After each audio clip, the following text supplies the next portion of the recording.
Ladies and gentlemen, yeah, we build on topics, whether conscious or cosmic. It's never nonsense, mega levels are microscopic. It's a Killah Priest project, AD control the rocket. Before we land the plane, many things we engage and explain.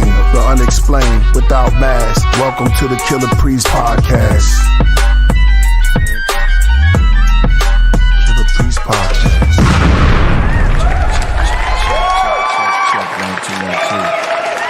What up out there, man? What's good, everybody out there? Welcome to another episode of Killah Priest podcast, other known as KPP. You know what I mean? I am your host, Killah Priest, and the place to be. And on the 1 and 2s is controlling the rocket is none other than my man A Dizzle. Yeah, what's good? Welcome back. And on my right side is none other than you know who, Zon Lex, man, Makepara. What up? Makepara the Great. What's going on, y'all? Man, making the chains and all that, man. Oh yeah, you know I gotta put it together. You know what I'm saying? Ain't nothing to it but to do it. Yep. Always gotta represent for the culture. Okay, we back in. I want to shout out to everybody. We see where's our moderator at? Oh, there she go, Jody. Jody in the building. We got Jody up in there and Rizzy lyricist. Shout out to him. He said he's tapping in. We about to tap in deep too. It's Lord's son in the building. You know that. Chat. What's that? Chat Ginkins. Shout out to him. Holly. Nostradamus Peace. Adam Stacks. Jane Lane Priest. Still the best rapper alive. Thank you for that, bro. Yo, we got the Horseman out. God 7 Peace. Yo, shout out to y'all, man. That's a few shout outs before we get into it. We got a very, man, it's going to be crazy off the hook to show today, man. Off the chain. We got Ankh, the legendary, man. Ankh West. Ankh West. Yo, he goes by Ankh West, the God Killer. So it's going to be on. That man is already queued up and ready to go. You know how we do. We do the tea ceremonies. Facts. Before I bring that brother in, because he already ready. I just want to say, how's everybody been this week? You know what I mean? How you been? I've been good, man. A bomb Father's Day, you know what I'm saying? I got a lot of presents, and you know what I'm saying? I got away from the kids. That was the best part. That's love. That's love. Well, how about you, AD? Yeah, man, it was good. Yeah, mine was. I hope you had a good time, too. West. Oh, man, we insert yourself. Shout out to Danny Salinas. I see you, brother. Oh, man, thank you for shout outs for everybody who purchased the Horseman album. You know what I mean? We got shirts, stuff like that. We got the hats, things like that. So we're going to move right on. And we already started. We pre-started talking. We building. I built with this brother. He was talking about some incredible stuff about the mind, you know, belief systems. Where do belief systems start? So, before I start this, I'm going to read a quote. I like to read a quote here and there. It says, the first step towards change is awareness, and the second step is acceptance. That's by Nathaniel. Facts. Yeah, Facts. that's a good quote right there, man. Yeah. So, you know, just I ask everybody always just to have a room, make room for yourself to grow. You know what I mean? And that's the ability of learning. Facts. You know what I mean? Facts. So, without further ado, I see you out there with the fire. Ankh West, what's up, my brother? Hey, man, what it do, man? Thanks for having me on, man. Shout out to your co-host, man, and everybody in the building, man. What's going on, Ankh? Indeed. What's good, brother, man? I Yes, see y'all, man.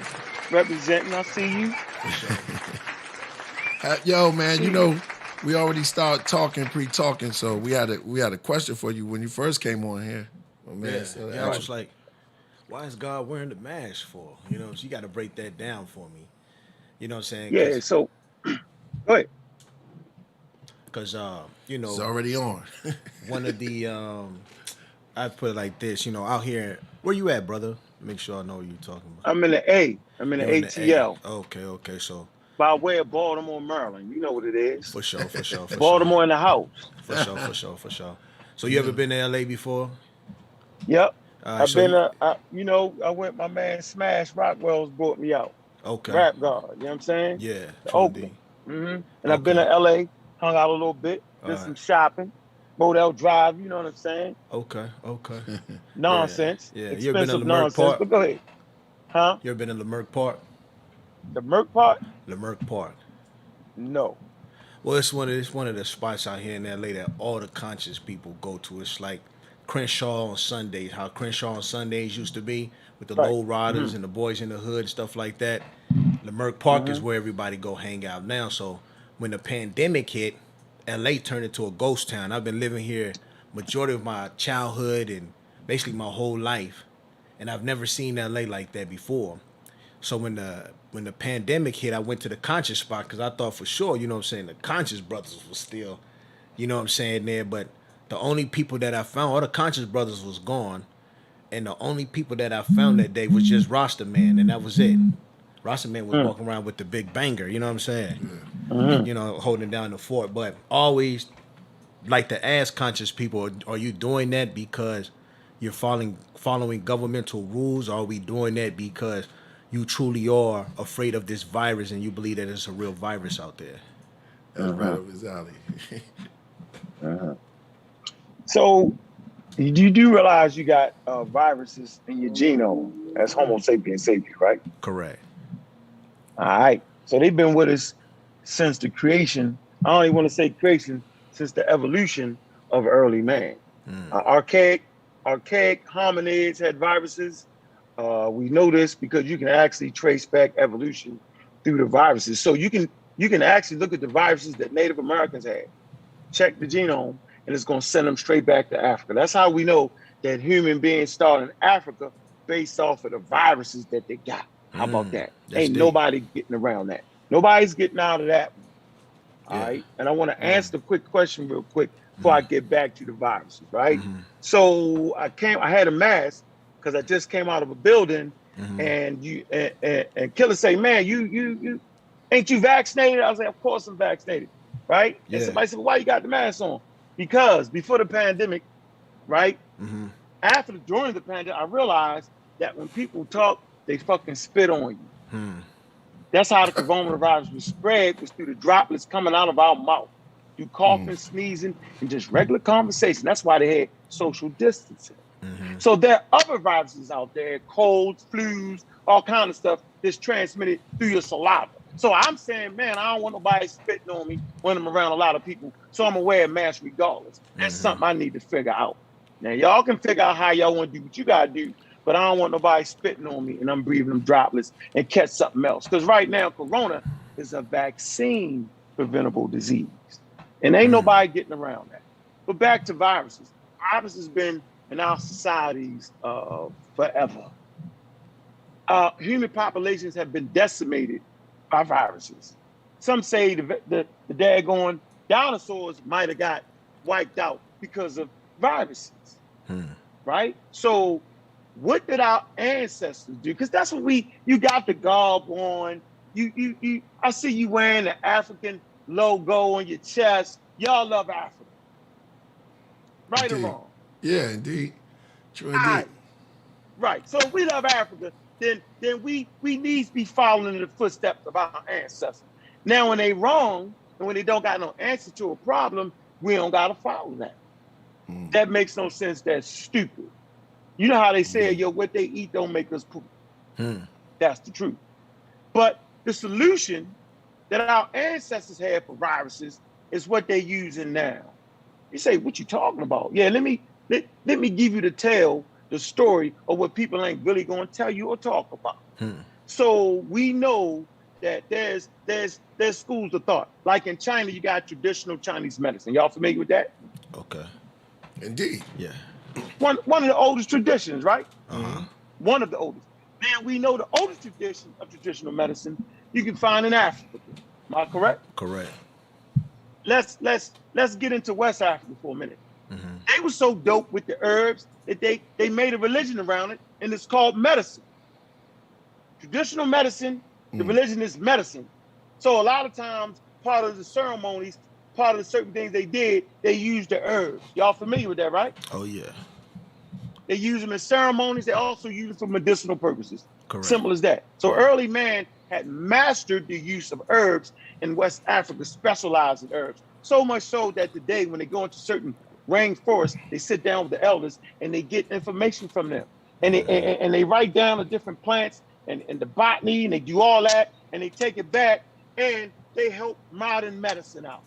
Because really what we talking about, when we talking about herbs or medicines or the pharmaceutical companies that y'all hate, we're really talking about the active ingredient in the herb. We're not talking about the herb. It's the chemical makeup of the herb. What is the active ingredient in the herb? That's what we talking about. So I laugh when people say, I ain't taking no medicine. Yeah, but you just took an aspirin, and the aspirin, that's an active ingredient that comes from a plant. So you won't take the aspirin, but you'll take the other remedy. And the thing that makes you feel better or blocks the pain receptors is the active ingredient. Not the fact that it's in its natural form, but the fact it's the active ingredient and the amount you're given of that active ingredient. Does that make any sense? Yes. Right. So when you discount medicine and all of this, it's the active ingredient. And guess who figured out active ingredients in plants? We did. You got a black scientist. This black scientist unlocked the secret of plants.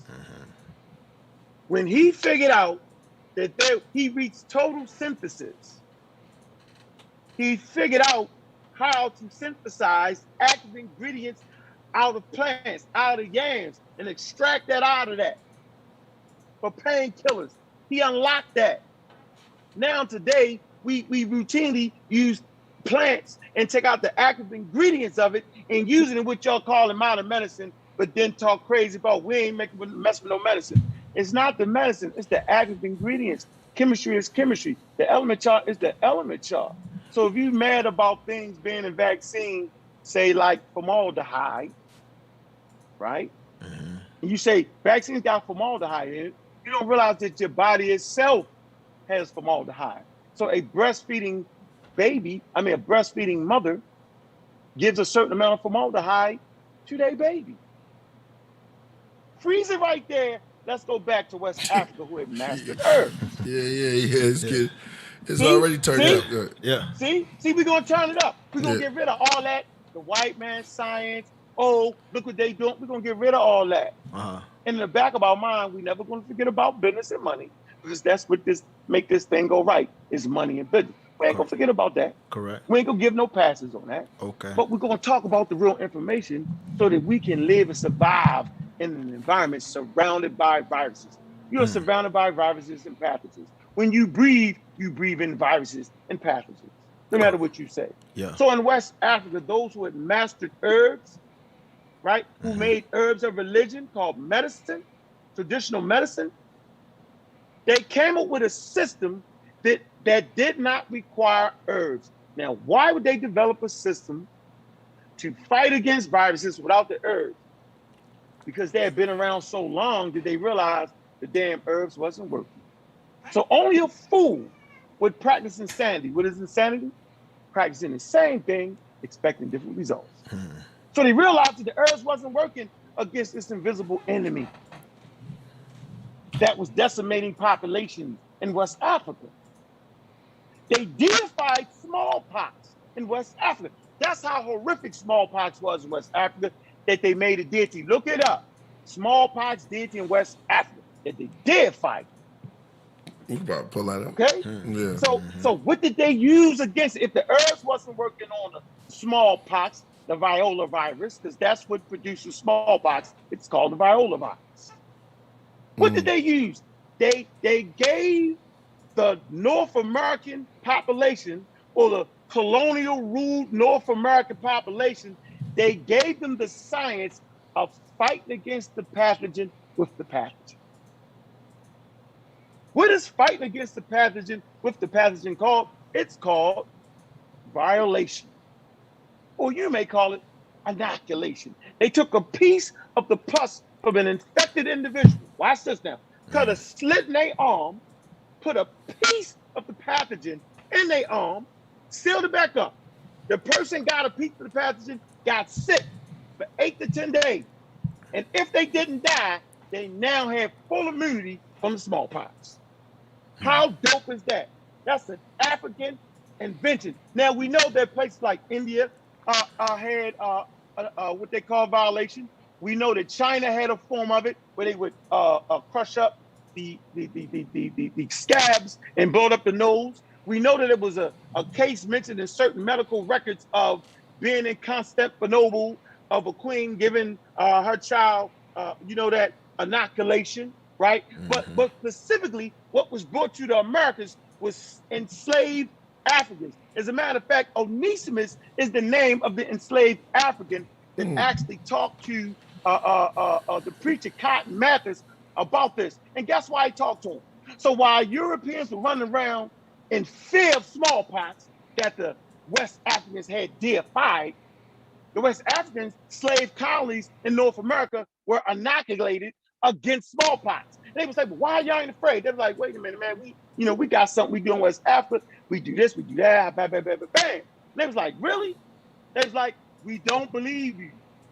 Right? As a matter of fact, they call smallpox the nigger itch. Excuse my French, but that's exactly what it was called. They say, why would we listen to these black people? Because they actually gave it to us. They lied. They gave it to us. Why would we do it? So in Christian America, the only cure they had against smallpox was folk medicine and a good Christian prayer.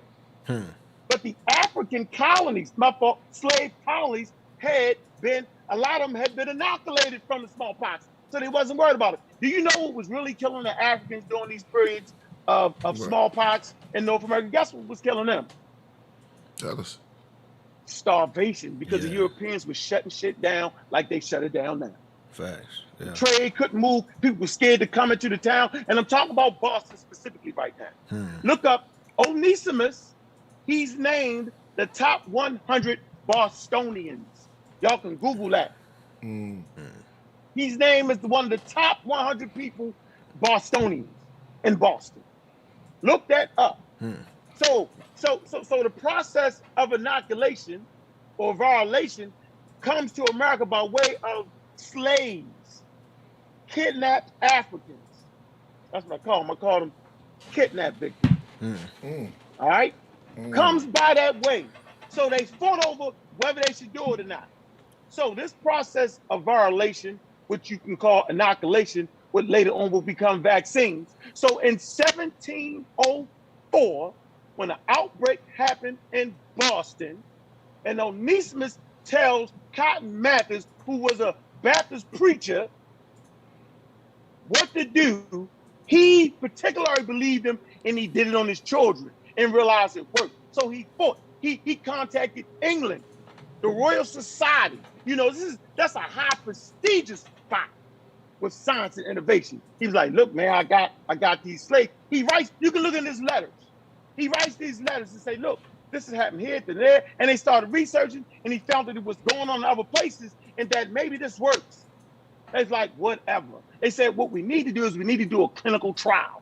So for inoculation, the first time that an actual clinical trial was done was based off of what the West Africans brought to North America on smallpox. Because then they realized that 1 out of every 7 people died, right? They got inoculated. But if you didn't get inoculated, 3 out of 14 died. They realized, man, less people die to get inoculated. When you don't get inoculated, more people die. So it's always been risk-reward. Let's get this straight. It's a risk-reward process. And back then, man, that was crazy. But they still felt like if one person got inoculated out of 7, only 1 died, as opposed to 3 to 4 dying out of 16 not getting inoculated. Yeah. It's the most craziest thing. So right there in front of our face, we get the first time in American history of a clinical trial showing that fighting the pathogen with the pathogen actually works. 75 years later, Europeans developed the first vaccine. They don't use the smallpox virus. They use what they're calling cowpox, right? Milkmaids was getting blisters on their hands from milking cows. Cows had a virus that was in the family of the viola virus, right? That would look like smallpox, but it wasn't as deadly, right? He took that and dried it out and put it in a needle. and it worked, bro. So whenever you mad about vaccines and talking that nonsense, man, I call it the gift that keeps giving from your enslaved ancestors is what we're really looking at here, right? So the vaccines, you got the first generation vaccines, the second generation vaccines, and now we're dealing with the third generation vaccines, which was 1,000,000 times more safer than what the enslaved kidnapped victims brought to North America. Well, let me ask you a question. Why do you think that we're always the ones that's, you know what I'm saying, have to carry the burden of being the guinea pigs of the world? We wasn't the guinea pigs of the world. I'm talking about now. I mean, they pushing it. The main people that they're pushing the vaccine on is us. We in all the because commercials and everything for the vaccine. Yeah, you're right. Because we fighting back based off our history in North America, and I feel it. So we're not getting it. And we the ones that died at higher rates. So you do understand when the coronavirus came through, African Americans' rate of death went up. Y'all know that, right? Life expectancy dropped 3 years. 2 years in women, and I believe 3.5 years in black men. Man, we lost life, bro. Our life expectancy has dropped because of coronavirus. More black people died in North America, right, than Europeans did. More black people died than Mexicans. They were second on the list, and then you get the Native American population. But right? that sounds to me like data manipulation to me. All right, well, no, it's the truth. Whether they manipulate the data, it actually happened. And to tell you the truth, our community wasn't targeted to get the vaccine first because nobody couldn't get the vaccine. You know it and I know it. So we know how to think with it. They vaccinated their armies. They vaccinated all essential personnel. Then they vaccinated the elderly people. Then it was open up for everybody else. It never was, we're going to push this on black people. No, they pushing it now because we the last ones to get the memo, as in everything, bro. And we fighting it based off our history with Europeans. I get that part, bro. Yeah. We'll talk about the Tuskegee experiment. Yep. We'll talk about things that happen. Man, I'm not asking y'all to let that go. Not at all. But I'm saying we didn't see rich white people pay money to get in line. Mm-hmm. We didn't see their whole Army, Air Force, Navy, and Marines get the vaccination. Nobody kills their whole daggone protection. Stop it. That's just bizarre. Nobody vaccinates their whole essential personnel. Nobody breaks down the mechanism for survivability just to give a vaccine to kill black people. It really makes no sense. But Killah, we talked about the mind.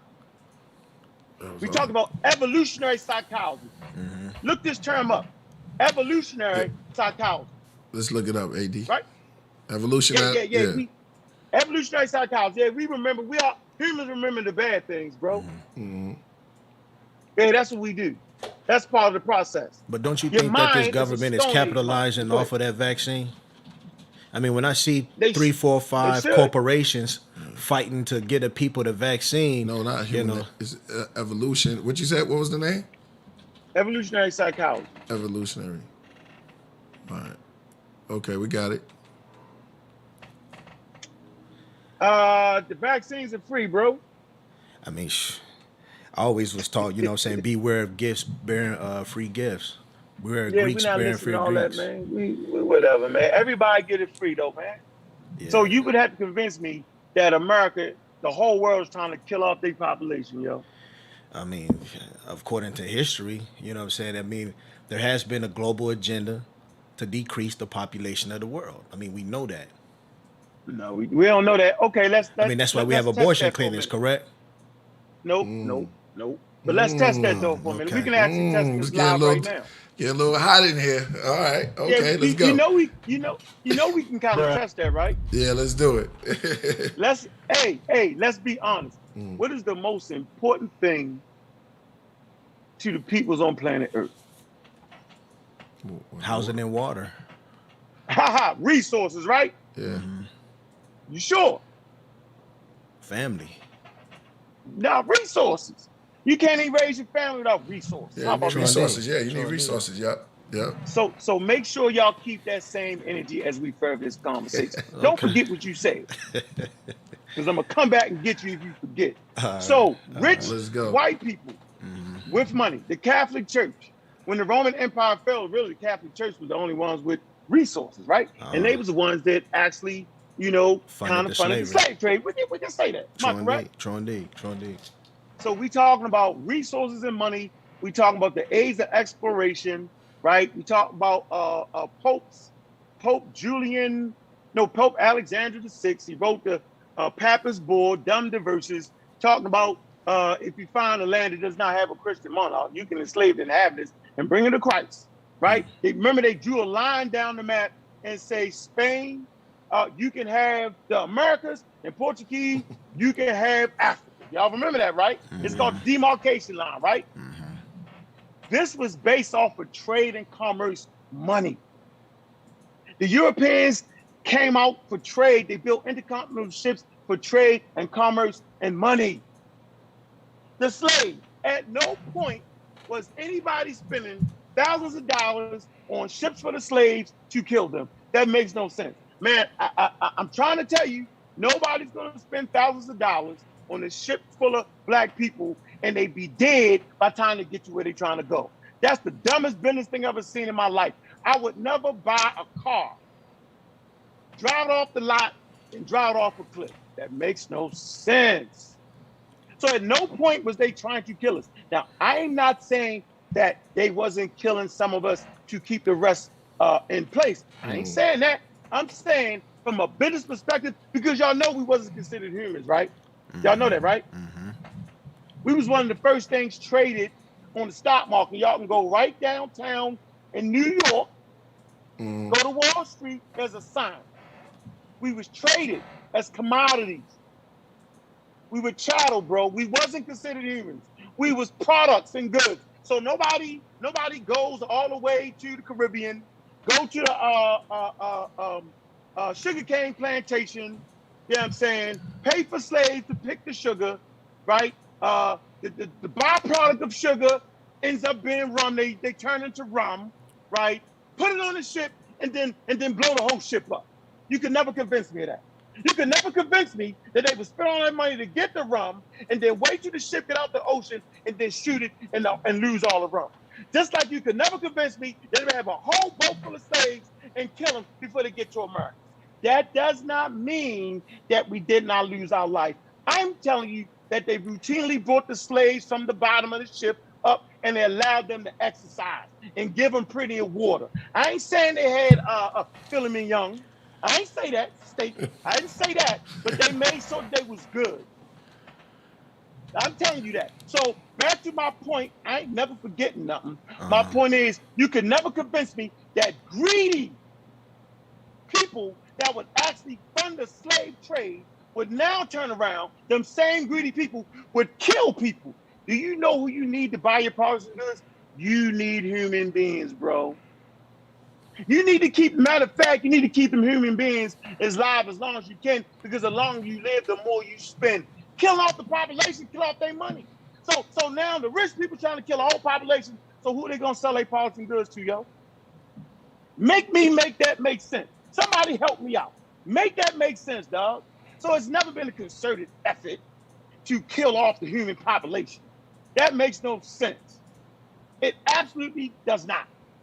What makes sense is that we need to be scientifically literate so we can know the difference. That's my spirit. I'm listening. Well, Tehuti told me to keep you here till we get here. It's gonna be all No, you know what I'm gonna do? I'm gonna do this for Tehuti. This is what I'm gonna do for Tehuti. I'm gonna get him out the way, so I ain't even gotta have a conversation with Tehuti. How about that?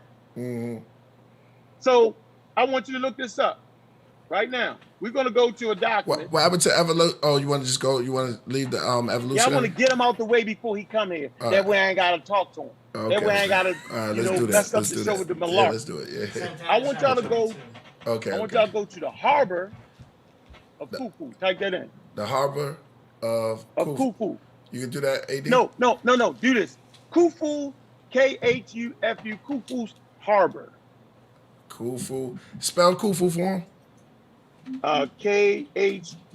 Khufu harbor, like a ship harbor. All right, Harbor. shout out to Stranger. Shout out to Charles Brett, too. He threw 9 on it. Atlanta in the building, Pagan on repeat. Shout out to him. Stranger. All right, Khufu is KH, right? Yeah, KHUFU. F. Yeah. Harbor. Harbor, okay. HARBOR. Khufu's Harbor. Khufu's Harbor. Look that up. Mm-hmm. Trying to...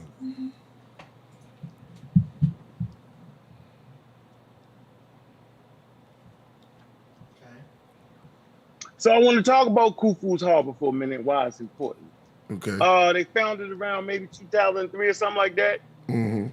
And this discovery was important because they found the harbor, right? And what they found at the harbor were, first of all, records, some of the oldest papyruses found in the history of Egypt. Okay, Old Kingdom, 4th dynasty, right? Mm-hmm. And it mentions a certain pharaoh's name, right, on the paperwork, Khufu, right? So let me read this. Watch this. So the most surprising is that those documents, that I just talked about, for what is preserved of them, do not report the activities of this group on, watch this, Wadi El Jafar. That's WADI-LEL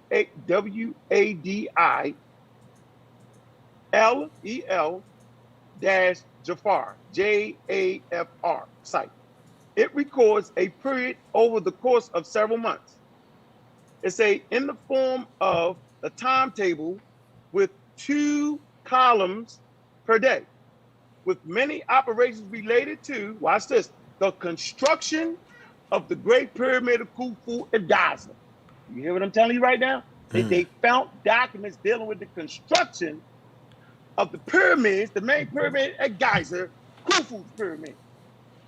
So you basically what you're saying is that it wasn't the aliens that built the pyramids. That's what you're trying to say. Yeah, that's malarkey. That's New Age nonsense. That's the same nonsense to say don't get vaccinated. It's really European malarkey. Whenever I say New Age science, that's really Europeans at Madame Blavatsky. So do you believe with the vaccine, do you have the actual ingredients of the vaccines before you take them? Yeah. Salt, sugar, water, and oil. That's it. It's in an mRNA vaccine. But let me finish my point. I want to finish just to get. All right, get that, brother. And then I'll go back. I'll double back. Go ahead. Yeah, we're going to go back to that. Okay. But watch this. Before I double back, I'm going to hit y'all with this. Okay. Everything on planet Earth is poison. Wow. The difference hold on to that, bro. is the amount. I'm going to say it again. Everything on planet Earth is poison. Too much of Air is poison. I'm going to say it again. Air is poison. The result of breathing air is old age. Now let me move on. Yeah. I didn't prove the oxygen was so the first. You're going to have to prove all of that. You said that. You know that, right? You got to prove it. I want y'all to look up the Great Oxidation. Do that right now. Put that in Q. The Great Oxidation. Okay. That's the first mass extinction on planet Earth. That's going to prove my oxygen point. Well, you know I got y'all. Like I'm armed and dangerous. Hey, man, shout out to the pseudo killers. I'm the Raw Squad. Team Osaka. Shout out. All right. Great. Keep going. Shout out to the Mossy Clan Warriors. The Great Oxidation Great Event? Oxidation. Okay. Yeah, Great Oxidation Event. Yeah. What that first line say? Great Oxidation Event. Yeah. The Great Oxidation Event, sometimes also called the Great Oxygenation. Hold on, let me open it up. Yeah. Says, was a time period when the Earth's atmosphere and the shallow ocean first experienced a rise in oxygen, approximately 2.4, 2.0 gallons, billion years ago, during the Paleocretaceous age. The chemical events such as biological, don't say nothing about it killed people. It's gonna get to it, man. We know when life on the planet, man. All right. 3.5 billion years, Reducing man. oxidized atmosphere, causing the extincting species on the Earth to die out. There you go, bro. There you have it. So let me move forward. Let me move on. We'll come back to that. See, science and scientific literacy is essential to understanding our stories as African people. It's essential. Okay. There is no understanding the story without the study So of bones, okay. the study of ruins, archaeology, the study of humans, evolution, biology. If you don't understand that, you don't understand your story. I'm gonna look at you and laugh. But let me get back to this right here. So now what I found was a document that proves that the pyramids was built during Khufu's reign because his name on it talked about building the damn pyramids. And anybody that says anything different, they won't have one source.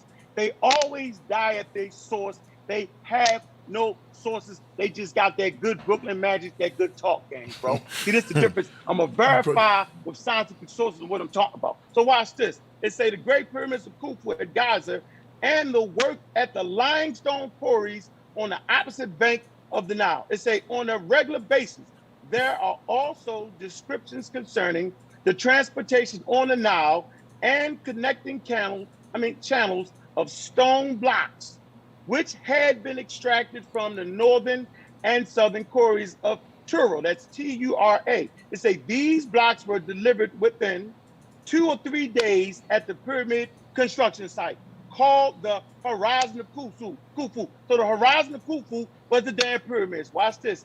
And were probably used for the external casings made of limestones of the Great Pyramid. Now, mirrors. Yeah, go ahead. So the stones that they was bringing to the pyramids were the finishing stones, the limestones, the white limestones.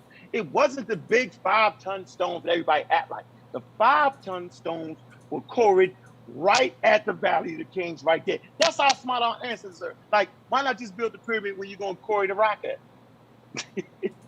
Makes sense to me. So you said the boy saying. I'm just trying to let you know that they just was smart. Let me finish. Let me close it out. Limestone of the Great Pyramid. It say Mirror's journal also mentions his passage at the important logistics and administrative center. It's called RO-SHE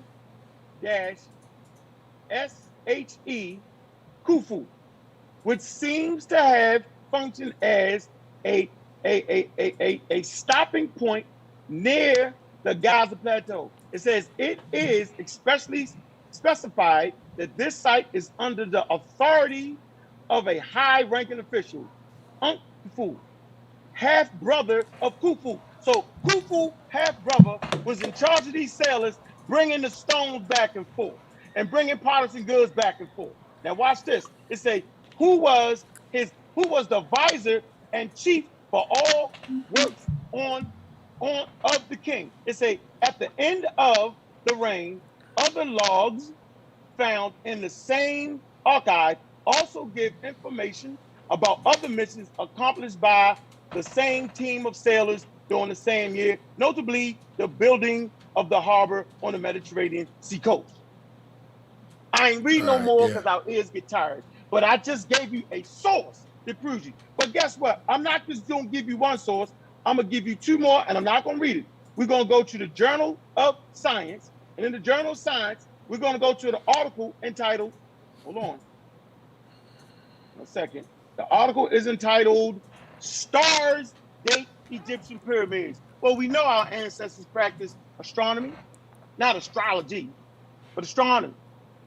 Astronomy is when you start looking at heavenly bodies, right, to tell your story. Looking at heavenly bodies to tell time, to align certain things to that. We know we did that. We know we did that at a high rate because we can go back before Egypt. We can go to not the player, not the plier, right? You can look that up. Where they got star clock down in Karma called Nubia, 6,000 years prior to. But didn't they do that? So at 6,000 BC, we're already practicing astronomy. High culture before Egypt, okay? The religion of the Egyptians come out of Nubia, cattle coat. But the cattle coat comes out of the Sahara, the Green Sahara, where the animals are first domesticated in Africa. But let me keep moving though. So, Journal of Science, Stars Date Egyptian Pyramids, okay? One more time. The Journal of Science, type in Stars Date Egyptian Pyramids. One more source. We're going to deal with Nova and deal with carbon dating. That's 3 sources I just gave. Anybody saying anything else, they're gonna make that shit up. Simple as that. And not to mention at the harbor of Khufu or Khufu's harbor, they was bringing metals down that they would use to actually use in the tools that they was actually using to build the daggone pyramid. All right. So where we was at, we back to the vaccines. We got my man out the way, so I don't got to argue with him. He got to come through the door with sources.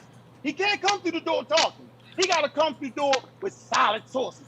Don't come to me with what we don't got. Oh, they ain't find a crane to build the Empire State Building outside the Empire State Building, so they couldn't have built it. That's a bunch of malarkey. Nobody leaves tools outside of the buildings that they built. Nobody does that. So just because you can't find the tools don't mean they didn't build it when you're sitting there looking at it. So we know they built it. And we know the evolution of the pyramids to get to that stage. So pyramids don't pop out of nowhere. Simple as that. So back to West Africa, back to the vaccines, back to rich white people killing everybody and don't want to have nobody to sell nothing to. So what was y'all saying? I'm listening. So you said what's inside the ingredients of the vaccine? I just said it. I said salt, right? Saline. I said oil, right? What they use for the bubble, right? To put the message in, right? Hold on. Sugars Let's start this and over. water. Let's start Sugars this. and water. Let's start this all over. Let's start this part over. What was the question? What did you ask him In the beginning? No, right now. What did you say? What was the ingredients for the fight vaccine? And the vaccine. Okay, and what did you say the ingredients to fight the vaccine was? So we are clear. And the ingredients in the mRNA vaccine, the 3rd generation, right? Sugars, salts, and oil, and water. That's it. And the mRNA message in the message. That's it. What, sugar, water, and salt. That's the ingredients. And oil. Yeah. Okay. It sounds like we making a cake here. What? Y'all eat more than that and a bag of chips. Y'all drinking more than that and that counter I see right there filled with something. Yeah. Which one? Yeah, you ain't getting back, dog. Look it up. I can't hear you. What you say? I said it's easy. Just look that up. Ain't nothing in there, yo. Somebody said so we can make our own vaccines from Walmart, huh? Yeah, you can go kill yourself too. This is tea what we drinking. Yeah, this is tea what we drinking right now. What you said? What's in it? What's in it? Huh? It's just leaves. What's in it? It's just leaves. Nah. It's the active ingredient in the leaves, yo. L-theanine. It's poisonous. Huh? You said it's poison. It's poisonous. Yeah, back to everything is poison. Vegetables. So what we don't recognize is that everything on Earth can potentially be a poison. It's based off of dose. So you can live 80 years, right? And every time you eat, you sprinkle a little salt in your food, right? And you good. But you can drink a cup of salt and you dead immediately. Try drinking a cup of salt. Try drinking too much water. Drinking too much water. But why would anybody drink a cup of salt? Oh, but I'm just saying it's a poison, though. It can be poisonous. It's always the dose that makes it non-poison or poison. Right, you just speaking in general. Yeah, saying that. Yeah, I'm trying to show you that everything can be a poison. It's based off of the dose. So whatever you think is poison in the vaccine, that's not true. But the problem is always the dose that they give you that takes away its potential to be poison. I talked about formaldehyde, right, in the 1st generation vaccine. We can talk about mercury. We know mercury is deadly. We know this. But mercury is in fish. Mercury is on the element chart. Giving it a proper dose is not poison, no matter what y'all say. It's used in vaccines as a preservative that keeps the quote-unquote, whatever they're using, virus, whatever they're using, but not, you know what I'm saying, going bad and messing you up. You're talking about a balanced, simple as that. A balanced diet. A balanced diet's good. Yeah, you need a balanced diet. Right. Shoot. Because too much of protein. anything. Yeah. Too much of anything could be bad for you. Yeah. Yeah, too much of anything, you get overweight and die. You be 9,000 pounds. So why You know are what these I'm saying? people So- been having so many complications? Why has been so many people with heart problems and things like that? If it's just salt, give me a water, number. oil, and sugar. Give me a number. What do you mean? Give you a number? Give me a number. Say about Yeah, give me a number. How many people? 5% of them. Nah, you made that up. You said give you a number, so I gave you a number. But I No, mean, you I'm ain't sure, never I'm done sure it. You you, ain't I'm never sure, done it. I'm sure you've heard that there have been complication of people getting these vaccines, correct?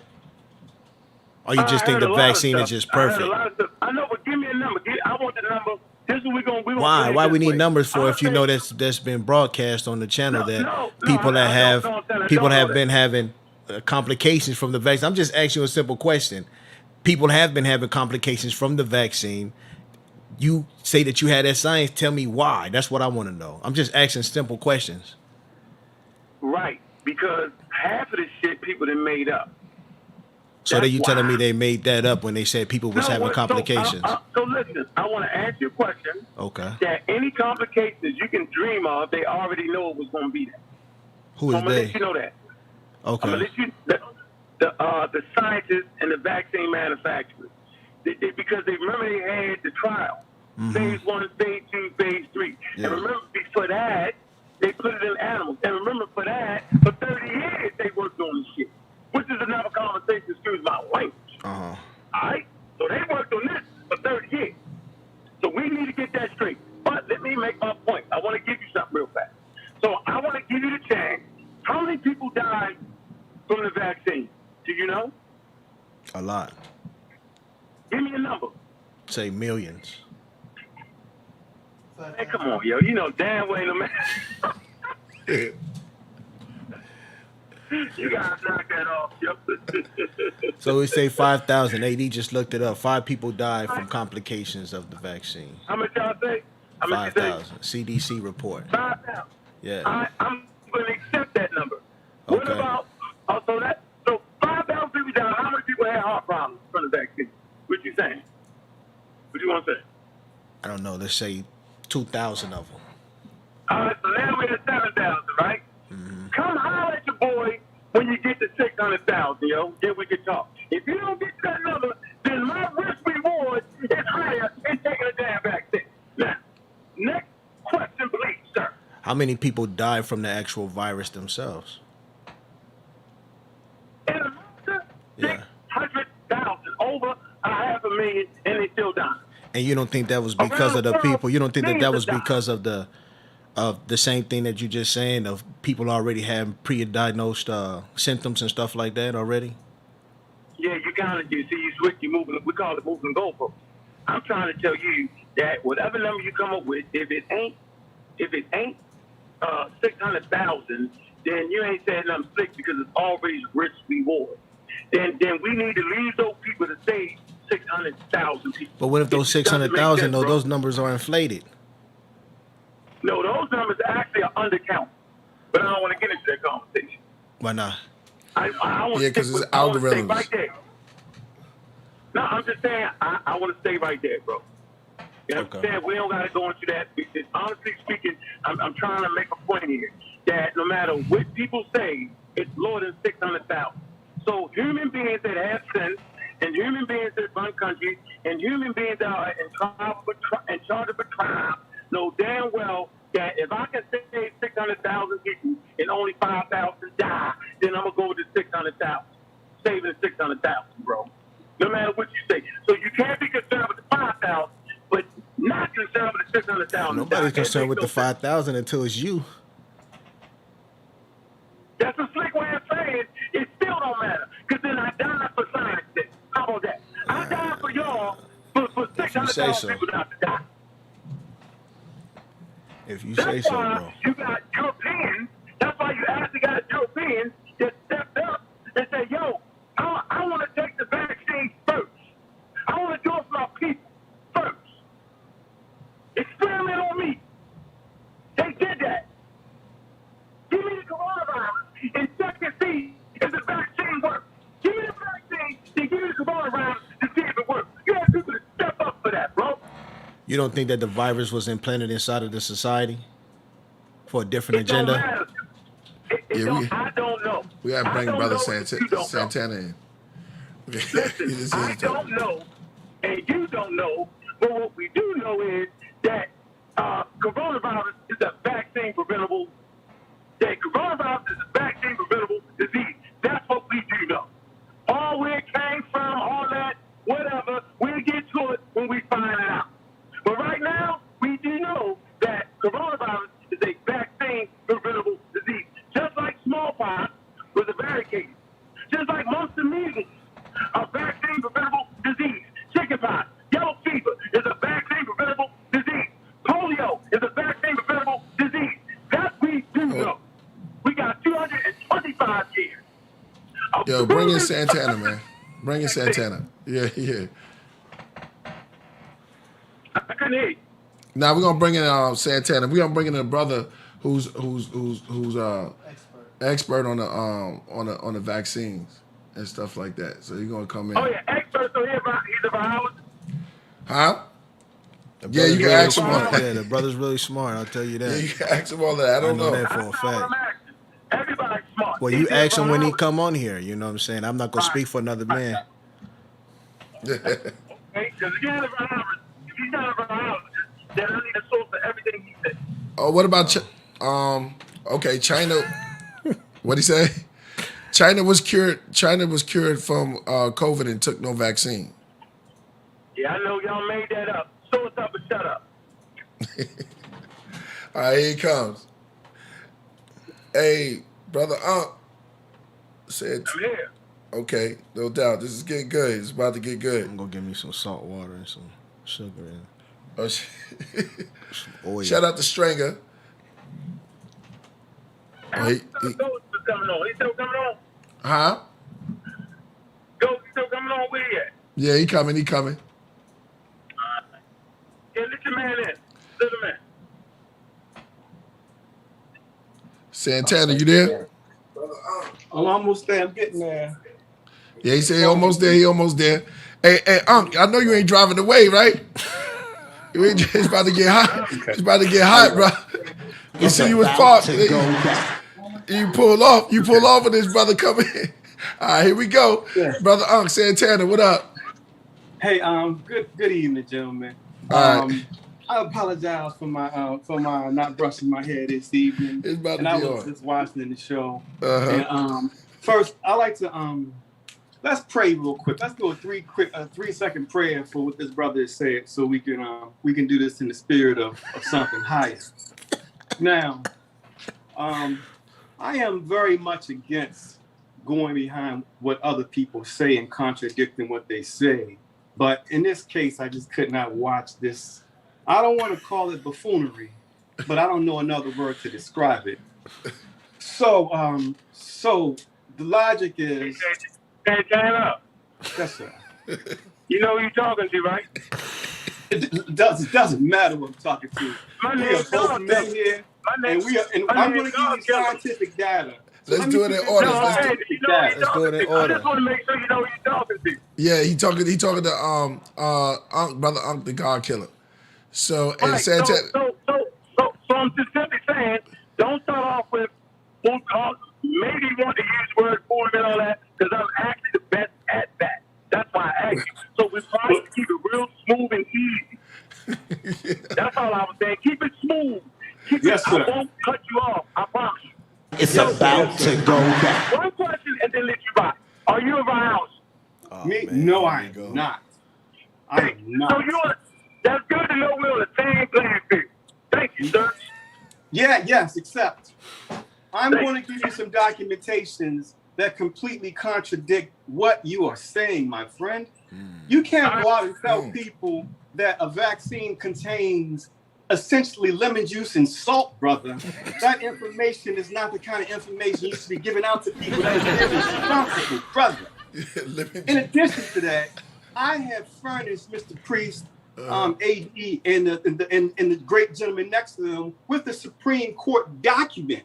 The document for the Supreme Court. What's on AD, the phone? please share it so they can read it with themselves, brother.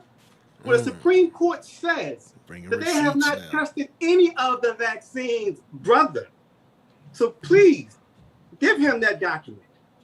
So the question I want to ask you is this: the Tuskegee experiment went on for 40 years, correct? I want you to sort up the first 5 things you just said. Listen, brother, I'm coming to a point. The Tuskegee experiment lasted for 40 years, correct, brother? I can't even get there. I want to sort up the first 3 things you said. Is that Okay, possible? so If we move on, just say I don't got it right now, Uncle. We can move forward. I'm good. okay, so the Tuskegee experiment that everybody always like to discuss, what they don't discuss. Got it. You see that, right? But go ahead, Tuskegee, go. The Tuskegee experiment, which everyone likes to discuss, which they don't bother to mention, is the fact that they infected more white people with syphilis than black people, my brother. Are you aware of that? Okay. So, No, I'm not aware of that. Sort that up. Where you read that at? I didn't know that. Thank you for that. Okay, well, I didn't. We don't gotta read it now, but give it a kill, please, so we can read that. Because I ain't never heard that one. But okay. well, you're gonna hear some other things you haven't heard before, because if you heard it before, you wouldn't be speaking the thing you're speaking tonight, brother. So the Tuskegee experiment went on for 40 years, and more white people were affected than black people. But when the story was created, look at what the Tuskegee experiment did to the Appalachian population. They did to 3 times more people than white people than black people. This is not trying to defend them. I'm simply making a point that when anything happens in history, brother, they've attached a certain people to a losing narrative. And when anything takes place, they always say that this group is offended much higher rate than everyone else's. Well, understand that Tuskegee affected more white people, but just because we are always the victim in everything, we got to say it hurt us more when it didn't. It's the play that they always play. Based on your age, brother, I'm just asking you, are you familiar with the Cuban Missile Crisis? Man, you done went halfway around the world already, yo. You went to Tuskegee to damn Cuba. Not at all, yo. I'm asking for a point. Are you familiar with the Tuskegee? Are you familiar? Let them build, God. Let them build. Let them build. Thank you. The Cuban Missile Crisis. We was about to go to war with Cuba, right? Go ahead, bro. What happened to all the machinery that we was getting in place for that war when that war didn't happen? I don't know. Help us out. So let me tell you what happened, brother. We built 2 towers called the Trade Center. So what you don't know, brother, is you don't know that when they built the Trade Center back in '62, right after the Cuban Missile Crisis fell through, they built those 2 buildings with metal from machine guns and tanks and ammunition and bullets, brother. So when they built those 2 towers in New York, brother, they knew exactly how to bring them down because they are 40 years ahead of your thinking. This is something that's planned. These are agendas. Look it up for yourself. They built the Twin Towers with the materials that they was using for the Cuban Missile War, brother. But you don't know that because these things are being hidden from you and you are following a ridiculous narrative.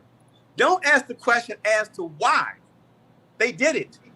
Why did someone come and steal someone's babies from another continent and then send them somewhere else and rape them? Don't ask no damn questions. Why it happened, they did it. Have you ever heard of Agent Orange? Have you ever heard of Agent Orange? Are you aware that the American government owns the Ebola virus? Are you aware that the American government owns the COVID virus? You don't think it's a problem that our government owns a virus? What's the purpose of having the ownership of a virus patented? It's patented for commercial use. So your government, which you are defending, that you are calling collateral damage, which is ridiculous. You ought to be ashamed of yourself because collateral damage is somebody's child. It's somebody's mother. And they should have the opportunity to say whether or not they would like to be some type of chattel in your experiment, brother. Understand, in Holland, 400,000 people are suffering from arrhythmia from taking that vaccine, brother. So what I'm Where saying the to you bomb is go? stop before you start spreading these type of things, brother. Get your facts together because you are feeding people garbage. Now You ought to be let him ashamed get a of chance to yourself. answer it. Now let's give Be a ashamed chance of to yourself. right. Uh, Yes. You still there? Yes. Okay. I'm here. All I'm right. here. You wanna answer that back? What the brother just dropped? Nope. I just sent you something. I want you to read that to the people. I just sent you. You see it? I want you to read that. Okay. I don't want to respond to that. I just sent you that. Read Okay. that. So listen, The this isn't the Nah, spirit it's my of the turn. show. yeah. turn. Let me No, read this it's in my for him. turn. The It's in my gish turn. I want you to read that to the people. Go. the gish gallop is a term for what's that? Heuristic technique in which a debater attempts to overwhelm an opponent by excessive numbers of arguments without regard for accuracy or strength of those arguments. The term was coined by Eugene Scott. It is the name after a creatist, Dwayne Gish, who uses the technique frequently against scientists and other defenders. Well, brother, listen. Mute your line out. Mute your line out, man. I want everybody to hear that point. Read that one more time. That's my response to you. Wow. Go ahead, Killah. Man. Read that again. It's an heuristic technique which the debater attempts to overwhelm an opponent by excessive number of arguments without regard for accuracy or strength of those arguments. The term was coined by Eugene Scott. It is the name after creationist Dwayne Gish, who used the technique frequently against scientists and other defenders of scientific fact and evolution. It is similar method to use a formal debate called spreading. Okay, so Right. So I hold don't on. debate- Hold on. Let me brother, finish my point. I don't debate. I didn't cut you. I don't I debate. didn't cut you off. I don't didn't debate. cut you What off. I'm saying to you, Bro, I didn't I don't cut you off. debate. Santana, give him a chance, Santana, and then you come in. Santana, I didn't cut you off, Santana. I'm Right. simply saying, yo, you took us from World War I, World War II. You took us to Cuba. You took us to Tuskegee. You took us to vaccines. Yo, you did everything you possibly could, and you never made a damn point. You never did nothing but went everywhere. How the hell am I supposed to respond to that? I'm not going down that rabbit hole. Yeah. Now, if you want to make one daggone point, then make that point, brother, and we can have an intelligent conversation. But I'm not going down that rabbit hole with you. The Empire State Building. Hold on. You're right. The Empire State Building. Don't you know they made it and blew it up? Come on, dog. Like we. So now we're gonna spend an hour on the Empire State Building. Stop, brother, yo. You Let's right stick as to rain, this. brother. let's You come right with as some rain. facts. You Let's right come as with some rain. facts, though. You right as rain, brother. So here's why I'm gonna leave this. Priest, if you would give viewers a favor and have them actually look at the actual court document of what the actual Supreme Court says. Okay. Because I am not going to continue this discussion because it is unproductive. Just send them what the court said. You let him go ahead and I don't know where you got this guy from, but I'm not going to do that. You look at that court document, and any of your readers who can read will see what happened when the courts were asked about these vaccines. All right, so I understand that he thinks collateral damage, but 5,000 dead. That 5,000 is somebody's mother or somebody's child. So I'll go ahead and let that gentleman continue on in his dark car. You running? All right, yeah, I'm terrified. You win. Yo, you know what you just did, right? You know what you just did, right? In my circles, yo, we're intellectual gunfighters, yo. And as soon as you throw a slur, what you just did, you just lost. You actually ran out of information, so you threw a slur, bro. So you have lost the intellectual gunfight, and he's gone. So for the first time in history of the show, you just seen me gun him up out of there. I thought he ran people off.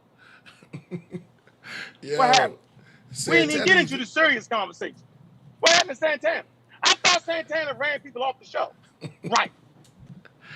He's out of there. And guess what? He didn't give us one source. He gonna give us a Supreme Court document, which you know he don't have, talking about it's an experiment. Let me tell you something, bro. Once something's been through the trials, phase 1, phase 2, phase 3, that was the experimenting time.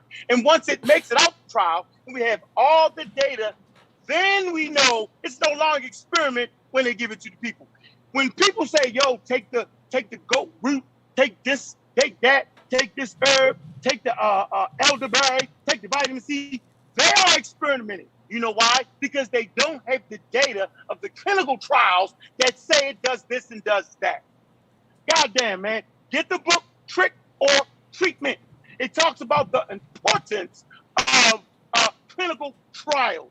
Clinical trials are essential in separating pseudo information, fake cures, from real scientific evidence that can prove something, bro. Did you read the Supreme Court document that he sent in? I don't gotta read it. Oh, you ain't gotta read it? I already know he took it out of context.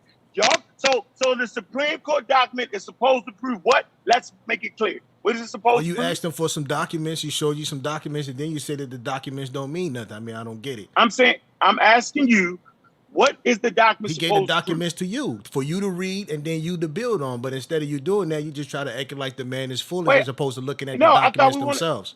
No, hold on. How did I do it? When I talk, I did what though?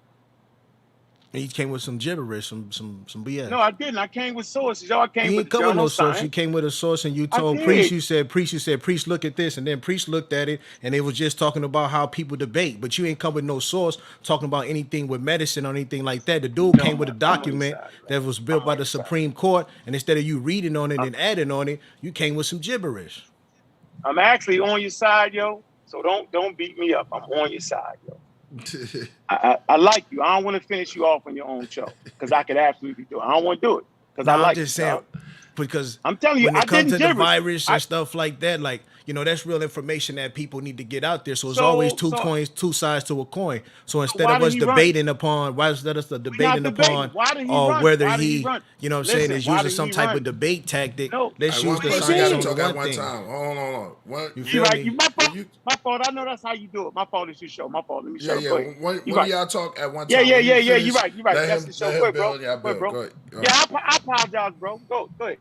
Go ahead. Say what you were saying again. My fault. My thing is that, okay, the brother presented a document, and every time I hear people talking about, oh, well, he ain't come with no documents, boom, he come with a document. But instead of us analyzing the document, because we got time, analyze the document, see what it says on there, and then we add on from there. All we do is what? We just throw that knowledge away and act like he didn't present that, or do we analyze it and then we build on it? No, you're actually right, but that's not how that went down. See? He screamed out the Supreme Court, wrote and said that the vaccine is a damn experiment. So yeah, let's take the time, and I'm gonna leave it. I'm waiting. I just wanted to make sure we knew what he said he was using that document for. It's to prove that the damn vaccine is an experiment. Let's go. I'm waiting. We got time.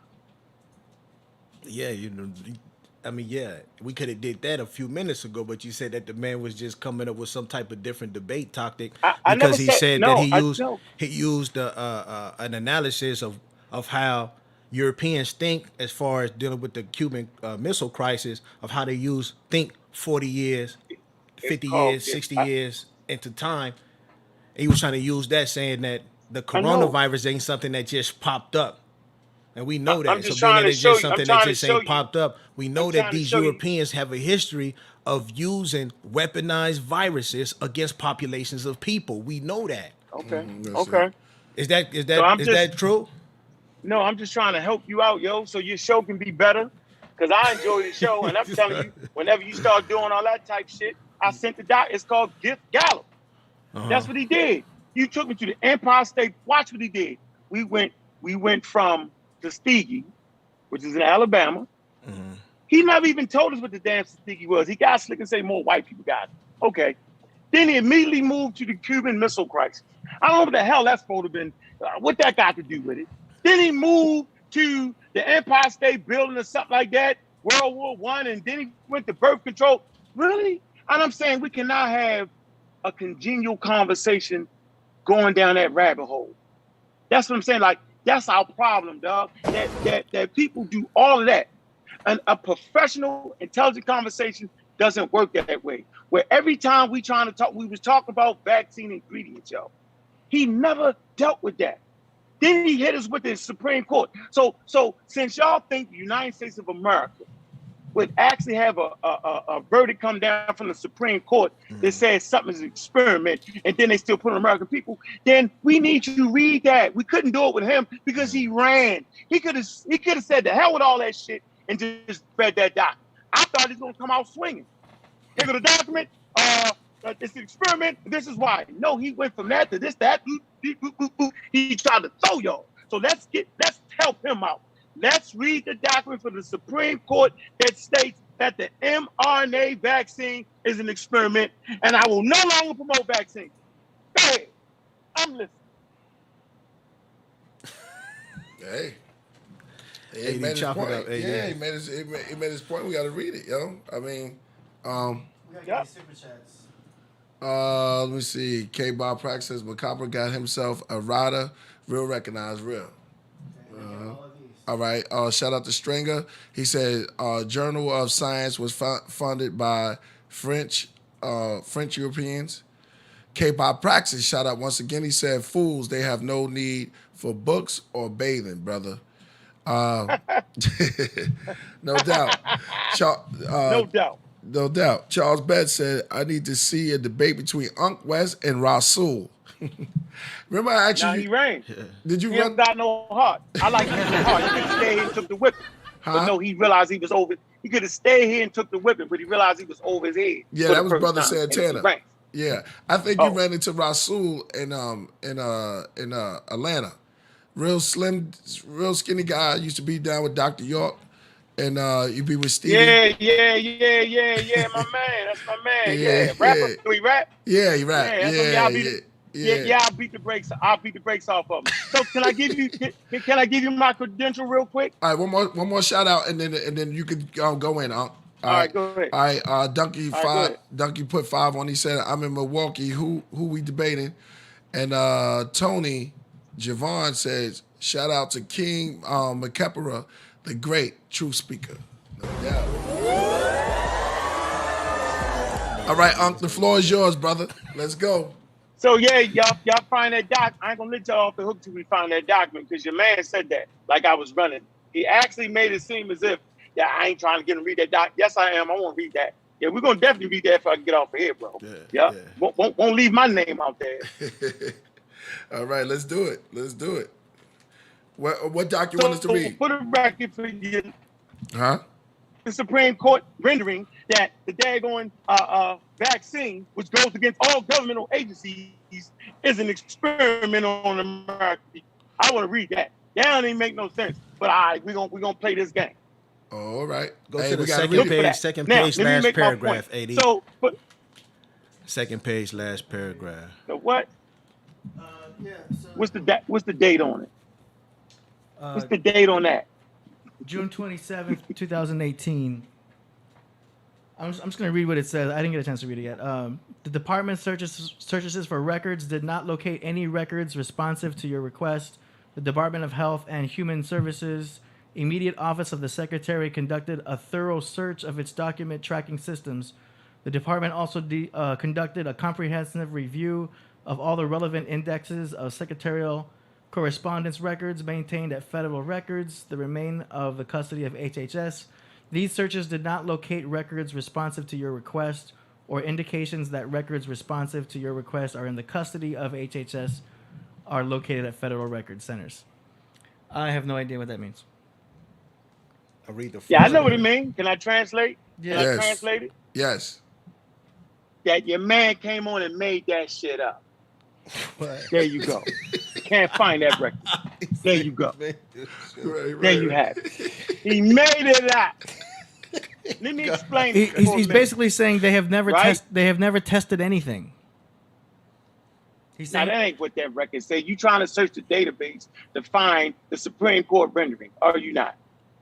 This unlike Santana. Santana He's uses basically statement bananas. for- Yeah, I was can't even Santana believe said he Call that. back in, man. Himself Call like back that. in, Santana, man, to explain this document that you put in because AD say he can't understand it, and Ankh said he I understands dare you it. to send it to me though. And then the Ankh, Hey yo, text it to me, yo. yeah, text it to him. And I'm just about at my front door. It's really gonna get hot up in here. Shit, you gonna get your We sword? gonna see what that is. I'm telling you what it You better is, go get yo. the sword. He tried to say the data.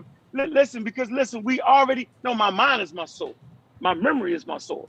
That's why they I'm talking pay about me the to speak. computer. That's what I I'm don't talking go for about. free, yo. Oh, nah, the computer. I know, but I know a person that's standing in front of the community should be able to remember their sources. John Henry Clark, he tell you the book and the damn page number and the chapter. Come on, dog. That's how we do it around here. I gotta say, I understand what Unc is saying. He's saying if you say something, just present your source, and you gotta and follow up on it. I gotta give him one on that one. You know what I'm saying? Yeah, so I mean, he's right. He's saying, yo, if you're gonna say something, just back it up. Now that's unlike Santana because he never really bounced. He never really bounced, but he did present something, and we read it, and maybe just need a little bit more thought, understanding. Maybe we should read the whole thing because it is a part of the Freedom of Information Act. It's written in what's called. You should send it to me. You should send it to me though, because I'm an expert at reading shit. It's written in like legalese. Send it to Unc. We'll send it to you, Unc. Yeah, send it to me. Yeah, legalese is a whole other language in itself. The way these courtrooms write documents and lawyers, the way they all speak, it's like they have their own language. I'm gonna call up God. That is not usual. Yeah, call him back. Yeah. Are you gonna read the super chats? Shout out to Buck, the president. President 5. The vaccines are under emergency use authorization, not FDA approved. Hey, peace, Santana. Peace. Can you hear me? Yeah, I can hear you. I got you on the show right now. So the document that you sent. Let me finish reading this. Shout out to Mega 8. Can the virus be cured naturally, like subconsciously through the mind control? That's for you. I'm gonna let you answer that. You hear that? I can't hear him like that. All right, go ahead. That's it. Go ahead, Santana. Okay. The court document. Look at the court document. Mm-hmm. The court document was a request from the Department of Health and Human Services to prove the efficacy of vaccines. They're asking the Department of Human and Health Services for the records of their trials. The response back they gave is that we have not tested anything. That's what that document says. It's a request for information. You heard that, Unc? I'm sorry. I was trying to tell y'all what I did. It's a request for information. Look for it yourself. They're asking for the efficacy in vaccines. They ask for proof. They're saying, give me the proof that your vaccines work. And the response is, in our search, we have not located any records responsive to your request, telling you that they've never looked at it. This was brought into the courts and the court documents. The courts, the defense said, we never tested them. That is their own words. Look through the document. They've never tested it. So for this gentleman to just come here and spit this buffoonery is offensive because he's giving people terrible information. You know, I would not come on a platform. First, I don't even need any of this information to know what I know. But that is a Supreme Court document and it's notarized and authorized. So if you look at it, the document is saying, who is doing vaccines? Show me proof that they're working. So you understand, they said we did not locate any records at all. So if they didn't locate any records, what does it mean? It means that either one or two things happen. Either they didn't do anything or they did something and they're not reporting it. But if it was something positive about the vaccine program, they would have put that in the document. But the document specifically tells you we were unable to locate any records. So you tell that person, stop doing that. And I don't know what his motivation is for that. Because people are listening to this and trusting what's coming from this podcast.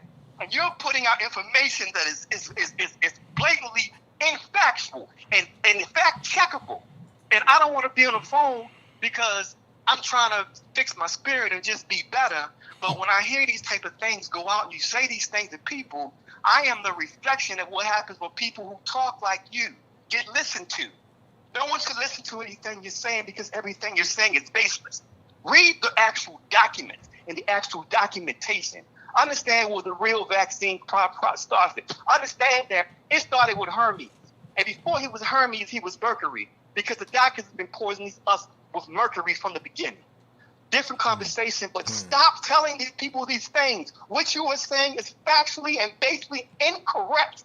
To tell people they need lemonade, salt, and oil that's in the coronavirus as the vaccine? Come on, man, you're embarrassing us. If that's the case, if I could just take some lemonade and some salt, people need to go online for it, man, you're embarrassing yourself. And I don't want to embarrass you any further. So I'm going to ask you to please look at the document that's been presented. It's authentic. And look at the response from the government when asked, show us proof that the vaccines work. Not some of the things that you are discussing that you do not have a source for that sound buffoonery anyway. You have a source. Look through that before you have this conversation with people, brother. Was this man starting to cry, yo? I'm trying to be better. Good God Almighty, yo, you crying. I don't think it's any use in trying to make another brother look bad. Because listen, man, I tried to tell you who I was, yo. You can't make me look bad, man. To our community on the platform. Oh, man. Can I talk? Can I talk, saying things that are ridiculous. Yeah, can I talk, though, bro? Go ahead. Can I talk? Hey, Santana, let's give him a chance. We got you, Santana. Give him a chance. Go ahead. Let me tell one more thing. Go ahead. One more thing. I gotta listen. I've been calling me now. Trying to do better and trying to do better. But this kind of stuff right here brings out the other side of me. So, gentlemen, I'm gonna leave y'all on that. Please show the people running in again. The chat room running again, yo. Stop running, yo. I'm not going to make Stop a fool running, of this yo. man by him telling you that the Corona shot is a lemonade juice. He's done it for himself. Lemonade juice. Okay. Make some noise. God bless you, gentlemen, and please share the document with the people in the chat room. I don't believe in God. I don't believe in God. How about that? Get out of here with that. Hey, we got brother Ngozi on the phone. Hey, Ngozi, what up? Hey, I'm glad to hear my big brother Ankh go in, man, and teach about vaccination, man. You know, this is real shit. We need to hear it, man. I just had an auntie that passed on the shit, and if it wasn't for vaccinations, man, we'd be dying from polio much earlier. We'd be dying from chickenpox much earlier. And the reason why niggas can talk shit the way they talk shit because motherfuckers is living longer because they've been vaccinated as children if they understand vaccination. So, I mean, let's just be real about this shit. But the virus is really real, yo. Mm-hmm. No doubt. Ngozi. No doubt. Ngozi. Brother Ankh, actually, you can hear him, Ngozi? A little bit. Yeah, he said, what up?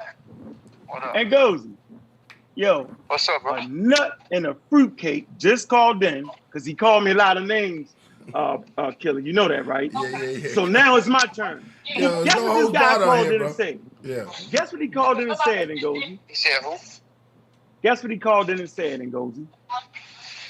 He said that the Supreme Court ruled that vaccines are an experiment. That's what he said to keep everybody on point. Not what he just read. He said the Supreme Court. I know what he said. Is that not right, Killah? Wow. Yeah, he said that.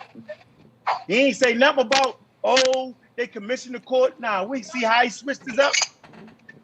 Yeah. See how he did that? You see that, right? Mm-hmm. Right. So, Ngozi, can you please tell him that the Supreme Court didn't do that? The vaccine's not an experiment. They went through all the trials. Can you explain that to the people, yo? Ngozi, he said, explain that to the people. You heard him? What did he say? He said, could you please explain? I don't think he heard you. I heard him a little bit, but could you repeat that? Go ahead, repeat it. I said that a nut and a fruitcake who actually started crying, trying to be all emotional, tried to introduce the word God to get on our heartstrings. He did all that, right, to support his claim that the Supreme Court actually had a Supreme Court ruling that the vaccines was an experiment.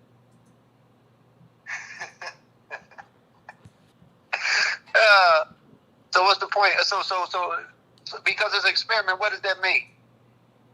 I don't know. He tried to say the Supreme Court said that.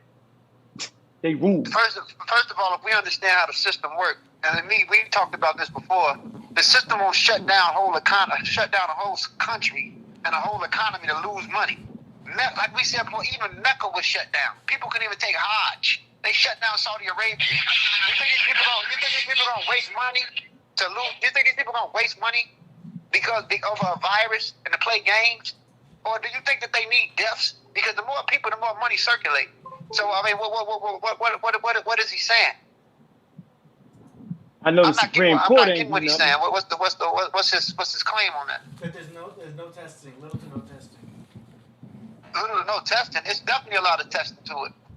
You can't even name out of 600,000 people, name how many people died from the virus so far. I mean, for the vaccine so far.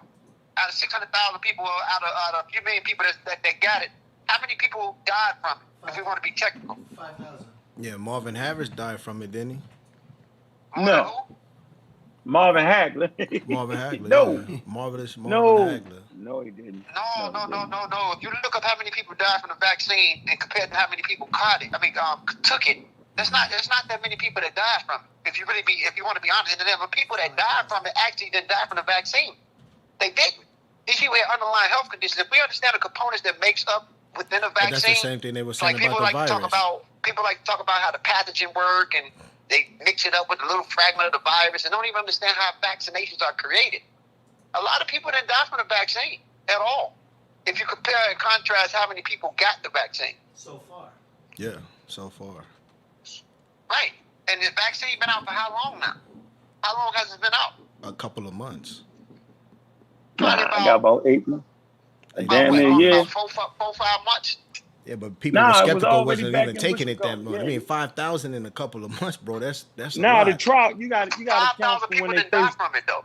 5,000 people did not die from the vaccination. But that's the same thing they said about the virus itself, that people weren't actually dying from the virus, that the virus actually had a high, mortality rate of you actually surviving the virus. But people was dying from underlying symptoms. Underlying health conditions. If Correct. you're running around here with a diabetes or a heart condition, or you got HIV and not taking the medicine for it, or you got autoimmunity disorders, and you think that you can catch the virus like this, which is a RNA virus, and understand how it latches on to the leukocytes the leukocytes in your respiratory system that's responsible for defending your oxygen flow that goes in and out, the way it attacks the respiratory system. Yeah. If you got an underlying health condition and you catch this, you out of there. Facts. You out of there. Yeah, that's the truth. That's the truth. You out of there. So when we get things like vaccinations that's patent based off how the virus works, and it mimics the pattern of how the virus works, even if there's a small component of what they say, if they understood how vaccinations are created, these things are put in play and help to allow you to have specific lines of defense to support your natural immunities.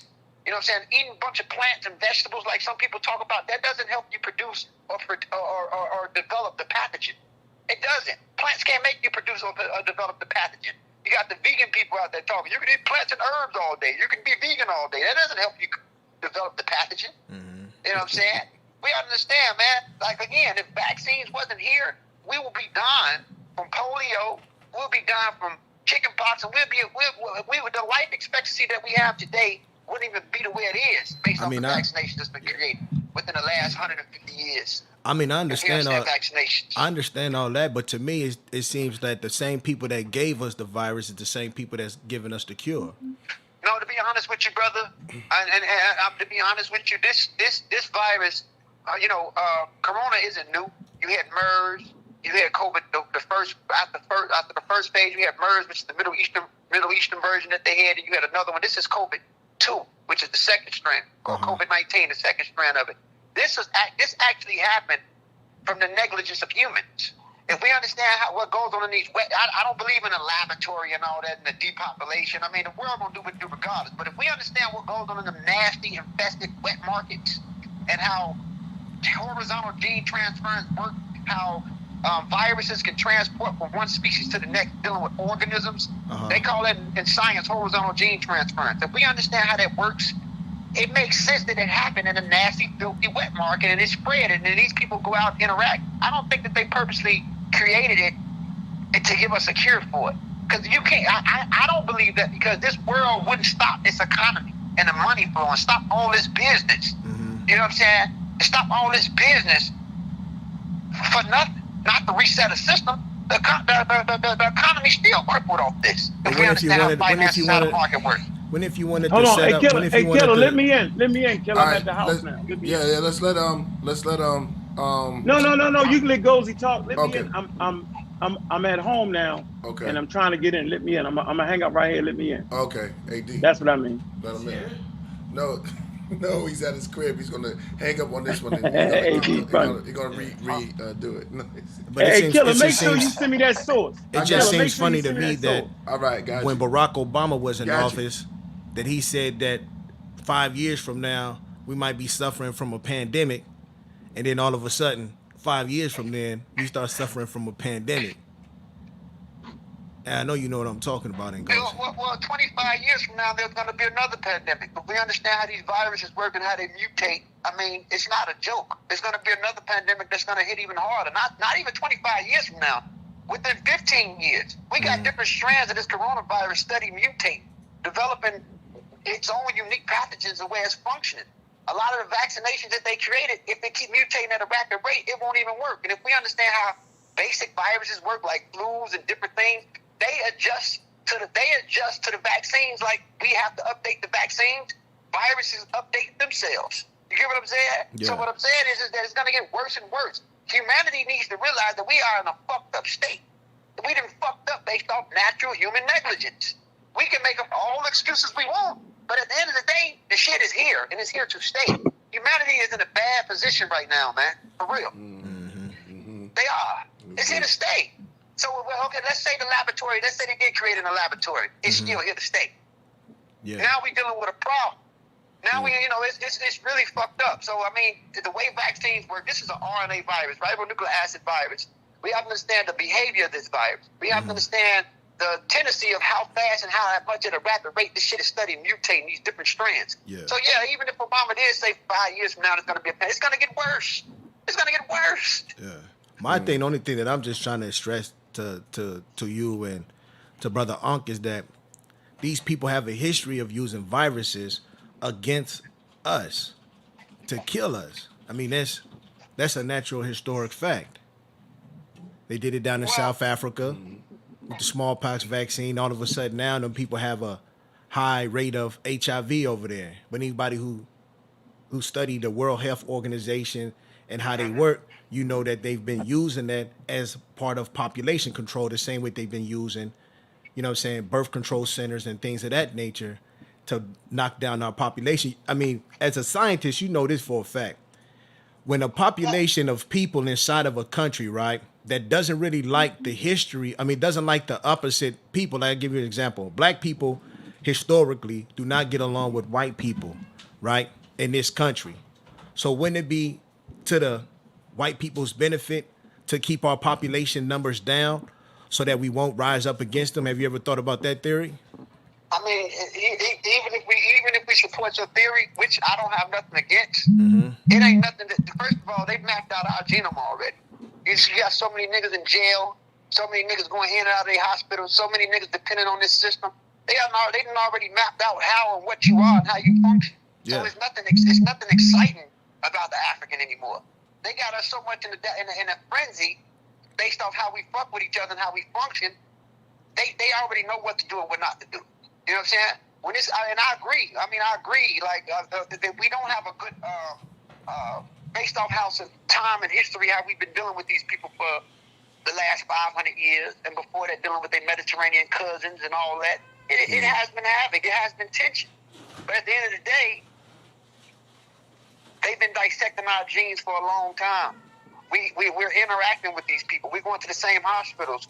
We're reproducing with these people more and more now. So they already know how we function and how we behave. They understand our human leukoenzymes. They understand our immunities now.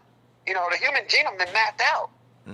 So population control is population control. One thing that they really care about is money. That's what they really care about. But why would And they having care a whole about lot of money if people they die, create it themselves? That's what I having never a whole lot of understood. people die won't be beneficial for the economy currency to circulate. They care about money. I don't think they care about his money. Even when they kidnapped people from Africa, or us from Africa, it wasn't because we was black the reason why they got us. They was trying to build and fuel a new economy. They played the game that it was because you was black. First they tried it with the Native Americans, but they was committing suicide and running away. So what was more beneficial? The sub-Saharan Africans was already immune to a lot of the viruses. So we didn't get wiped out by the chickenpox and all that shit. Because we've been interacting with these people in the early trans-Saharan trade through the Berbers in the north and going through the Sahel, and the birds in the north was already crossbreeding and interacting with people in the Mediterranean. So what I'm saying is that what's really important, they brought you over here for their cotton fields, sugarcane fields, and everything else to fuel their economy. They was already establishing the idea of a new world order. So, but they don't want a base foundation or a base population that's responsible for the development of this new world that we live in to just fade away. It's about money. They want money. It's money and niggas acting a fool. It's money and niggas killing each other. It's money and niggas producing the music that they producing, this drill shit. It's money in our ignorance. It's money in getting us locked up. You know how much one nigga's worth going to jail? Trust me. In the prison industrial industry? Yeah. How much one nigga's worth going to jail? It's money in all that shit, whether we doing good or bad. It fuels the economy. And that's, you know what I'm saying? Yeah, that's real. Yeah. And, Hey, can I show my source? Yeah. So where's that source that the guy was talking about It's there? crazy, man. But I do feel you on that, brother. I'm not against what you said. I think we're gonna let Brother Ankh because he want to show his source right now. Oh, go ahead. I'm gonna listen in. I'm gonna call in and listen in, man. I appreciate you, big brother. Peace to you, brother. That was just building, man. Peace and love to you, Minkara. I'm just gonna listen in. All right, bro. peace, brother. Peace. You need to get on the Zoom one day, man. Yeah, real talk. Yeah, we You gotta need to get get on on the the Zoom, Ngozi. Yeah, gotta get it. Yeah. Why don't you give him the link? Give him the link. Hey, Ngozi, you want to get on the Zoom? All right, hold on. I'll text him. Hey, send me that source that y'all talking about that he's supposed to be reading from. Where's that at? Where's that source at? I'll send it. Y'all got it? Yeah, we got it. Why don't you read it? Text it to me. You gotta text it to me. All right, text I'm it. gonna email it to him. All right. We're going to email it to you. Okay, so here, let me show you. So the guy said that the vaccine is an experiment and it ain't been tested, and they couldn't find it nowhere. Is it not? Did he not say that? Okay, so let me end that.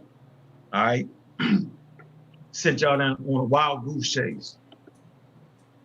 He said send him the link. Oh, y'all gotta let no. me share my screen. Y'all got undisable me and let me share my screen. I got you. I'm gonna fix that right now. 1 second. Okay. We working tonight. We working, y'all. And you're set. It's going in. We working tonight. Oh, man. Yeah, y'all can see this though, right? Yeah. The New England Journal of Medicine. So yeah, this is called the New England Journal of Listen Medicine. to the king. So yeah, you know, in Africa they created reading and writing. All right. I'm gonna say it again. They created reading and writing in Africa. I just want you to know that. Yeah. So whenever you say we don't need no books, we don't need no reading and writing, they created science. They created the scientific method. And before I get off the show, I'm going to show and prove that they created science and the scientific method in Africa. All right. Okay. So I don't want to hear nobody say we don't need to read no books. That's a bunch of nonsense. So we're gonna go to the New England Journal of Medicine. Let's see as he enabled my joint. Yeah, good. Share my screen. So let me know if y'all can see my screen. Yes, hold on. Let me make a little adjustment here real quick. 1 second. StreamYard thing. Hold on. Zoom full screen. 1 second. And here we go. All right. So for your listening audience, I'm gonna give them the sources they can use. And right now it's free. It usually costs about $600-700 to belong to it, right? But right now it's free when you want to get COVID information. So this is the New England Journal of Medicine. It's one of the most prestigious journals. All right. So we're gonna go ahead and see if this vaccine has been tested, because that guy provided no sources, said, "Hey man, it has not been tested," and the United States government Supreme Court said it wasn't tested. That's a bunch of nonsense. I'm gonna slow it down for y'all. He made the statement that the Supreme Court ruled that the vaccine was an experiment, and when we asked him for the source, he gave us some nonsense about we petitioned them. Who the hell was we? We don't know. And they didn't send us nothing because they thought whatever that was, that whoever claimed they petitioned somebody, they ain't paying attention to quacks. Let's get that straight, right? So New England Journal of Medicine, it's called the Safety and Efficacy of the BNT162b2 mRNA COVID vaccine. So everybody listening in your audience, right? Take a screenshot of that, write it down, right? And go read how they actually test the vaccine to see if it was working or not and see if it was proficient or not, right? So it says right here, it says, let's deal with the method, the background. Severe acute respiratory syndrome, coronavirus, SARS, CoV-2, infection, and resulting coronavirus disease. So coronavirus is a disease, okay? Have afflicted tens of millions of people in a worldwide pandemic. Safe and effective vaccines are needed, right? Now watch this, urgently. So this is, watch this. This is what they're working on, they tested. Methods, it's saying an ongoing, look this, multinational placebo, controlled, observed, blinded, pivotal efficiency trial. We randomly assign persons 16 years of age or older in a 1-to-1 ratio to receive 2 doses 21 days apart of either placebo, meaning saline water, salt water, or the BNT162b2 vaccine. That's the mRNA vaccine. Candidate, right? And they give you the doses that they used. I told you it's always about dose. Right, goes on to say the BNT162b2 is a lipid, watch this, and watch everybody mess it up, a lipid nanoparticle formulated, don't mean computer chip, for y'all listening, right? Nucleotide modified RNA vaccine that encodes the perfusion stabilized, what's this, membrane, hold on, SARS-CoV-2 full-length spike protein. So it's telling you right here, right? Explain it to you, that the messenger codes for and produces to make your body produce the full-length spike protein. So they're not using the virus in here, right? They're using a code that tricks your body into thinking that has been attacked by a virus, and it makes it produce the spike protein. Not the real one, but a fake one. So your body actually thinks, right, that the spike protein has attacked it, and then your body attacks it and produces a code to defeat it. This is what this vaccine is doing. It goes on to say the preliminary endpoints were efficiency of the vaccine against the laboratory, confirmed COVID and safety. So in the laboratory, it was safe. That's before they put it in anybody. They tested on animals. They tested on primates. Why? Because we are primates. So they tested on rodents. First, they in vitro. They use it in the lab, in the test tube, right? Once they realize it's safe in the test tube, then they put it on the rodents, rats, mice. Then once they put it on rats and mice, then they go to the quote-unquote primates. Non-human primates, and I can bring that source. And once they get past the non-human primates, right, they know it's safe, then they try it in humans. And then here's the results. They give you results. Let me go down to here. Methods, let me see something, because I don't want to read all that. So right here, they got the safety, right? They got the efficiency, how efficient was it, right? Then they got statistical analysis. Then they got the results. I ain't reading all that. But what I do want y'all to do is I want y'all, right, to go look this article up because it's free. Just type in New England Journal of Medicine and type it in and read the results. So this absolutely proves that this vaccine, right, actually went through the clinical trials. How do we know? Because they recorded it right here, right? And once it's recorded, a body of scientists from around planet Earth, they look at this. They look at the method, and they try to reproduce the method to see if they get the exact same results that they got. This is how it's done. Let me ask you a question. Wait. So do you got that point for you to ask the question that it was tested? Yeah. And humans. I get that. You get that? Yeah. All right. So we can move forward. So why would a guy come in here crying, talking about God, talking about he want to be a better person, making up shit? Why would he do that to y'all? Why?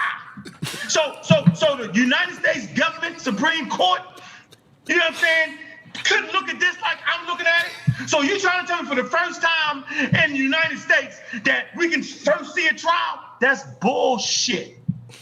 Don't come in here trying to trick people crying and then calling me names, bro. I'm the best at name calling. But let me settle down, right? because we have the evidence, and I don't have the name call, right? I'm just simply saying I presented exactly what I said I was present.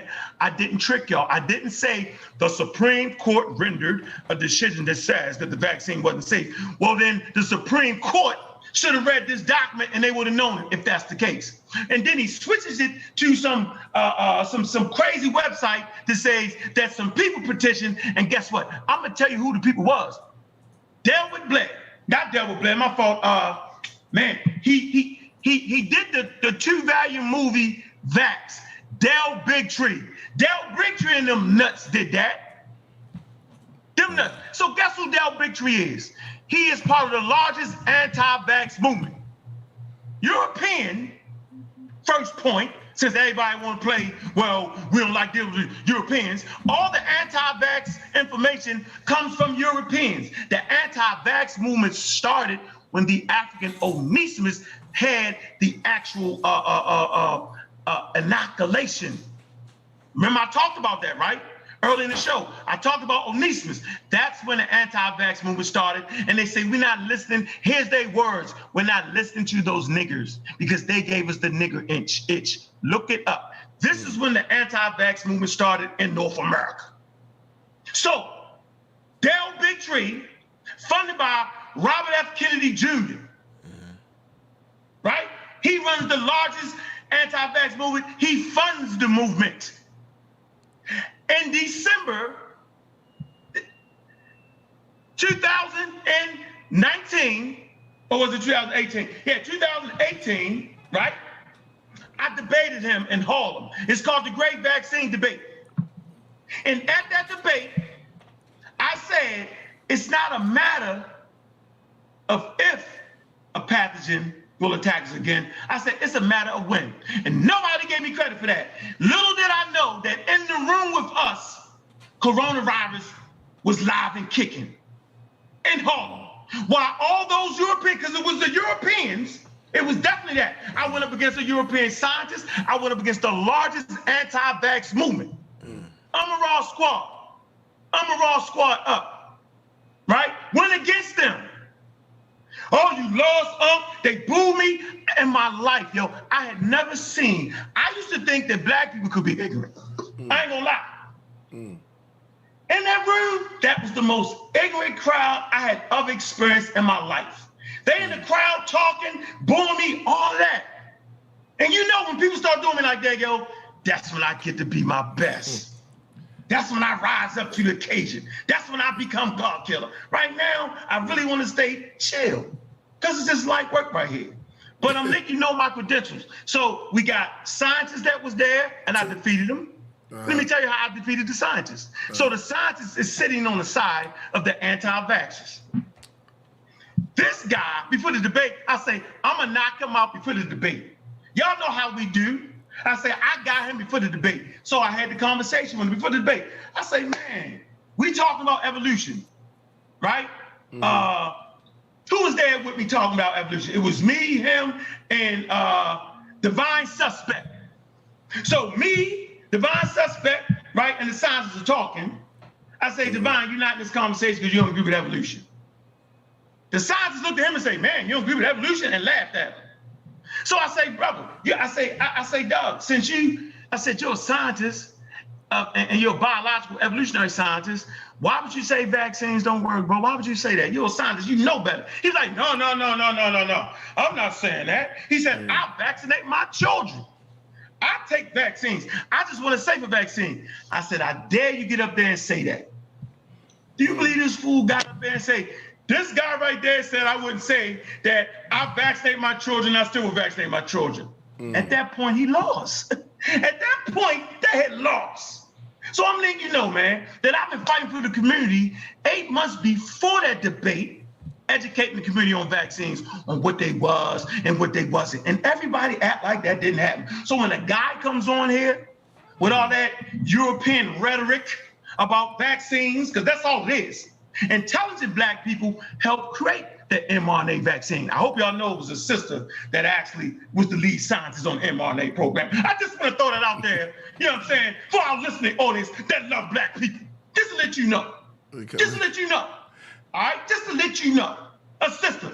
Black African power to the sisterhood, right? That helped save damn humanity from an invisible enemy. So anyway, I've showed my source. I've showed nothing but documentation. I understand that the believing brain wants you to believe almost anything. I get it, right? I'm just saying, man, I don't need y'all to believe me at all. I just need y'all to look at the sources. I'm not the expert. I'm a science advocate. I'm an advocate of science. Oh, shoot. I advocate science. Somebody just walked in the room, huh? you know, I just made the word T. So you don't believe, brother, that this is a op by the government? You don't believe that? Oh, shoot, you got your choice. No. Let me ask you a question. Hey, check me out on the real black. I'm an atheist. I don't believe nothing. Mm-hmm. No, I seek to know. I seek to learn. Tehuti just walked in. Hey, we got from Anonymous, this is from the chat room. Somebody just hit me up and says, we won't know what the real side effects are for about 5 more years. They Freeze! I don't even need to hear the rest of the question. I know the answer already. Now, if you just want to finish the question, I'll let you. Do you want to finish the question? Nah, go ahead. Continue. I'll continue just on the sake of they wrote it. They wrote it out. So I just finished. They said, we won't know the real side effects for about 5 more years. They might not die today, but they can die a horrible death 5 years from now. But again, no one knows. They do know. In fact, they have tested vaccines, have been tested, proven, and safe for 225 years. I'm going to say it again. Vaccines have been tested and proven for 225 years. And in the history of vaccines, nobody have died 5 years later. As a matter of fact, after, quote unquote, after 30 days, the side effects, you know what I'm saying, are totally minimal in the history of 225 years, right? So that's why when they did the emergency EUA, right, they put it out for 60 days. No one's stopping him because the history of 225 years, right, nobody has had any effects at 60 days. I'm gonna say this real slow so y'all can get it. Maybe I was talking too loud. In 225 years of vaccines, there have been no cases of people getting sick 30 days after they've taken the vaccine. How do you explain autism? That's a white boy invention, since y'all don't like white people. Certain white people. I ain't gonna say all white people. So it's a white boy invention. I mean, but how do you explain it? Forget the fact that it's a white boy invention. Oh yeah, because that's non-scientific. Right? And what I'm trying to say is, autism is non-scientific? No, caused by a vaccine. Let me tell you why. Autism is a neurological disease that occurs in the womb before anybody gets the damn vaccine. How about that? How do they know it's a neurological disease? Because they took a fetus, right? They took 2 aborted fetuses, and they looked at the gray matter in the brain. And in looking at the gray matter in the brain, they knew which one would later on get autism. Then they realized they found 100 genes associated to autism. So it's really the genes that cause autism. They found it. So anybody saying that vaccines cause autism don't understand genes, and they completely out their mind. Matter of fact, the whole study was associated with science, right? When the guy that published the daggone journal off of 10 people, he claimed, right, that vaccines cause autism. And I can't remember his name right now. He's no longer working anymore. He's been disbarred and discredited. What he was a part of a vaccine suitcase. And when we say suitcase, right? He was involved in that. You know what I'm saying? You can't do that. You can't be the scientist and then get money off of the daggone suit. That don't make no sense. They was cheating. He only looked at 11 boys. Right? Now, watch this. Now, I can pull it up. Now they've tested millions of children, right? And the results come back, vaccines do not cause autism. They made that up. It's a lie. There's none of that. That does not happen, right? Tell a person pull up a scientific journal on that, they can't. Simple as that. As a matter of fact, eating disorders from women are on the spectrum of autism. Not to mention, autism expresses itself at about 2 years, the same time, right, that the baby gets their full payloads of shots. So I can understand a mom, right, having a baby, looking in his eyes for 2 years, everything is fine. And then around the same time he get the shots, he starts to get those symptoms of autism. So autism expresses itself about 2 years or 18 months around the same time you get your full shots. The chat room is going in on you. No, they talking, but they ain't putting no sources though. See the difference? See the difference? It's always that. I'm not saying, hey man, I appreciate y'all, but just source up and shut up. I appreciate y'all. You know what I call the chat room? Right. The peanut gallery. The peanut gallery. Oh, they really. Oh, it's on now, huh? Oh man, yeah. Say with it. What is it? Say it with your chest. Put 5 on it. Google LA Times for FDA didn't approve. What's that? Pfizer. Yeah, Pfizer COVID-19. Then compare pre versus post total deaths. Please stop debating. Please build on actions. Yeah, what they say? They said please stop debating and please build on actions. I did. Take the vaccine. That's my action. If you don't want to die in case, listen, here's the funny part. Listen, I ain't even telling people to get the vaccine no more, yo. Listen, I ain't even telling people to get the vaccine no more. I did my job. Now, coronavirus is a vaccine preventable disease. Now they're taking off the mask, right? People aren't social distancing, right? Now the people that are more vulnerable for catching the virus will be those who are not vaccinated, be those who no longer wear masks, right? Shout out to Sarnetta, man. He caught COVID, man, right? And that's my man, right? And, you know, I'm glad he's working on that. I appreciate him. Shout out to Sarnetta. So if Sarnetta can catch it, everybody can catch it. See, that's the game. Shout out to Doggy Diamonds. I'm shouting out the brothers, right, that don't agree, so to speak, with the vaccine, right, but allow me to come on a platform, yo, right? And that's all that really counts, that they was willing to go against what they thought and what they believed, right, to make sure this message got to the community. And for me, that makes a person a true leader, yo. That, like you. No See doubt. what I'm saying, Killer? Yeah. Whether you agree with it or not, whether your boy agree with it or not, yo, y'all have allowed the community to see the side of the story. Now watch this. I hate to tell y'all, there's only one side of the story. Okay. See, people think that, hey man, I got the opposites in that. Nope. The only way we know about the vaccine is through science. That's the good and the bad.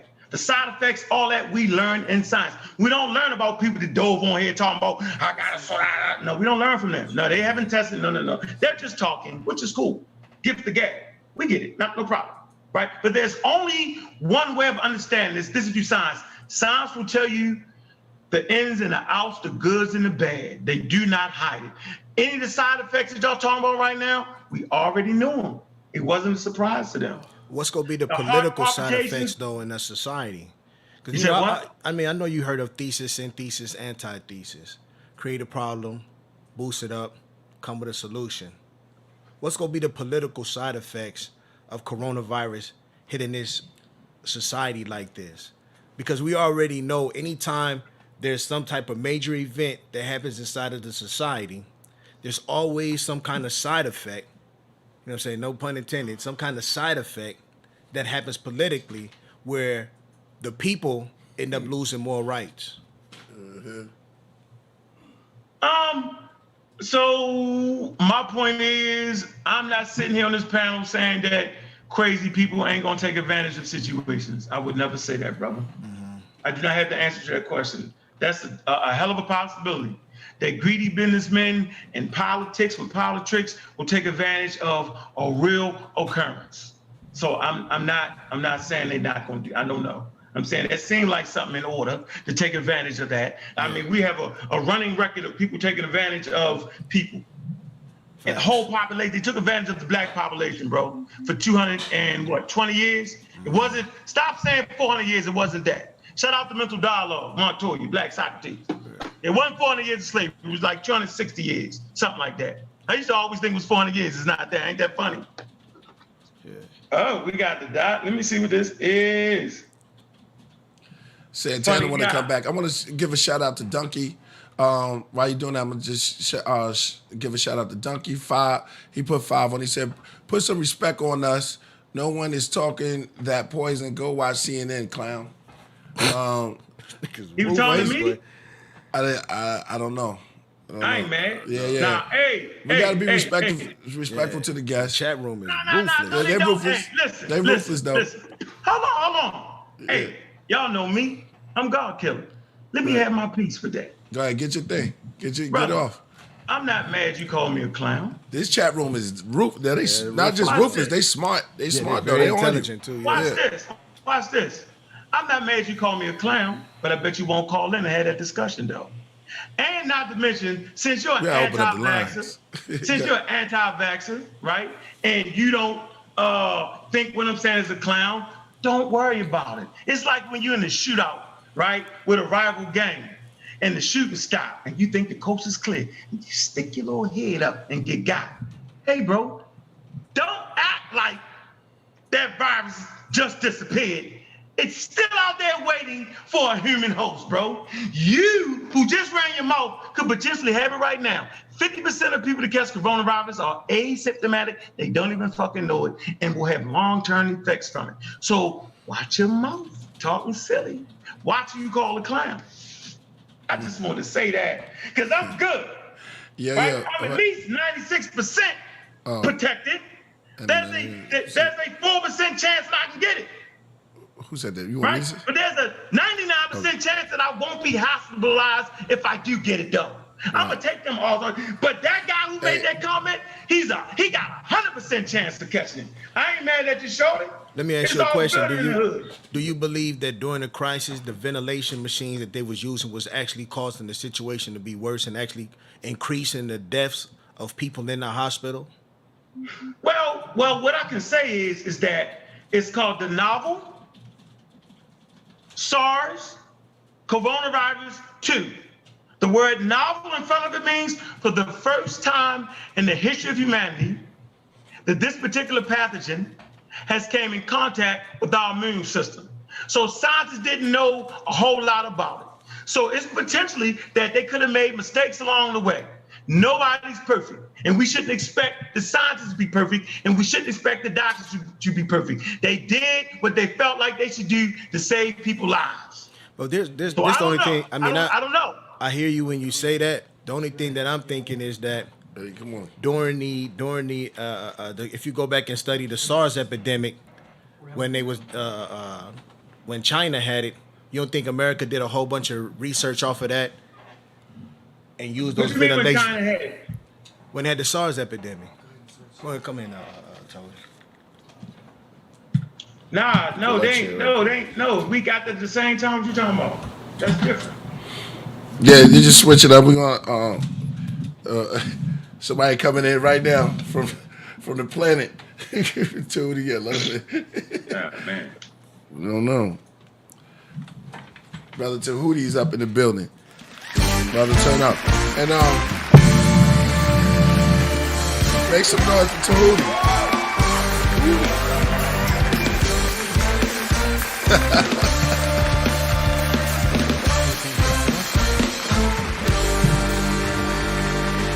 Brother, turn up. All right, no doubt.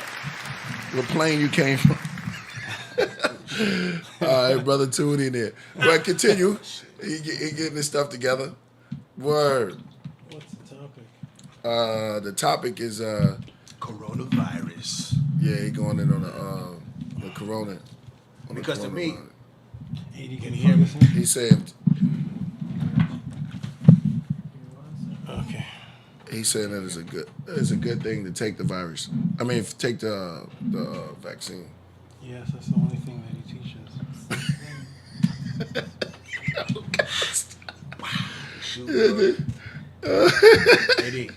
I had to push that one. Yo. All right. I don't even know how I should let that one out. That was so sharp. You threw that sword so quick. Yo. Now you deep. Who? Him? Yeah. You do teach other things though, right? He do it to me? Yeah. Oh, he threw it to me? Yeah. I already beat him up. He already got beat up. Yeah, I already defeated him. You know it. He did. He went from undefeated to a loss. He did show us a record. He did show. If you think, hold on. Hey, yo, if you think I'm going to listen to a person with a damn spot on their head and think that's going to make some damn sense, y'all lost y'all damn mind. There has to be a certain level of inquiry, a certain level of just understanding, know that anybody walking around with a spot on their damn head in 2021 ain't got no real scientific information. Like, that goes without saying. Like, knock it off. Like, I'm not the one. Watch this. Watch Tehuti do the same thing everybody else do. They ain't gonna have no sources. They gonna get gathered. Watch it. I'm gonna be a prophet on this. How you doing, Tehuti? What's up, Uncle West? Uncle West. You know my name. You know me. Hey, greetings, Uncle West. Yeah, greetings. Yeah. Yeah, it's on. I remember him. He gave me 3 wins. You handed him 3 wins? Huh? He said you handed him 3 wins. What 3 wins? The 2 no-shows and then the 1 judge debate. Oh, where's the mic? Which mic is Yeah, is there's my mic? Yeah, let's move that. Oh, mic sorry, to yeah. over there. Yeah, I'll let that man speak for himself. I don't think he could hear me. There you go. Okay. All right. Hey, peace, everybody. Peace, Ankh West. What's up? Greetings. You know what it is? Yes, I know who it is. I remember you. Yeah. All day. We sent up the StreamYard. Did you get the I got it. That's set. You're on mute. You ready to mute? let me pull it up and see. When I did click in, Uncle West said I did hear he said he was gonna shut me down before I came. So Yeah. He did say that. He did say you were gonna shut him down. before I came. I already did. Did that happen? I got shut down. Yeah, you got shut down. You pull up. Tell the truth, Killah. Yeah, he pulled up some stuff. Yeah, he pulled up some stuff. He pulled up some Now, good I went stuff. to an Egyptian papyrus. I got Let them know that. Shut down for what topic? The pyramids. He went into the how the pyramids was how there's evidence of the pyramids Okay. Was there tea in that? was created. How the evidence that the pyramids was actually built, and really? that they were intelligent. Yeah, they were intelligent enough to bring sand there, and they didn't leave tools. They didn't leave tools around because who leaves tools around after they finish work? Did I say it right? Nah, hell no, you mix it all up. You know you did. That's what shut me down. Yeah, he said yeah. Damn. Nah, he was saying. Yeah, he said he said sand was go ahead. You I said said sand. What you I was said saying. I proved where the stones came from. I proved that the limestones, right? He's still doing the debate that he lost? He's still talking about the debate? We already had this debate. Oh, Yo, the debate that that's we what already I'm saying. had? He's still talking about that? Hey, Tehuti. Hey, Tehuti. greetings. How are you? Hey, Tehuti, you want to explain that? Explain that, Tehuti. Explain to everybody what happened in that debate. I'm listening. What happened? Okay, one moment. There is a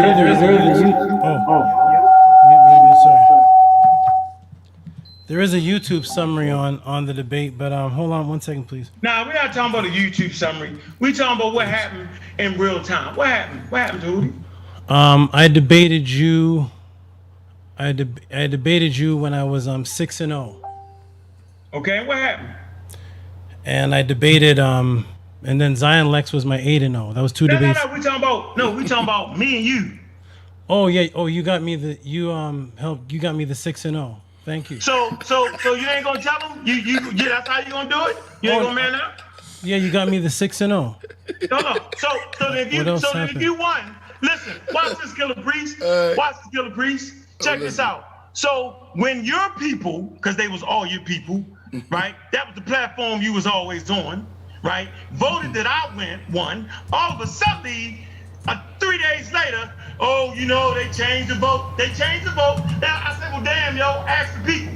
Then when we asked the people in the vote, I won, and then that disappeared. Then he did it again, said I won. So then they say it was a tie because the panel said, you know what I'm saying, that he won, but the people said that I won. And it went just like that to Tehuti. And you and I know it. Hey, don't make me call, hold on. Don't make me call a guy who sponsors the debate up. Don't make me do it. I do it. Is this the, be a man and tell the truth. So at the end of the day, the people said I won, and then the panel, who was all your friends, right, said you won after they had to do it again and do the I'm like, damn, I won. Like, why y'all gotta do it again? Well, really, you didn't win. He won. Okay, go to the people. The people say you won the vote. Then they made it. Then they did it again. Like, stop. So since you won the debate, get around my source right now, dog. Do that. That would prove that you won. Same Sorry. how you did. Can you explain why there's a harbor dedicated to Khufu and the vice board, was his half brother, talks about the building of the pyramids and talks about building material that they bring into the pyramids? Get out of that. With a source. Now hold on, not what you talk, with a source that proves that there's actually a harbor of Khufu. You got that right, yo? I'm listening. Yep. No, but you got that source though, am I correct? Yeah. He should be able to defeat that source since he won. Where's the So the people at home have no idea what's going on. We need an update for the people. So for the people that's home, I mean, people that's home, there was a debate earlier between Tehuti and brother Ankh West, and so now they're just sourcing. I mean, they're just sourcing it out. Tehuti came out as the winner, and Ankh saying that's not true, and that they're both here now, and this is where we at. What's in the debate about? Did aliens build the pyramids, or was that about it? No, that was Ankh West's narrative. That was never my. No, that was his dishonesty. He's a dishonest individual. So what was the debate? Hold on, watch this. Hey, yo, ask him right now. Since it wasn't Khufu who built the pyramids, and watch he buck dance, watch he do everything but tell y'all. I guarantee you that. Watch. Oh, just who built the pyramids, bro? Just so we can do this one thing at a time. See, he's starting already. Avoid the question. So just so we can do this one thing at a time. Me and this gentleman, Ankh West, so first of all, peace to the audience, greetings, Hotep, and peace to everybody. Me and the gentleman had a debate. He challenged me to a debate about the building of the pyramids, and the title of the debate was called "Did Pharaoh Khufu Build the Pyramids?" That's the flyer that went out, and the discrepancy here seems to be who won the debate. I don't have any discrepancy, but I didn't know there was a discrepancy. So it was an agreed judge debate. We have a video of the agreement that there will be judges of the debate. And if you look on the screen, you'll see the names of the judges. We'll start with judge number 1. Ankh West, are you still part of the Dagger Squad, or you're still in that? No, I'm a Raw Squad, Mossy Clan Warriors, Pseudo Killers, Team Osiris. What's the Kofi Pasi Research Team. Yes, is Mossy Clan Warriors. Yes, and who's right. very close to the Dagger Squad. I believe you're on Garfield's Dagger Squad on a regular basis. Garfield's Dagger Squad. I think he's muted. He's not. Oh, he is. I think you're muted, Ankh West. Sorry. We can't hear you. I don't know if you can hear me, but I believe you're muted. Unmute. You're muted, Ankh West. Can you hear me? You're Unmute. He was so crazy, he muted himself. Ankh West, you've his name. There you go. There you go. Hey, I ain't gonna waste time. I'm gonna let Jeremiah Judah come on here because he's the host of the damn. Let's let him tell it. I don't believe nothing you say. Let the guy that actually ran the debate say. Let's do it at the end. Did I answer a question? So Ankh West is very close to a group called the Dagger Squad. As a matter of fact, shout out. You can find him on a brother named Garfield's YouTube channel. That's actually called Dagger Squad, which Ankh West is a regular there. So the Dagger Squad and the Ammon Ra Squad are very close knit with each other. Is that true, Ankh West, that you and the Dagger Squad are pretty close? Are you guys rivals? You're muted again. Your phone isn't working again. Yeah, like the last two hosts. Guess me. Oh, sorry. Hey man, are you asking me a question, dog, that makes some sense? Or you gap? Yes. What is the relation between the Ammon Ra Squad and the Dagger Squad? What is your two relations? Is it pretty good? The Dagger Squad is my man. Thank you. Okay. Garfield. Right. Shout out to Garfield. Respect to him. Right. Right. Now we should get to the point, and you slow with your answers. Yeah. You rock us to sleep right now. Who started the question? Who built the pyramids, Who bro? started? Get it out the way. I don't like all this. Sorry. Get it out the One way. thing at a time. Who started the Dagger Squad? Who actually started the Dagger Squad? Was it a female or a male? What? Man. Who started the Dagger Squad? Was it a female or a male? I don't know. Okay, so according to all the sources I talked to, it was a sister named Shemaiah Allen. Have you heard of her before? Shemaiah Allen? Man, you know what? I'm moving now. Yo, let him gallop right now. Have you ever heard of Shemaiah Allen before? Okay. So anyways, back to the point. He said that the panel was a panel of my... Hey, Freeze, you gonna let Jeremiah Judah call in? Yeah, everybody can call in. What's the number? Real quick. Yeah, so... hold on. No, don't say... I can reach... Okay. I don't want to say that... Save... What's the... Man, whatever, man. Don't do that. What's the number? To call, but you don't want to yell that out on your number on... Oh, yeah. Yeah. No. We'll give a number. I don't want to yell out my number. Yeah, well, I can tell Jeremiah Judah. I can text him and tell him to call. Yeah. But we're not gonna yell that out. We don't have a call-in number. It's Killah Priest's personal phone number. So we're not gonna. I got his number. I was asking, could I give it to him? You want to tell? You sure you can text it to him? But I want to get to the point of the first thing. That's why I'm asking Killah. Killah, can I text it to him? That's all. I'm asking permission. Yeah, you can text. Okay. Okay, so he said it was a panel of my peers that were doing the judging. So I just want to say that anybody can go ask a sister named Shemaiah Allen, and she is the supposed founder of a group called the Dagger Squad. She was a part of this group called the Dagger Squad. She's no longer really involved in it now, but I just wanted to say that she was with the squad, or started the squad, that is the close relationship to the Ammon Ra Squad, of which this gentleman, Ankh West, is on their channel almost every few days. So this is the first judge. So I just want to say that I don't know this sister personally. Me and her have no relationship. Yo, why would you like? Excuse me. You know what? I'm not going to interrupt you, but what you can do is you can't sit up there and just make up stuff and lie, bro. That's what you can't do. Don't make me for Garfield. Can I step by step? Well, let's do it. Let's do it with order, though. Can we do it step by step? Yeah, let's do it with order. So according to the people in the league, the sister here started, and it was in close relationships to the Dagger Squad. This is the first judge. If you look on my screen, is the screen shared? It's about to be. Okay, let's look at the screen share. Put the screen share on, please. Okay. So this is the judges. When me and this brother here had a debate, we agreed that there would be judges. A judge debate. That's on video, which I can link everybody to the video of the agreement, that there would be 5 judges, okay? These are the 5 judges on the screen. The very first judge is the very one lady that I mentioned, who is Shemaiah Allen. Yeah. Who was connected to the Dagger Squad in no relationship to me.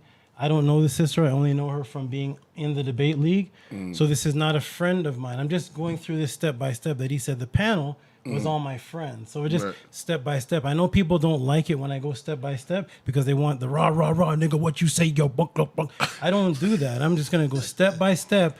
You made a statement that the panel was all my friends. Yeah. Shemaiah Allen, the first judge, is the so-called founder of the Dagger Squad. The squad that he said is his man, Garfield. So we've X'd that out that this is my friend. Let's go to the next judge. The next judge is Andrew Ford.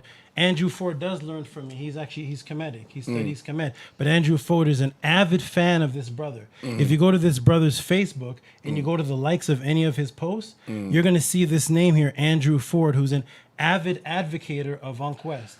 Right. Go to his Facebook and you will see that he loves Ankh West. He's even told me Ankh West is my man. So now the next one, Prince Kofi. Prince Kofi is one of the spearhead leaders of a movement called Kemet on Trial. Right. Kemet on Trial is a big debate that's been going on for over 10 years, and it's the Hebrew Israelites attacking Kemetians. And Kofi is a spearhead of that. He is completely against Kemet. He doesn't like Kemet. He's the one that promotes the Kemet is homosexual. He's been the spearhead of this anti-Kemetic movement. So this is not my man. This is my man on the panel. This is Kofi, who's completely against Kemet. Who's the next one? Anu Kakarak. Anu Kakarak is somebody that I just met in the Lion's Den. I met while I was in the Lion's Den. He's not my man. I know him from the Lion's Den. Right. He doesn't have Kemetic beliefs. And the next one is somebody who's also close, who knows the brother Ankh West, Dewan Africanite. Right. These are the judges. I just wanted to go through step by step that the judges on the panel were not my mans, or as he says, these are my friends. So let's just do step by step. So I'd like that statement retracted. Hey, Tehuti, what was the ruling? How many judges was it? 5 judges. It's on the screen. And what was the final score on that? Just curious. It's Shemaiah. I'll read it out. Shemaiah Allen voted a tie. Andrew Ford voted Tehuti. Prince Kofi voted Tehuti. Anu Kakarak voted Tehuti. And Dewan Africanite voted a tie. So in other words, nobody on the excuse me, none of the judges voted. And you kicked you kicked the other guy. Excuse me. And they kicked my man off the joint. None of the judges voted for. You know what I'm talking about, right? So everything that he's saying is talking. I'm showing you the judges and the final decision and the certificate. Hey, this is what we're gonna do. We're gonna let the person that had the debate. But he is showing. He is showing a.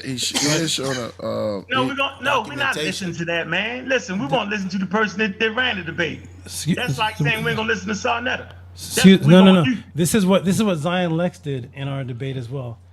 This is what Zion Lex did. Instead of the agreed, we have an agreed rule system of. Excuse me. I know your phone ringing right now. We're gonna get this straight. Yeah, we have an agreed judging system. Right, give me my turn. Hey, give me my time, yo. Give me my turn now, Tehuti. Excuse me, the agreed judging system. We heard you, Tehuti. Okay, the agreed judging system with Zion Lex was that the crowd voted. Once I won, then Zion Lex said, go to Sarnetta. The agreed judging system with this brother Ankh West was that we had 5 judges. Once I won, then the complaining begins. We agreed that it would be a judging system. That's our agreement. And here is the judging system, and I'm just showing the certificate and the judges. There's nothing really to debate about. I don't like to talk about this because it's a waste of time. I want to debate. All my disgruntled losers are now coming on Killah pre-show. And hey, that's what he said. Now I got Garfield calling me. Hey, Killah Priest. Yeah, let's move. Yeah. And you got Jeremiah Judah calling you. Make sure you get him. Go ahead. No Jeremiah Judah called me yet, but Garfield called me. So that's the debate, and that's it. I mean, I don't know everything. All right, we heard you. Go ahead, let Garfield get in. Now on to the next topic. So you no, bro, no. Give me my shot. No. I'm gonna give him a shot. Nowhere with the spot on your head. We ain't doing that. Oh, okay. All right. What's up, Garfield? Hey, and you got Jeremiah Judah. Hey, peace. Yeah. Oh, your thing is on backwards. What's up, Garfield? What's good? Hey, peace and love, man. Hey, Tehuti, man. Listen. You see, Jeremiah Judah. Let me just say this quickly about the debate, and I'll talk about Dagger Squad. Give me 30 seconds. When Ankh West had the debate, right? 2 people voted that it's a tie, and then what happened is the other people that voted like a day or 2 later, right? But watch this. The other people, when he did the people in the group and they voted, it was a landslide for Ankh West. Where is it? So Jeremiah Judah gave Ankh an award for winning the debate because he won the popular vote. He said for the judges, now the judges came back, there was no decisive winner with the judges, and the people voted like a day or two later and said that Tehuti won. They didn't vote that night. Those people that he showed you on the screen, they didn't vote the night of the debate. Some of them fell asleep. They didn't even listen to the debate. But what happened is with JJ's debate, and nothing, I'm not taking nothing against Tehuti, because I actually like him as a debater, actually. I think he's a cool debater. But what happened is with JJ's debate thing, it's kind of biased against whoever he wants to win. So sometimes that happens. But Tehuti is right. They did vote, but a day or 2 days later. But the popular vote in the group that JJ runs, Ankh won that by a landslide. So they both, he gave Ankh an award. So why would he give Ankh an award for winning the debate if he didn't win the popular vote? That don't make no sense. As far as Dagger Squad, no woman started Dagger Squad. It was me, Raw Born, and a couple of people. Shemaiah Allen came in during that process of we starting. So she didn't start Dagger Squad. I'm Garfield. I'm the leader of Dagger Squad from day one. So for somebody to broadcast and say somebody started Dagger Squad, that's kind of out there. That's kind of out there. Hey, peace, Garfield. How are you? Hey, peace, Tehuti. What's going on? Okay, so since you are the leader of the Dagger... Nah, he just cut you off. Don't go for that tactic, Garfield. It's the tactic, bro. He cut you off in the middle of talk. You gotta chill. He's an expert at doing that shit, bro. Trust me. Bruh. Go ahead, bro. Go ahead. Finish building. Go ahead. I'm just jumping out the window. Go ahead. Is that Russell? Yeah. Russell's father? Okay. Go ahead. Okay. Peace, Garfield. Can you hear me, brother? Hey, I can hear you loud and clear. Okay. So what I'm going to say in front of everybody, since you are the leader of the Dagger Squad and you've corrected the position of the sister named Shemaiah Allen, then I'm going to retract publicly the statement that I heard, because I said I heard from the debate league that Shemaiah Allen started the Dagger Squad. But if you, Garfield, are the leader of the Dagger Squad and you say she didn't start it, you are saying she just was a member. Is that correct? She didn't start it. She was a member? Yes. Okay. So I will publicly retract the statement that she started it. She was a member. Okay. So the point that I was making was that the gentleman Ankh West said that the voting panel were all my friends. So we're going to retract that Shemaiah Allen started the Dagger Squad, and we're just going to say that she's a member. She was a member of the Dagger Squad, which still brings the point right back to the point that she was closer to Ankh West people than my people, and Shemaiah Allen was not a part of my friend who was doing a biased judgment. All right, can I say one thing to you? Sure. When I spoke to Shemaiah and the other dude, they said, "What's going to happen, Garfield?" They predicted what was going to happen. They said the reason why they voted a tie because they really don't want to be a part of JJ's league as a judge, because he's biased and he decides who's going to win his own way. So what happened is, ladies and gentlemen, the debate league, and I'm not knocking Jeremiah, he's doing his debate league, but I'm telling you what they said from the horse's mouth, that watch what's going to happen a day or two later. And a day or two later, it did happen. After Ankh won in the popular vote, all of a sudden, there you go. And there goes my man right there in the chat right there, Raw Born. He was one of the guys that started Dagger Squad, right there, each one. So he's one of them right there that will testify to that too. All right? But as far as the judges though, I mean, it is what it is, man. But the popular vote said Ankh won, and then those people that voted 2 days later said that you won. That's it. Ain't no big thing. Okay. Right, So let's keep it moving. Yeah. We had an agreed judge debate, and that's all that there was. Nah, man, let Tehuti on. Let Jeremiah Judah on there, man. We had an agreed judge debate, and those are the judges' votes. Man. So everything else is just conjecture, saying that. Hey, let Jeremiah Judah on to talk about that. All right, I'm out of here. But hey, peace and love to y'all, man. Enjoy y'all evening. And to the brother to the right, I don't know his name. Peace and love to you, brother. Much respect to you. I just want to let you know what you did that day with John Lex. I appreciate you for that. Big shout out to you, beloved. And shout out to my man, Killah Priest. Peace and love. I'm out of here. All right, brother. Much love, Garfield. Much love. No doubt. Hold on. Let me call the brother back. He's from Illinois? No. Yeah, that's Sam Judah. Oh, JJ? Yeah, he moved to Illinois. All right. There we go. And let's keep it moving. Let's get this. We got Ngozi on there? Yep. All right. Yeah, he wouldn't answer that question, no, Killah Priest, just for the record. What was the question? Who built the pyramids? Why you won't answer it? I bet you $5. Hey, Shalom. What's good? Can y'all hear me? Yeah, we hear you. Yeah, like I was saying, man, come on, man. See, Garfield, you can't be slandering the league, bro. You know what I'm saying? Tehuti is one of the Lions Den living legend champions. He like me. See, I go on the road, kick ass like people like, Garfield. I whoop all these dudes up, man. And Tehuti do the same. But this match right here was even. You see what I'm saying? As far as, like, okay, Tehuti won with the judges. But the people voted. When the people voted, Unc West won by 2 votes. 2 votes. Hey, JJ. So, JJ? Both debaters were happy. See, Garfield can sit back and criticize, but you don't really know what's going on behind the scenes. See, I wouldn't knock your platform like that, brother. But anyway, hold on. Let me just say one thing. Tehuti was one of the Lions in. Hold up. This is not a platform. This is a. Hold up. Let me say this is not a platform. This is a platform. Facts. Platform. Yeah. Yeah, go ahead. But this is what I'm saying, man. Tehuti, look, I'd have had conversations with Unc. I'd have had conversations with a lot of these brothers, man. And I try to keep it fair as possible. So for Garfield to say, I mean, everybody wins in the Lions Den. This is a Hebrew Israelite platform. But guess what? We have a kinetic champion. You see what I'm saying? We got a champion right now that's from the Dagger Squad, Shemaiah Allen.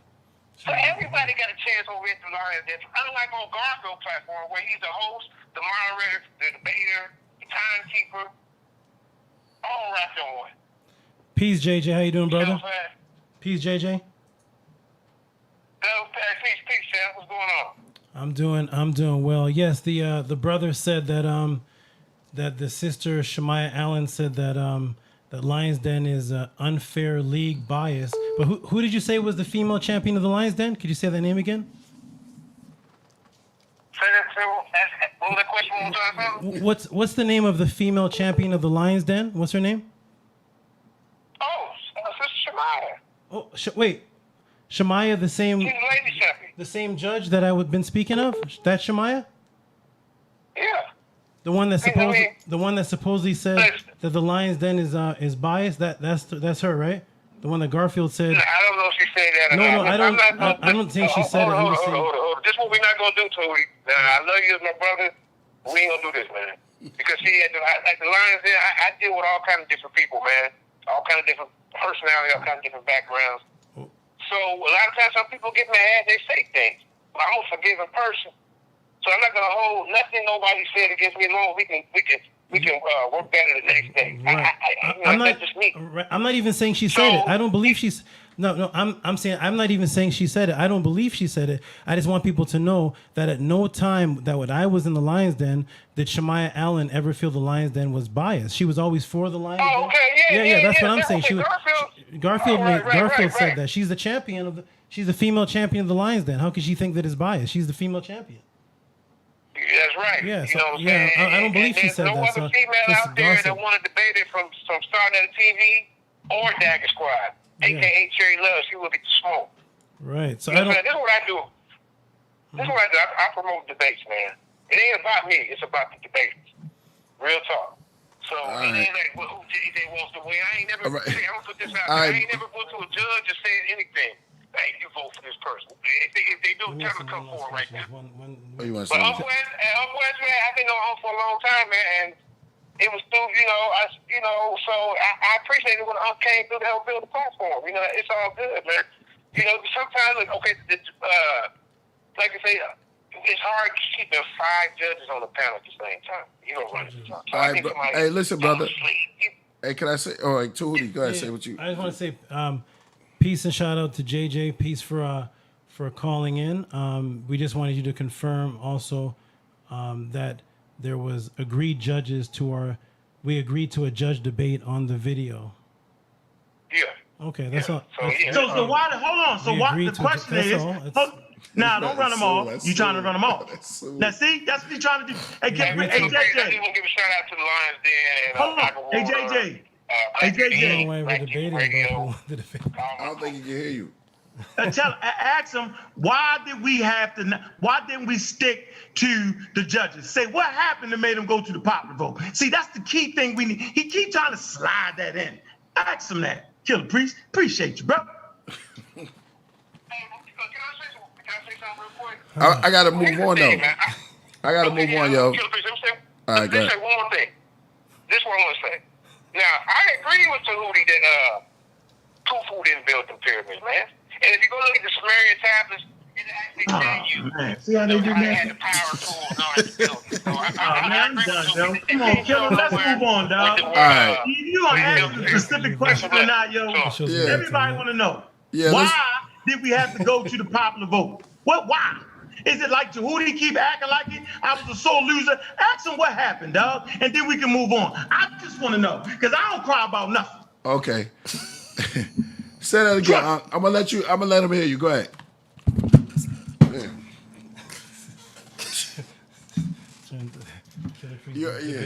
Yeah, you heard? You heard? It's that spider working over there. Did you? Hey, JJ.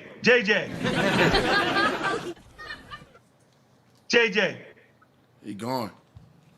All right, we good. Answer that question now, bro. All right. Mr. Winner, answer that damn question. Who built the pyramids? Watch. Okay. He's not going to answer it. Watch this. I'm going to sit back and throw my arms. He's not going to answer it. Go. Who built the pyramids, bro? We have no recorded evidence of who exactly built the pyramids, other than that they were built in the time of the Neter. We don't know the name of the builders. We don't know because there's no evidence of it, and that's not what the debate was about. Just for clarity, we never had a debate. No. We know it's me and you talking man to man. The debate was, did Pharaoh Khufu build the pyramids? That was our debate. Okay, and what I'm asking you right now, who do you think built the pyramids? He's not going to answer it. Who do you think built it? I will say the Neters, but I don't know the name of the builders. Who's a Neter? The Neters were the beings that the Cometians say were the first rulers before the flood, in the time of the Zeb Tepi. Were they humans? Were they Homo sapiens sapiens? I would say no, they didn't fit the qualification of Homo sapiens sapiens, no. They fit the quality of what? We can only call them the Neters because they don't fit the quality of. They don't fit Was the. they superhuman? Can I superhuman answer? stuff? What was they, bro? Don't play with me right now. Everybody is listening, dog. Okay. Don't do that. I told you what he was Are going to do. you okay, brother? I'm gonna ask Are you you one okay? more time, bro. Was they? We don't human have beings, or was terms. they some space people? We don't Ask the have. question, dog. We do not have terms today to describe the Neter. They were just merely called the Neter in the scrolls of the Cometians. All right, We don't have the Neter today to apply English words to say, well, they were superhuman, in English, I guess we can call them superhuman. They had powers beyond humans, yes, but we don't. Powers beyond. Okay. But that once again, that's not the topic of the debate. The debate was, did Pharaoh Khufu build the pyramids, and the proof was that he didn't. So you have to sign off now, so we can get to building knowledge. All right, Did I not read to you that Khufu's brother was building the pyramids and was the viceroy and in charge of the sailors bringing building materials to the pyramids? Did I not present that? Yeah, he read it. Yeah. Now, do you want me to put that on the damn screen? Do I gotta keep pounding them down since we act like that ain't what it is? It's the oldest papyrus in the Old Kingdom. Yeah. We bring it out. Bring it out. You want to talk? With the barrel in your mouth. Bring out what you want. I was not here. Whatever you brought out, I was here when you brought out the other papyrus. The Myrrh papyrus. I remember that. I told him I wanted to kill you before you came on here, which I did.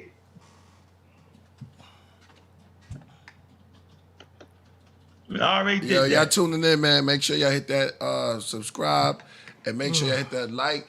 Yo, we got Tehuti, we got brother Ankh, we got is Ngozi still in the building? Ain't nowhere in the world. Super beings make it Huh? me. Let him in.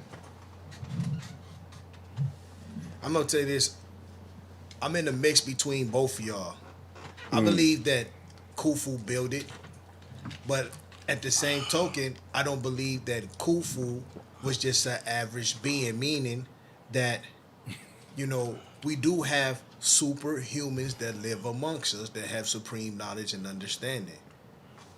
So to me, it doesn't. If the papyrus say that Khufu's brother had a part in building it, who am I to doubt that the Africans back then didn't have that knowledge to stack stone upon themselves? And let me clear this up. Let me clear this up for those who want to create the narrative that I'm saying that some gray.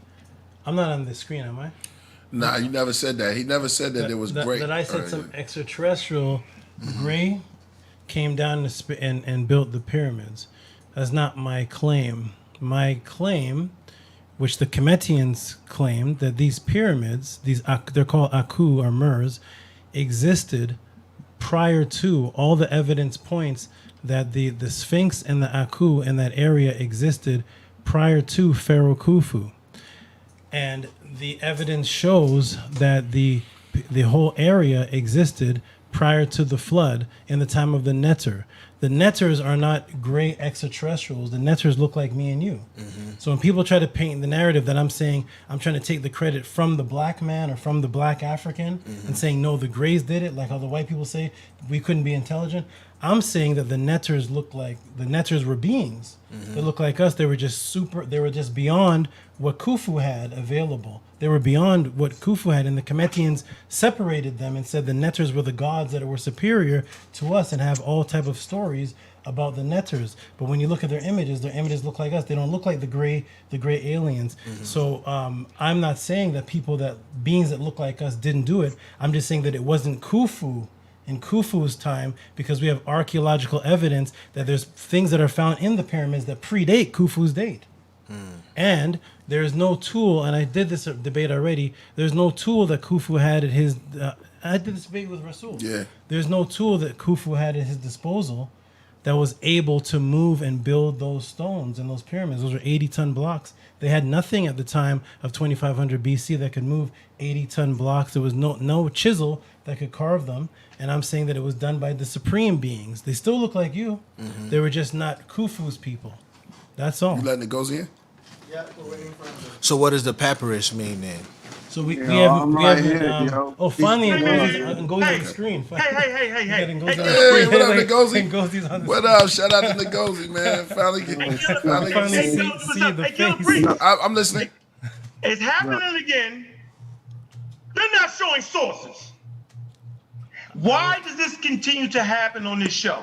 Why am I always showing sources? So now I'm going to bring you the archaeological dig to say that nigga need to stop it and need to get off the damn show and take the spot off his hat. That's what I'm about to do right now. Let me get him out of here. Since he done got me started. Because you ain't playing fair, bro. They ain't playing fair, yo. Dude, hey, Goldie, you know how we get down around here, dog. Most definitely. Get it in, bro. Figure the source. This source is called, ladies and gentlemen, it's an archaeological dig. It's called the Harbor of Khufu on the Red Sea. The coast said Wadi al-Jahar, Egypt. Do we see the evidence here? Evidence of what?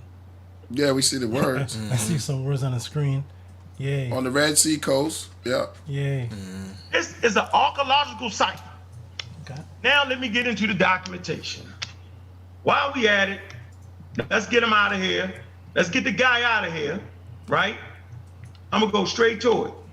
That's pottery and stuff they found, all right? Documenting it. That's actually the picture of the harbor right there, documenting it, all right? What's happening? There's certain channels right there y'all can see, all right? Now watch this. Let me get straight to it. Papyrus. Do y'all see that on the screen? Yes or no? Yeah. Yeah, they found that. Now, that's some of the oldest papyrus in Egypt. It's from the Old Kingdom in the 4th dynasty. It's the reign of Khufu. Right there, they got this quote unquote ruler right there, so you see just how big it is in the dirt. We can all see that. Am I correct? Yeah. Correct, yeah. Okay. So, that's the papyrus. Let's read this. All right? You got A, B, y'all see all that, right? A, B, right? Let me read it. Figure 12 above. Concentration of papyri in the rubble field at the entrance of the gallery. That's this. All right? Then we got here. Photographed by P. Talent. Figure 13, bottom left. Part of the papyrus inscribed with an account dating to the reign of Khufu. Right? 13 cattle account. Photographed by P. Powell. 14, bottom right. Account of the papyri. Same as the one in the statue and figure. It's a 12 and detail of 1 page of the Inspector Mercer's diary. Monitoring the horizon of Khufu. So the inspector is actually Khufu's half-brother. Now watch this. Let's read. Mercer's journal also mentions a regular passing by an important administrator. Remember I told y'all that? Right here. That's it in the Meta-Netia. If I need you, I can get Meta-Netia scholars on here to read it for you. Which his arrival at the construction site on the Giza Plateau. It is expressly specified that this site is under the authority of a high-ranking official, Ankh, half-brother of Khufu, who was his vizier and chief for all the works of the king. This diary, found in the same archaeological context as the administrator accounts dating to regular year 27, highlights 2 major facts. It confirms that Ankh was effectively vizier and in charge of some of the final steps of the construction. Let me do it slow. It confirms that Ankh was effectively the vizier in charge of some of the final steps of the construction of the Great Pyramid of Giza. And it verifies that the pyramid was clearly at the final stage of the construction project at the very end of Khufu's reign. This surprising presence of these documents on the Red site at on the Red Sea site at Wadi al-Jafar is is most likely explained by the fact that the same specialized teams that worked on the construction of the royal tombs were also responsible for some operation at the port facility. In this context, the installation at Wadi Jafar should probably be considered as a distant dispensary of the projects of the Great Pyramids. I'm gonna say this again. Wadi Al-Far should probably be considered as a distant dispensary of the project of the Great Pyramids and an essential technical extension in order to obtain from the mines of the southern Sinai the large amount of copper necessary for the tools and some specific equipment used at Giza. It says also, the team of quarrymen led by the Inspector Mercer, which is the half-brother of Khufu, could have performed the final closing of the galleries here with the monumental blocks, an operation that occupied,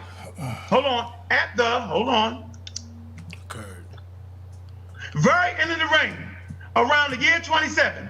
A fact that confirms the last occupation of the port site, possibly indicating a temporary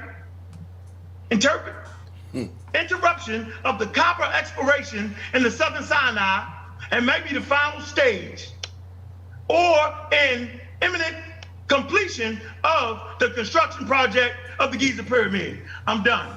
I'm not arguing with this guy with the spot on his head no more. I'm not doing it, bro. I presented that earlier. I don't have nothing else to say. I'm gonna let them buck dance, let them get down, and tell black people that the Neteru created the damn pyramids. Why is it when Europeans built the Empire State Building, they did it with ingenuity, they did it with math, they did it with science, they did it with high metallurgy, they did it. When it comes to black people, the Netters did it.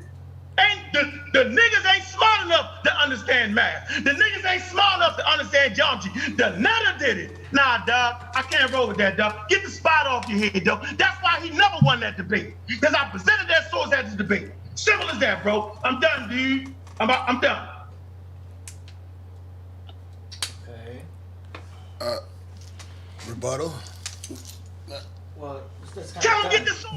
No, it's not definitely done, right? Huh? He don't got nothing. Yeah. He's definitely done. Yeah. Is he done? He's done. Yeah, he's done. Yeah, No, hey, Killer. I don't want to hear him talk us to death. I want a source, bro. Okay, is he finished? No, I'm not finished. Bring us a source that says the Meta Neter built the damn pyramids and not strong black men and black women. Okay, you ready? Okay. No, give me a source. Don't talk me to death. Killer Priest, for the next 10 minutes, he will not show us a source, Killer Priest. All right, let's give him a chance. I bet you cute out. Hold on. I'm looking on your face right now, and I'm looking at your audience. He will not bring a source. He's going to gift gallop. And after you do all that, I want you to read that. Go ahead, brother. I'm shutting up.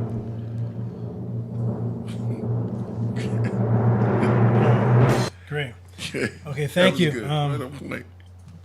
Thank you, Uncle West. Okay, so let's analyze. Go ahead. Let's analyze. Let's just analyze. So he said it's the world's oldest papyrus, and yeah, here it is.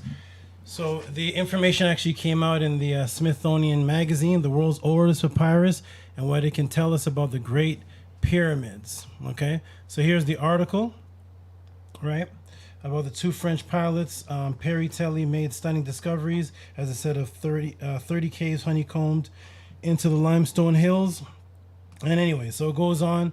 This is the article, and when you get to the bottom of the article, the same thing that he was showing, because I have the papyrus here, and I'll show the papyrus. It says, since the pharaohs used Torah limestone for the pyramid's outer casing and Mercer. This is the name that Unquest was trying to say. He was saying Mercer. He added a C for some reason. Yeah, Mercer. Okay, so it's not Mercer. I'm from Baltimore, my good brother with the spot on his head. Oh, I'm sorry. So for the people in Baltimore, please forgive the brother that's making the insinuation that people from Baltimore add the letter C to ours. Forgive him for that. So his name is Mercer, not Mercer. And I think that whether you're from Baltimore or Ecuador, you can say Mercer and not Mercer. You don't add a C to the name. So here it is. Here's the article, and it says the limestone for the pyramid's outer casing in Mercer's journal. Here's the relation to Khufu, and here's Mercer's journal. The last known year of Khufu's reign, the entries provide never before seen snapshots of the ancients putting the finishing. I'm actually, I'm gonna do. I don't want to be biased, so could you read that? Could you read this? What it say? What is this? What is this papyrus about here? Khufu's reign and what? The entries provide a never before seen snapshot. Never before seen snapshot of the ancient doing what? What are they putting doing? finishing touches on the Great Pyramid. The finishing touches. All right, so we have a difference between limestone blocks that came from Torah, around 700 kilometers away, which were the finishing touches. In the debate, I clearly explained that these pharaohs would come across ancient sites that were already there. Thutmose in the Dream Stela came across the Harakuti, which is the Sphinx that was already there, and he dug it out and put the finishing touches. He re-renovated a structure that was already there. So this article shows that this is about the ancients putting the finishing touches, not building. What did they say? The finishing touches on the pyramids. That's the outer casing limestone. Okay, that is not the 80-ton blocks. So you can find something that already exists, which is what the ancient Kemetans would do. They would find things that pre-existed antediluvian or pre-existing structures, and they would add the finishing touches and the touch-ups. Let's go, and that's what the actual article said. But let's go directly to it, and everybody can see this. Here's the reference to Professor Tilley and his team at AMERS, Association of Mir Rogue Sinai, right? And what does it say here in the red? So they discovered the mirror, Inspector Mirror. This is the one that Ankh brought up, Inspector Mirror, whose team was engaged in the transportation. Could you read that, Menkepera, in the red? What did they discover? Engage what? Engaged in the transportation by boat of limestone blocks from the quarry of Torah to the construction site of the Great Pyramid of Khufu. Both sources we're reading are about limestone blocks. Is that right? Correct. Yeah, what it says. The transportation of limestone blocks, which are easily transportable, provably transportable along the Nile, and easily cuttable. So both sources are talking about limestone blocks, which were used for the outer casing, coming from a place called Torah to the construction site of the Great Pyramids of Giza. Now here's the other one in red. When the pyramids was actually being finished, its outer casings, the Torah limestones were being fitted. Okay, so what he's giving us is a reference to them moving limestone blocks from Torah. Okay, let me continue, please. And if anybody wants the actual PDF or the book that came out, this is it. This is what he's quoting from. Remember, he said Papyrus Jarif. Here's Papyrus Jarif right here. Anybody can have easy access to it, and you can read it yourself. These are the discoverers of the papyrus, and they translated Inspector Mirror's daily inspection of them moving the limestone blocks. Okay, not the 80-ton stones, not carving them, just moving the limestone blocks. Okay. Now here is Torah. When we look up Torah, was the primary quarry for, what does that say in red there? Limestone in ancient Egypt. Limestone. Are the pyramids built out of limestone?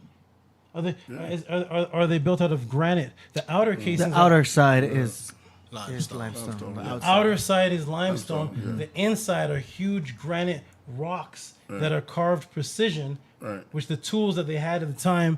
So you can add the outer casing. We'll bring it to you. Raise up in L.A. Compton, right?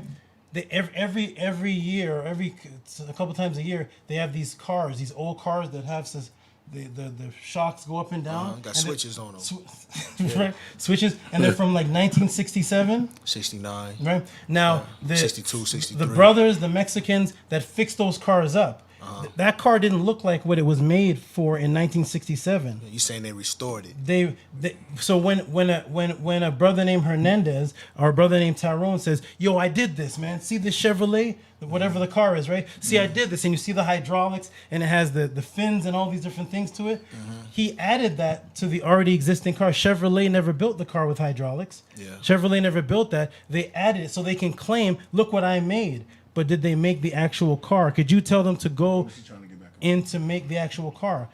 The Kemetians came and added limestone from Torah. In the diary of Merer, it mentions limestone from Torah. And here is the limestone right here on Wikipedia. Here it is. It was used, and that right here in the red, it was used for the facing stones of the richest tombs. The facing, those are the outer casings, not what the thing was built from. So where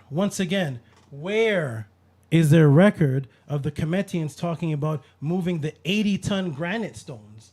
Not the pretty limestones that you can carve and cut and put on top of the pyramids. He showed a reference to that, and I totally agree with you, Uncle West. They moved the limestones from Torah. I agree. Now, where's the record of them building the pyramids? Not adding an outer case of things that can be moved, because the pyramids are not built out of limestone. So that's so interesting. So if the brother could come back and show me, and just to show you still there? on the screen, here are the blocks. Look at the inside of the Aku. This is pure granite. Do you see the size of these? These are not moved by a boat. What boat in 2500 BC?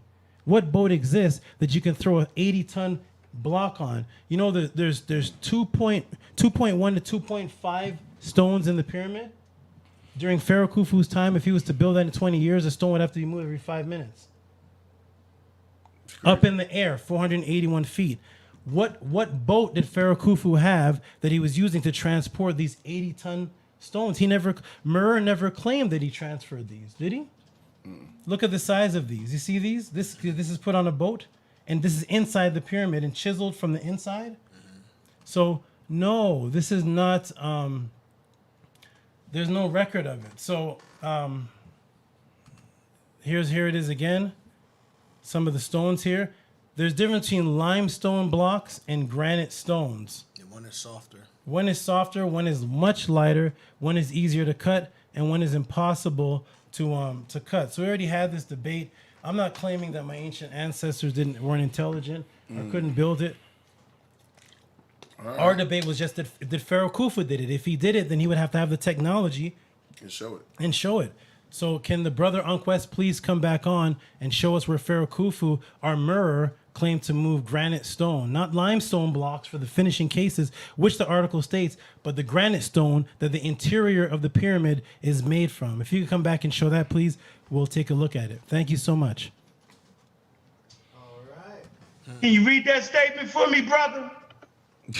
I didn't know you was still there. Can you read that statement for me? Can you read that statement for us, brother? Like I said, he's not going to present a source. Did he present a source? No, he didn't. He read my source, misread it, take out of context, and act like they ain't what it's saying. Hey, the people in the audience actually have the source I gave, so all I got to do is read the whole archaeological survey.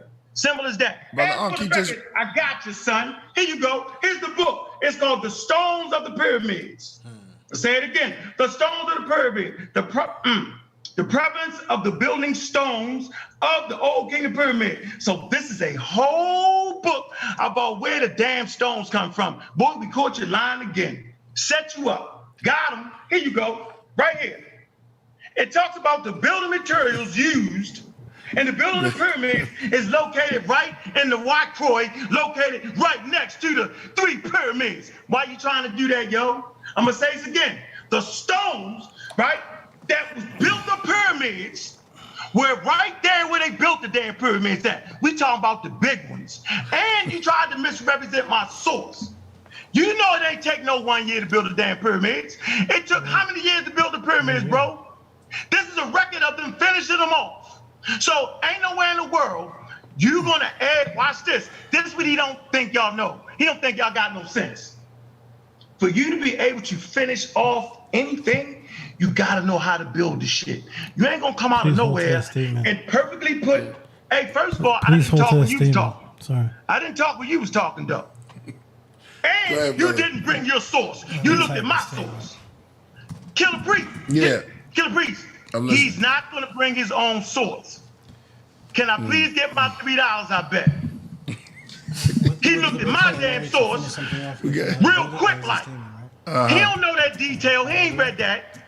Anyway, this book right here talks about where all the stones came from, and the stones are located right here in this rock quarry. Right there in the damn rock quarry. Not 700 miles away, not 500 miles away, right there, bro. Don't play with me. Don't play with somebody else. I said the same thing at the debate. That's what he said. I'm gonna read it again. This book is The Stones. What that say? Let's say, Killah Priest. What it say? Stones of the pyramid. So that means this book is dedicated to where all the stones came from. Can we see this, ladies and gentlemen? There you go. Crazy. Where's the reference? Yeah, we see it. Where is the reference? Yeah, go buy that book, bro. Go buy that book, Tehuti. This is why you got beat up that night. You get beat up the same way. We're not buying the spider on your head, bro. We're not going for that. Now, if you don't got the rock quarries of where they came from, because we know where they came from, because they can look at rocks and test rocks and tell exactly where the rocks came from. This is called geology, right? And this is called dealing with science and understanding rocks. I'm done, bro. Ask them to present a source that the Netches built the damn pyramids. I'm waiting, bro. Okay, so again, the brother said, and I quote, I'm going to quote the wise brother. And the brother, the elder, Ankh West said, in order to finish something off, you have to know how to build it. AD, do you agree with that? In order to finish something off, you have to know how to build it from scratch. Do you agree with that, AD? Not necessarily. Okay. In order to finish off those cars, the hydraulic cars, each of those men have to know how to build a car? To a certain extent, they do. So if I put them in a garage, they can build a car from scratch. Not to a certain extent. He's claiming that Khufu built the pyramid from to a certain from they scratch. can. I know brothers that I've been myself personally. I've been dealing with hydraulic growing up in South Central for a long time. So there are brothers that can build cars. I'm not taking that away. Right. I'm talking about if you dealing with hydraulics, 9 times out of 10 you know how to build that car. Okay, so I know people that can add to cars. They can put rims on cars. They can put paint jobs on cars. They can finish the car up. They can go buy a car at a junkyard. I know people personally who's done this. Yeah. Have you ever heard of this? Yeah, restoration. Restoration. Yeah. They're finishing the car because the car is dilapidated. A house. Yeah. I know real estate. You have property, and if you ever built a house, you have a dilapidated property. Yeah. And you go buy that property. I used to buy property for $60,000, sell it for $120,000. And it's unfinished because it's destroyed. Yeah. We get what's called a hard money loan, and when we get that loan, we take a portion, right, out of the LTV, and we repair it and finish the property off. And when we're done, we say we made the property. We made it like this, right? But we didn't build that property. So what I'm saying is that the statement that the brother made, in order to finish something off, you have to know how to build it. That is a logical fallacy. You do not have to know how to build something in order just to finish it off. You can finish off many models, many things, and you don't know how to build it from scratch. So that's incorrect. It's an assumptive conversation. He's assuming that because you know how to finish something off, that means that Tyrone that souped up his Escalade, he souped it up, he added TVs, he got it stock, and then he added all these different things to it, or he fixed a dilapidated house. That means that now he knows how to build a house. Because I've done construction, I've done sheetrock, I've done plumbing. I do not know how to build a house, but I helped in the finishing off of the house. Right? So that is just a logic. There are people though that there are people. Absolutely, 100%. There are people, but it doesn't have to be. See, I go by exact statements. When the brother said, "In order to finish something off, you have to," he said, "You have to know," and that's an incorrect statement. Are there people that do know how to finish off a house who also know how to build a house? Yes. Are there people that do know how to finish off a car that don't know how to build? Yes. But do you have to know? It's arguing based off an assumption. He brought a record saying that they moved limestone. Why does it keep saying limestone and not granite? Why was there a distinction made? Because it's only talking about the limestone. There's no record of how they moved the 80-ton granite. There is no tools of how they did that. So could we just bring the same record where it says they moved the granite, not the limestone, but the granite? Just because I add tint to a window, it doesn't mean I know how to build glass and windows. Let me ask you a question. Out of all those pyramids that's built in Egypt, right? And say, for instance, we take out Khufu's pyramid, the Great Pyramid, we take that out. Were there other pyramids before there that was built by pharaohs? There was definitely Akhus that were built by pharaohs, such as the Step Pyramid. Right? There's multitudes of tombs that are in triangular shapes. But there's nothing on the planet Earth that is similar to the Great Pyramid. Because if you look at their knowledge evolve to that though? The same way, like for instance, just playing devil advocate, the same way how we have a Model T, right, that was created back in 19. They don't predate it, so they don't evolve to it. So to evolve to it means that the one had to exist first. They don't exist first So you're saying the Great Pyramid existed first, and then the other ones came later? Yeah, because the tools that they have to build those other pyramids, those have been found around the sites. They can rebuild those. Those are just tombs, and they can rebuild them with the tools that are found.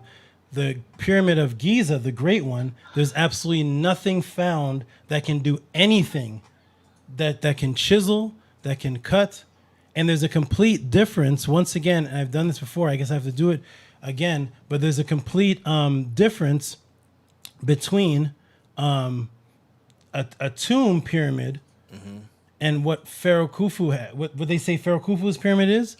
There's a complete difference. So between the other pyramids and the Khufu other pyramid. the tombs, because there's square tombs, there's box tombs, and there's triangle type tombs. And this is one of my students. I'll show this screen share again. This is one of my students inside the tombs. That's a real tomb. It's a real tomb, because you have to ask yourself the question: if this was built for Pharaoh Khufu, what was it built for him for? Was it built for him for as a tomb? Did they ever find his body in it? It's just, and we're just assuming because we weren't there. Yeah. All we can do, I like to say to people that I like to deal with factual information. I don't like to hypothesize and just say. I mean, but isn't it a safe assumption? Factual information that they do not have the tools to build that. We have to start there in order to say, if somebody says you built something or makes a claim about you, and you're in a court of law. They say that you raped a woman or you attacked a man. Forensics comes in, several people come in to find the evidence before we just make an accusation. Even if you've killed or attacked or raped 40 people in the past, it doesn't mean you did the 41st person. It doesn't. We have to prove that you did the 41st person. Yeah. That's how factuality works. I don't like to debate assumption. That's why I've won all my debates, because I don't debate on. I think the black man is strong. I think we can't do that, nigga. You think we trying to say? I don't debate like that. I just go by the factuality of the situation. Did they have the tools to do it? And the answer is no. They did it inside of the pyramid. Did it even look like a tomb? And it didn't look like a tomb. It didn't look like. I mean, to me, from my studies and research, it really doesn't look like a tomb. No, it's not. This is the inside of the pyramid. Yeah. So Pharaoh Khufu built this for what? Where's his name in there? Yeah. Where's the writings of it? It's not in there. Yeah. So we can't assume. I'm not saying that strong, wise black men and women didn't do it. I just call those ancient beings the Netters, and I think they're superhuman beyond the regular people of today. Yeah. But I'm not going to say they're Pharaoh Khufu when the dates in this doesn't match what Pharaoh Khufu had the ability to do. So Isn't it a safe assumption, though? I mean, not saying that we want to assume, but because the other pyramids was built as burial pyramids, that they had the knowledge before me and you did, that they made they was man, just following a pattern. Man? Can I get my chance, man? So let's give Unc his chance. Okay. Come on. So once again, did this man present a source, Killer Priest?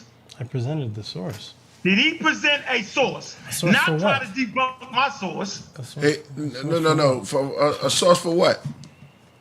Man, come on, dude. I'm sitting here with everything I'm saying. Source for what? This guy, then he going, hold on. Don't say nothing. Calm down. Just say source for what? Hey, bro, don't sit there and act like you have not been making claims all damn night.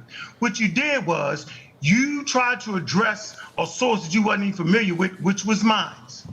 Then you lied to the people. You say, Unc didn't present he's just saying the allocations and how easy it would be, you know what I'm saying, to put allocations on it. So let me do it again. I'm gonna come to page 75. 73. The Giza Corys. I'm gonna answer your question with a source, right? I'm not gonna play the gift gap. The question was, he's just showing the limestone. Where are the inner stones? So I'm going to show you the inner stones with a source. It says the main quarry area supplying the core, C-O-R-E, the core, the inner stuff that you acting like down got. Watch this. The main quarry areas supplying the core masonry for the Khufu pyramid was situated some 500 meters south of the pyramids, south edge, and it gives the coordinates. that a source from the Kemetic? 738. I'm talking, bro. It says modern satellite images show evidence of drag ramps running from the western part of the quarry area towards the southwest corner of Khufu pyramids. So directly from the quarries, they show drag ramps. Let me finish. In fact, recently, while laying an electrical cable, the remains of two parallel narrow ramps were discovered that led to the southwest corner. These ramps were later rebuilt by Khufu causeways, which was then used as drag ramps during the construction of the pyramids. Studying figure 7, a second ramp runs from the eastern side of Khufu's pyramids, bending slightly to the west into the quarry area. This second ramp was also rebuilt by Khufu's causeway, which is thus younger than the ramp. It says, in accordance with Linear, this site is referred to as Khufu's quarry in the presence of monograph and is regarded as the western part of the Century Quarry field. Later rock tombs of Khufu's family and the 5th dynasty were cut into quarry walls. The more eastern parts of this Century Quarry field were generally exploited by Khufu to gain core material for his pyramids. This quarry was then extended up to the area where the Great Sphinx was formed. I'm not doing this, dog. Yeah, I gotta give it. I'm just not gonna keep doing this. All right, let me say this. Let me say this. Source or commentary? Yeah. You got present a source for Okay. For your for claims. everybody. Excuse me. No. Present a source for your claims. Don't dive on my claims out of nowhere and act like you debunking something with some reason. Excuse me. That's not going to fly right here, bro. Give me a source. I just showed you where the stone was. I showed you how the ramps actually came from the quarry. If you look at Dr. Maya's presentation, she clearly showed how they moved those stones. So do you have a source for the last time that proves your position, bro? Are you finished, young brother? Do you have a source that supports your position? What is my position in the debate? What's my position? Your position is that Khufu did not build the pyramids. Your position is that they didn't have the stone. Your position is one at a time, please. What's my position? You put There's only one accents on position. finishing. That's not what that archaeological survey said. Okay. So my position is that Pharaoh Khufu did not build the pyramids. Okay. You presented a source that said Pharaoh Khufu's men built the pyramids, and I rebutted that by showing that the source that you presented only says they added the outer layer of limestone. Nowhere in the actual papyrus translation did it say they built the pyramids. It didn't say that. You cannot show that. You're reading from a book, from a commentary of a modern day person talking. A source, you said primary sources.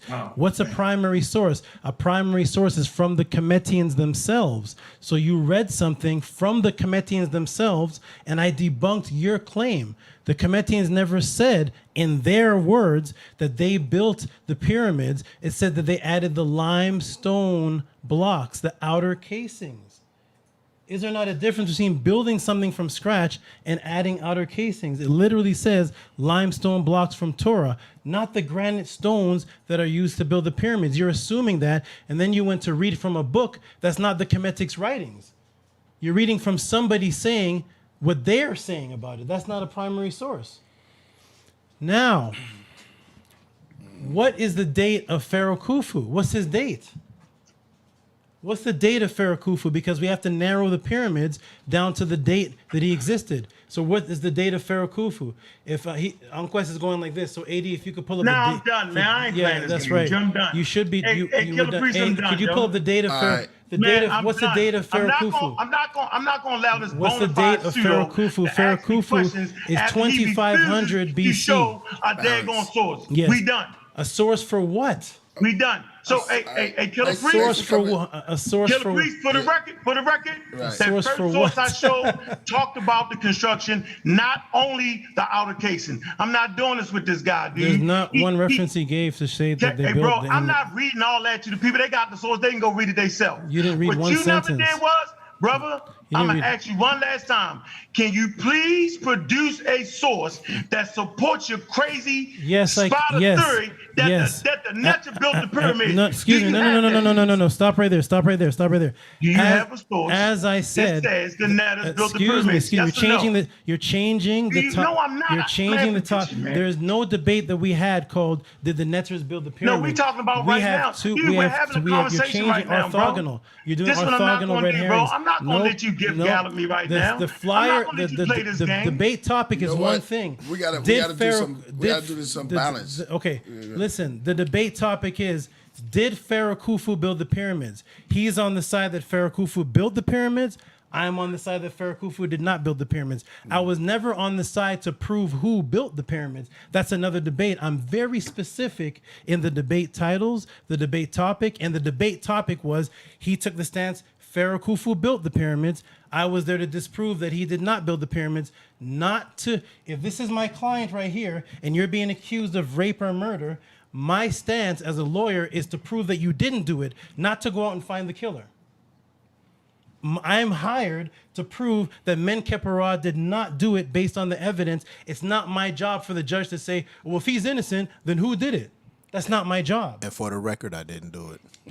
So my job was just to show that Pharaoh Khufu did not have access to the technology to build the pyramids. He was supposed to show that Pharaoh Khufu built the pyramids. All he showed was that Pharaoh Khufu's men added outer casing.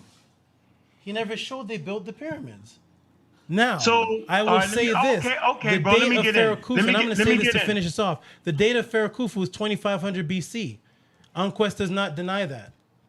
2500 BC is the date of Pharaoh Khufu. Is that correct, Unquest? We have to have a date. Man, I'm not answering none of your Right, questions. exactly. like So you're not- he doesn't no have to source. answer. So Don't everybody ask me can a look question. up Do not the date, ask me a the question. date of Killer Pharaoh Priest, can I talk Khufu. now? The date of I was Pharaoh quiet. Can I Khufu. talk now, Killer Priest? Yeah, let him get a chance. Let him get it. Because you know he's doing that gift gallop again. Go ahead. The date of Pharaoh Khufu is 2500 BC. So thus Yeah, the all right, materials whatever. found in I'm the not even pyramid listening have to you, date bro. back to 2500 yeah, BC. Yeah, we hear you talking us to death right now. Once again, ladies and gentlemen, first of all, this is not a debate. We're having a damn conversation. And I asked a direct question. I said, where is your source when you made the statement that the Netzer built the damn pyramids? That has nothing to do with the debate we had 6-7 months ago. Oh, so you're not. This is a Okay. direct- So Come you're on, man, changing it let me now. finish. Okay. Let me When finish, this bro. first started, he said This he is said a this is what the direct debate was question. about. So I'm sticking to This- that. Man, you're trying to act He's like we're changing just it now. stupid on this platform. He's changing. Nobody's dumb. I'm not here We're to all debate. listening. I'm not here to debate has nothing that with this- topic, come and on, you come can't on, Priest, you change it can't to let that this man topic. talk while I'm I talking, though. refuse. All right. The let topic this man- was I only shut up the and Pharaoh let him talk. Khufu Let's did. let him get a chance, Tony. Right, Let him that's talk. all. All right, go ahead. I'm not gonna fall for that narrative. All right, So go ahead, once Al. again, no matter If you want what to set up our a debate on that topic, we can do was so. a But year that's not what ago, we were talking about. no matter what our debate topic was a year ago, right now we sure as hell talking about if them Netters built that damn pyramid. And I said from the see, beginning, come and on. this is what I said from the beginning, I have no evidence of the Right. exact beings. We got your part. We got your part, Right. Tony. I- Let him finish up. We got your part. Go ahead, Unc. So this is what I'm gonna do to y'all. I'm gonna bless the audience. I'm gonna show y'all the process on how the pyramids came into effect. This is how we're gonna do. Demonstration beats conversation. That brother got a whole lot of conversation. I ain't even gonna do a lot. I'm gonna do something real easy for the listening audience. I'm gonna show them some love right here. I don't know when he existed. This is what I'm gonna do. Watch this. I ain't gonna do a lot of talking. 2500 BC. I'm gonna start at 6,000 pre-dynastic Egypt, right? And we just simply talk about burial tombs, from tombs that is so-called Geiger discovered in Gibelline, Egypt, and date between 3400 BCE, which contain grave goods. From this point, I won't be talking because a picture's worth 1,000 words. There you go. That's the grave sites. Y'all see that? He is. There's that showing black lane tombs. pottery right there. Y'all see that? Now let's see. Great. And Gozy keep telling me he waiting to be at it. Yeah, I keep adding him. So I'm just showing y'all graves. Before you can build a pyramid, you gotta have grave sites. So you see a grave site. Now watch how the grave sites start to be filled in with mud, ladies and gentlemen. Now you're starting to see mud walls on these grave sites. Let me go back and show you. Let me show you. Right here is simply just a hole with goods and pottery in it. Now watch how somebody say, well, I don't just want a hole with goods and pottery in it. Mighty Hebrew.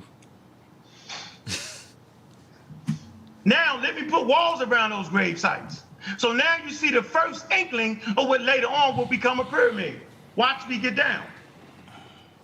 Now it starts to get sophisticated. This is construction of a superstructure above Nakata 3 elite tombs. So now the tombs go from holes in the ground to holes in the ground with mud structures in it to superstructures over the hole that has mud walls inside of it. Watch how we get down. Shout out to Mighty Hebrew. He looking in. Mighty Hebrew just want to shout out everybody. Said he watching from Africa.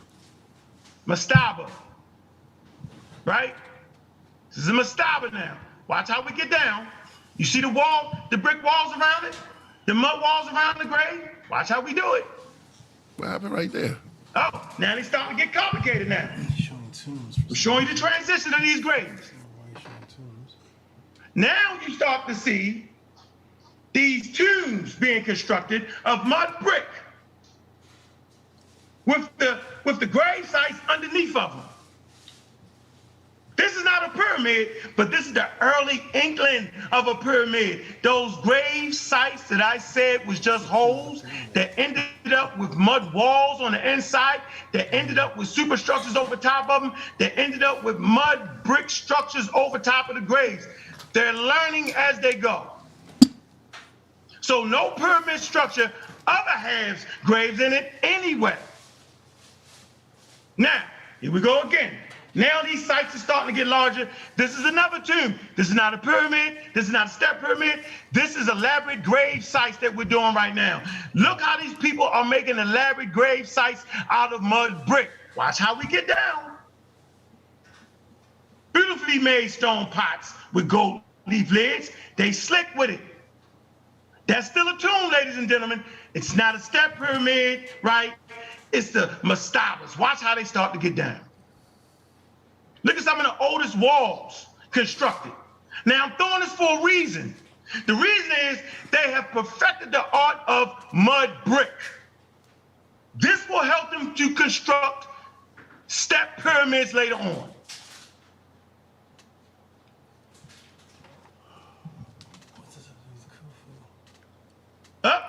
We start to see those mastabas get piled on now. Do you see that large structure in the background? It's 2 levels. It's a mud brick structure at 2 levels now. You do not dive straight to the pyramids, ladies and gentlemen. You gotta have starting stages, and this is how technology works.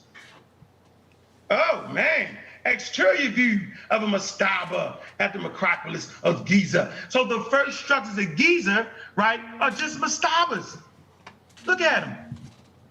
Stone now. Now we start to bring in stone mastabas. So we left the mud. Now we're dealing with stone mastabas. Still no step pyramids. Here you go again. Another mastaba. I don't have to talk at this point.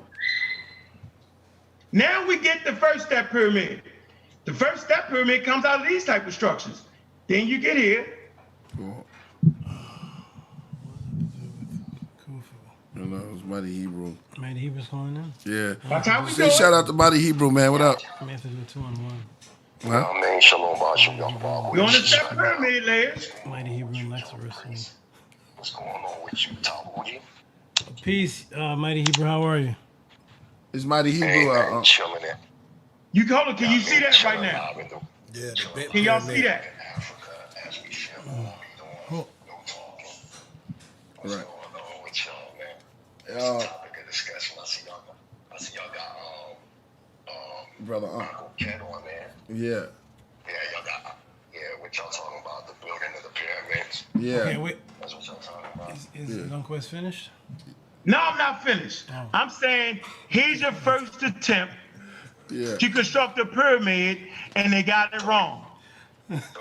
So this They pyramid got right it here, wrong. Y'all see this? This one predates Khufu's pyramid. Absolutely.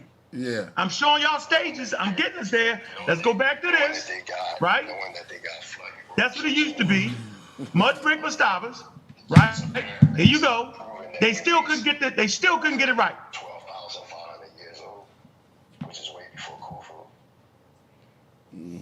Man, we ain't listening to that kind of stuff right there. Come on, man. We ain't doing that. That's how we get you the pyramids. Okay, Unquest. Let me. Okay. So Unquest, you shown. What up, Hebrew? You shown the evolution of tombs. Yes, I agree. Those are the evolution of tombs and mastabas. Call back though, because I'll hit you up, right? We're definitely gonna talk to get Mighty Hebrew on later. Mighty Hebrew said peace. Peace, Mighty Hebrew. We're definitely gonna get you on. Okay, so Unquest showed. Nah, y'all was kind of talking through what I was saying. I could hear it. I'm saying, let me tell the audience what I was showing them. I was simply showing the audience how you go from holes in the damn ground. Go ahead. That was I was simply trying to show you how you go from holes in the ground to putting pottery in holes in the ground, right? At about 8,000 years ago. How you end up taking those holes in the ground, putting mud around the inside of the walls in the holes in the ground, and then how you go from that to start putting things over top of the holes in the ground, and then building superstructures over the holes in the ground, and then how you start making elaborate tombs of mud structures over the holes in the ground, and how you end up make a pile-on mastabas on top of each other, 2 levels, and then how you end up getting to the step pyramid, and then how you try to make a true pyramid and mess it up. It's called the big pyramid. And then how you finally get to the final stages during the reign of Khufu to make a true pyramid. I just showed you the whole development. So we don't need no Neteru. We don't need not. What we need is, what we have is African genius, just like all people do. You do not start with Tesla. You start with the daggone horse and wagon. You do not start with an interballistic missile. You start with the bow and arrow. Simple as that. Brother. I just showed you that. I don't even know why I'm still having this conversation. Because you're For the last theorizing. time, Because you're you theorizing. have a source You're that proves and verifies that the pyramids is some crazy age and that the quote-unquote Neteru built it. Do you have a source for that? Yes or no? Okay, listen. See, there you go. I'm done, bro. You said you don't want to converse because when I asked you a question, you said you don't want to talk to me. I'm not answering a question right, until so you you're not ask answering my question. questions. I asked the question But you're first. asking a question, but you refuse to answer a question. You gotta let him. All right, you about to be out. Here we go. Listen. Look, this Killer is a Priest, theory. This Killer is just. Priest, this he is has what not I shown never do. Khufu I building never the pyramid. answer a question from a person that refuses to answer my question. You ain't letting it go in? Because he hit me. Okay. now. Yeah, let him in. Okay, listen. I got Mighty Hebrew Ngozi. Yeah, what Hold up? on. Hey, Here Killer we go. Priest, do you hear what Screen I'm share. saying, though, right? Here we go. Yeah. You hear what I'm saying, Killer Priest? Yeah, I never My answer questions a will be based question on subject from a person matter. that So refuses to answer my my question. questions are based on subject matter. Not answer you. Get out My of here subject, with the that. subject, Not doing the that. subject matter was that the brother made a claim that Khufu built the pyramids. I got him And- on here and- because you ain't let him in, AD. I don't know what's going on, man. Tell him I let him in, and then he disappears. All right, Tell so- him to try to stay on this time. All right, hold on. Okay, you want to break something down because Ngozi want to build. Yes. Okay. Listen. I just want to say for the record, for everybody, everything that Unquest said about the mastabas, correct. Mm-hmm. Everything Unquest said about the development of tombs, correct. Mm-hmm. We can't do what's called triangular reasoning. We can't do A is correct, B is correct, so therefore my theory of C has to be correct. Mm-hmm. You have to have proof of C. A could be correct, C could be correct, but you still need A could be correct, B could be correct. You still need proof of C. You can't do triangular reasoning. The topic focus is just that. Pharaoh Khufu built the pyramids. I'm saying there's no proof that he did that. Plus, he did not have the technology. And I want to show everybody something. This is the speed of which Pharaoh Khufu would have to need to build the pyramids. Because according to, and I'm going to show everybody this. Here is the Taurian papyrus. They have Pharaoh Khufu having a reign of 23 years, and the Taurian papyrus, by the way, is the Kemetian records. This is a primary source of Pharaoh Khufu's rule. But all the archaeologists that say Khufu's rule existed, they say it was 20 years. They said Pharaoh Khufu built the pyramids in a time period of 20 years. Built this massive structure in 20 years. But here is the mathematics of what it would take for Pharaoh Khufu to do so. So its volume is about 2.5 million cubic meters. Based on these estimations, the construction of the pyramid in 20 years meant placing 800 tons of stone blocks every day. In addition, since it comprises 2.3 million blocks, construction in a 20-year required the relocation, installation, and the travel on average of over 12 blocks every hour.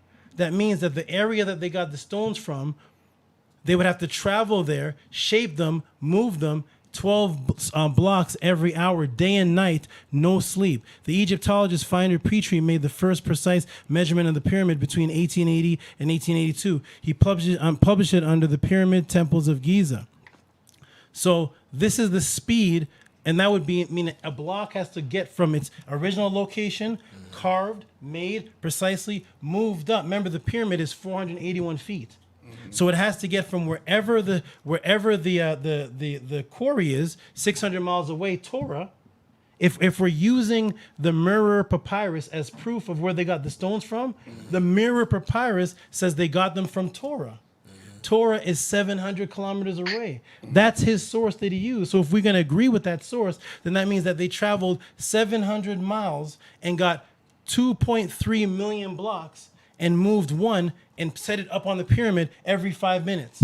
Torah is where they got the limestone. Right. But according to him, that's where they got the stones from. The granite stones? Yeah, he's never said where they got. He never showed the Kemetian saying where they got the granite stones from. He's reading a commentary of what somebody else thinks they got the granite stones from. But when he said show a primary source is what the Kemetian said, and that's why he tried to show what Khufu's brother wrote. But Khufu's brother never wrote about the granite stones. But no matter what, the fact is they'd have to move them every 5 minutes. How do you move 2.3 million blocks and structure them into a pyramid shape like that in a 20-year rule? 2.3 million blocks with what Pharaoh Khufu had available.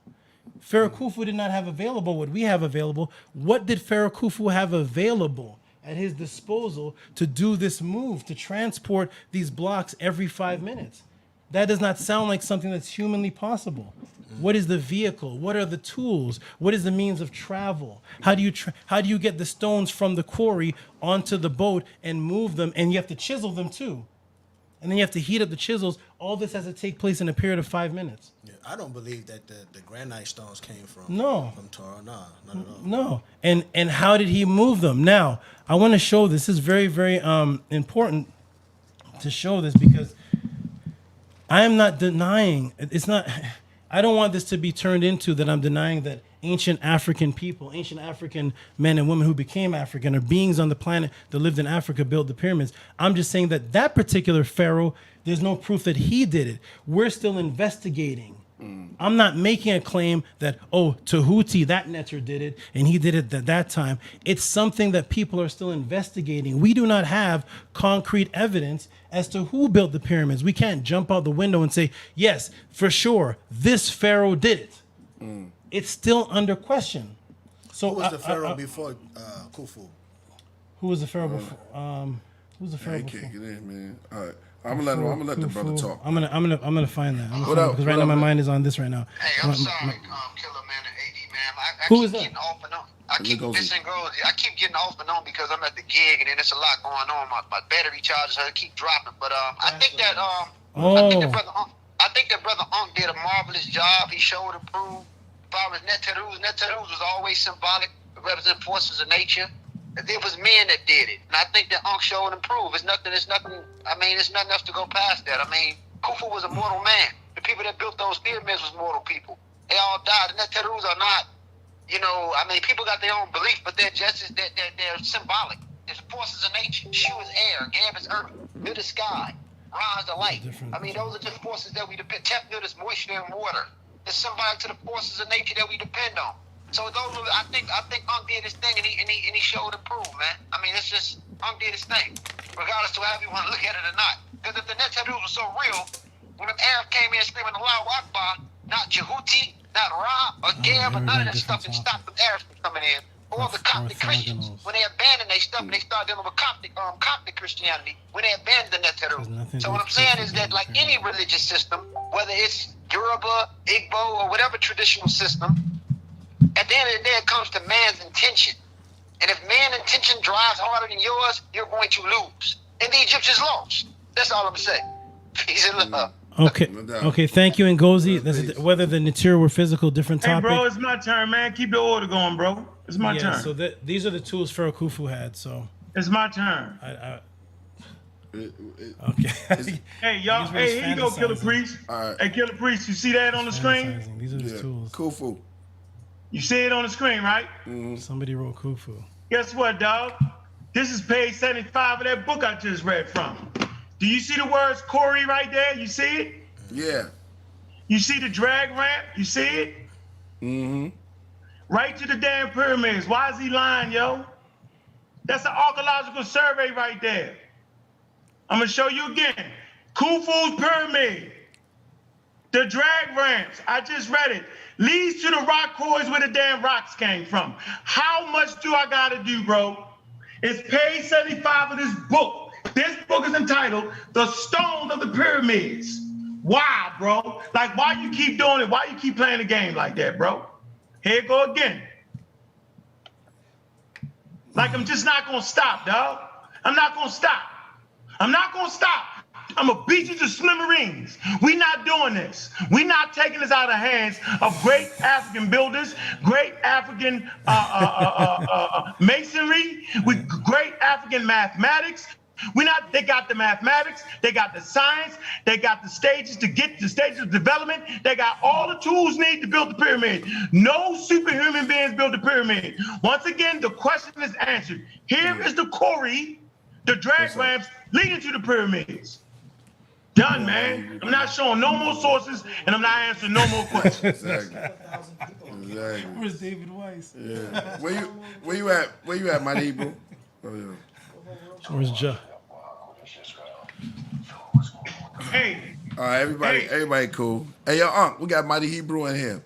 Here it go. Another one with no sources. I don't think you heard me. He said you got no sources. Go ahead, Mighty Hebrew. What up? Yeah, giving all praise and honor to Yahweh, the supreme intelligent, powerful one of our forefathers out there, and he's Scott and Yaakov. First of all, Tehuti is absolutely correct. If you want to use any primary sources, you should go to the Comitian people themselves, not some damn you're a Gentile devil trying to put themselves in history. That's what's been the problem with a lot of dudes that try to deal with Egyptology. We have outside sources and even sources amongst the Comitians themselves that clearly let you know that their civilization was underwater, not once, not twice, but 4 times. What we teach here at the Mighty Hebrew University is that Khufu did not build the pyramids. We teach that pyramid structure came around 850,000 BCE. When you start to study an island known as Ruta, and you study the Kemetic history, they clearly tell you that their history comes from the south. But what we fail to understand is modern archaeologists, when they speak of the south, they speak of the south going back to Nubia. When we speak of the south, it's going back to a group of people known as the Nagas. The Nagas go back to what is known as Southern Tamil. 410,000 BCE is when you start to see the first pyramidal structures and what they falsely call Kemet today. Even though we have older names, the oldest name we can go back to is Grabanti. Why? Because Kemet kept going underwater. And even when you go into the stories of Plato and you talk about Silas and all these different priests that taught Plato this information, they let you know for a fact that they didn't build these pyramids. They let you know for a fact that Kemet is not the oldest civilization. These are your Gentile pseudosciences. I mean, Tehuti, you hitting right on the nail. Just because A and B may be correct, when we get to see there is no facts whatsoever proving that Khufu built the pyramids. And then when you start talking about these devils such as Petri, Champollion, Russell, all these different people and all these these Egyptologists that go back to the Royal Society, they don't even agree to the timeline of Egypt's chronology. This is just a historical fact. Let's stop playing games. Let's go to the Comitian people themselves and see what they say. We know for a fact that you see 410,000, well, 800,000 BCE is that first flood we see. Then the second flood is 200,000 BCE, but prior to 200,000 BCE, you see a group of people known as the Nagas. The word Naga is a Sanskrit word that means serpent people. Them people came from southern Tamil to what you call Upper Kemet, 410,000 BCE. Another group known as Yatavaklis came from out of an island known as Ruta. They became known as the Nakals. They had Lower Kemet. They had pyramid wars and different events that took place all the way up to 200,000 BC, which it became another flood again. As time is developing, now you have the pre-Toltecs from the city of the Golden Gates, falsely called South America. They start pyramid structuring. You see what I'm saying? And as time went on, now you got 75,000 years ago or 8,000 years ago. Now you see another flood take place. The last flood was 9,564 BCE. Now this man said we don't have no primary sources. Well, let me checkmate you real quick. Primary sources is not based on what you're a Gentile solely alone say, but we talking about the anthropogenesis and the cosmogenesis of a people. Like for instance, if you go to Afghanistan, and you remember when them Islamic militia organizations, the Taliban, all of them, they was blowing up all them statues, what they called them Buddhist statues. Well, let me put y'all on to something. Them so-called Buddhist statues was giving you the outline of the root epics that took place prior to the current civilization. As the statues were getting smaller, that was describing how the root epics were decreasing, not only in size, but also in mental brain power. So if the Kemetic people are saying one thing, and then Ankh is saying something different, we have a major problem here. See, the problem with a lot of these guys that get into these stores, they try to separate the Kemetic people from their spirituality, their beliefs, their origins, etc., etc. You saying that Tehuti is pseudo-Ankh, but who defines what's pseudo and what's not? Europeans created these terms so their academia cannot be questioned. And another thing that you can easily body this shit, Tehuti, is they determine history. This is another, I'm giving it to you. These guys really don't know Kemetic history. They don't. Listen, Tehuti, ask Ankh this question, and I know you hear me, Ankh. Ask Ankh this question. Why, when y'all speak of Kemetic history, why do y'all tell it linearly? I thought that the Comitian and other African societies were circular people. That being the case, right there alone body bags the whole idea of even talking about Kemetic philosophy if you're telling it based on academia, because the Comitian people told their times by the way of cycles and seasons. They didn't deal with things like, oh, let me go and get 32% of some bone fragments and then put this elaborate picture about their history. Europeans do that to place themselves in history. We have no beginning and ending. We God, man. We have no beginning and ending. In that retrospect, why do you put these beginning and end phases on the Comitian people? And why do you talk about the Comitian people with a lineal lens when the Comitian people never looked at history like that? So how can we talk about these people and you're not even dealing with the proper understanding of even viewing their culture with cycles and seasons? They didn't believe in beginning or endings and things, how Europeans deal with it. So that's the question you ask them, Tahu. You stick him with why you determine that so-called African history with a lineal lens when the African people were a circular people. And I live here in Africa. That's another thing. When these people tell our stories, you know what I mean, these stories, they tell it in a circular way. They don't tell it linearly. And also, anytime Ankh ready to challenge me about Israelites being in Africa, well, we got some groundbreaking researchers here in Africa and natives. I'm in Tanzania. It's over 125 tribes. We'll easily body you, man. For a long time, y'all been lying to the people, saying that Israelites aren't black. Y'all been lying, saying that so-called African Americans have no connection to Israelites at all. I'm on ground. Sinetta already got bodied by one of the professors who went on live on my behalf over here after he made that lying statement saying that there wasn't no Shemitic tribes in Africa and that there were no Hamitic tribes in Africa, and how y'all lie and say that all this shit is made up. So why am I on ground and I'm in contact, for instance, with the Wahabrania, the Wayahudium, all these different tribes over here that's locked in the Israelite culture through their cultural experience, through their dance, through their music, all these things. Why aren't y'all telling the people these truths? Why do y'all keep lying, going on these shows saying that, oh, they don't have no proof, they don't have no facsimiles, they don't have, what determines a facsimile? What determines these things? Well, some Europeans getting together telling you it's a fact, or versus you having the scholarship or groundwork research scholarship. So I'm here to challenge Amin Ra Squad openly to our team, the Mighty Hebrew Israelite Style and Nationalistic Research Team. You set it up. I got my scholars versus your scholars. And here's the challenge for you, and I'm seeing it in front of everybody. Yeah, now everybody Hebrew get that. Hold on. Let me finish chopping him up real quick.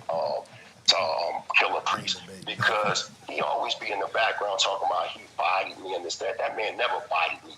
When we did that show, it was me, Nasi Yashavel, and the Four Horsemen Apocalypse versus you, Sinetta, and Young Pharaoh. We bodied the hell out of y'all. And you can go in there and still listen to it today. But back to the point.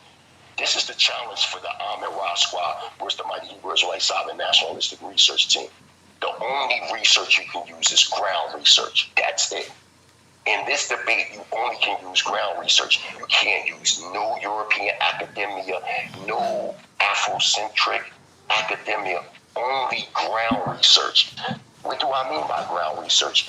If you're saying that we're not the people of the book, you have to give us ground research by active tribes in Africa debunking us versus the active Hebrew tribes that we're in connection with in Africa.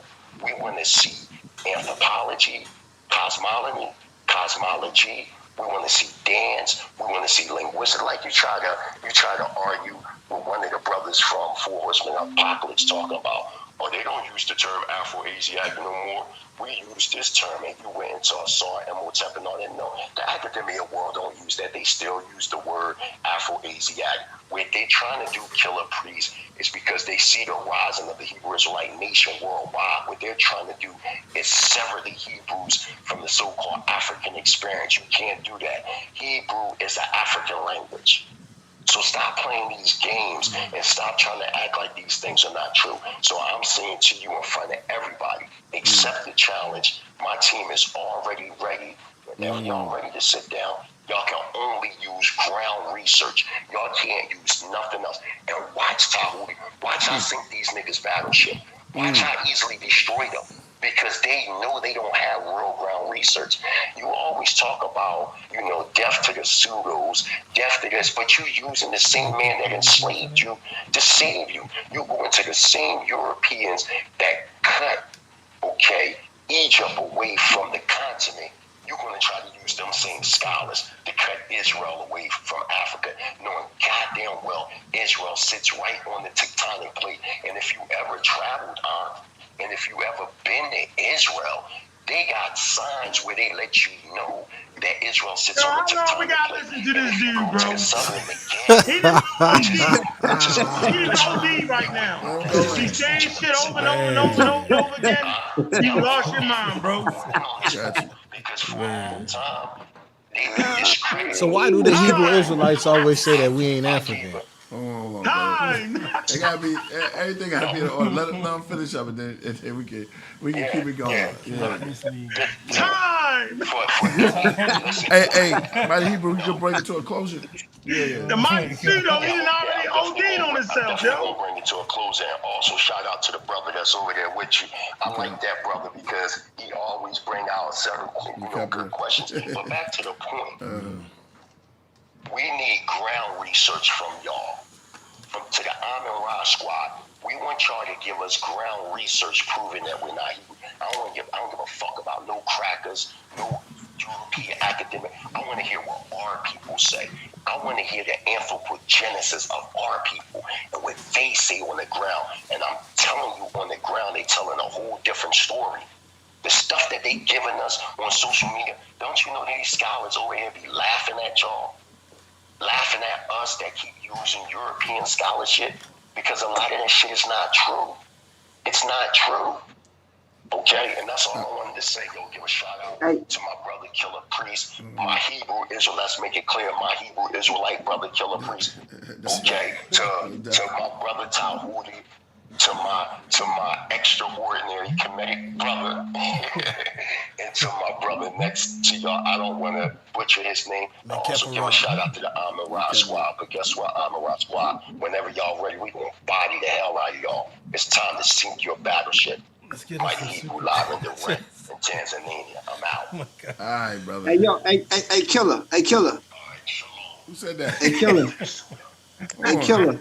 Yo, what up? Hebrew, peace. Hey, Killah. So the brother was talking about oral traditional. That's Ngozi. Where you at, Ngozi? Yeah. He was talking about groundwork. Okay. And you know, a lot of people back home on the continent lie about where they come from. You know, I'm Fulani. My mother Fulani. You know, all the Fulani say that they come from Arabs, and they don't. The same thing with the Yoruba. The Yoruba say that the Oduduwa came from Arabia, which isn't true. I'm just saying, like, you can't base your reality or your thesis off what people say back home on the continent. You know, a lot of people make up stuff. They really do. You know. No doubt. So I mean, you got to be careful with that. Bottom line is this, though, and also that Naga stuff he talked about. You can't equate Tamil or the Dravidian languages with Medu Netta, which is classified based off consensus as Afro-Asiatic. That has nothing to do linguistically with the Naga or the Tamil speakers of India who speak a language isolated.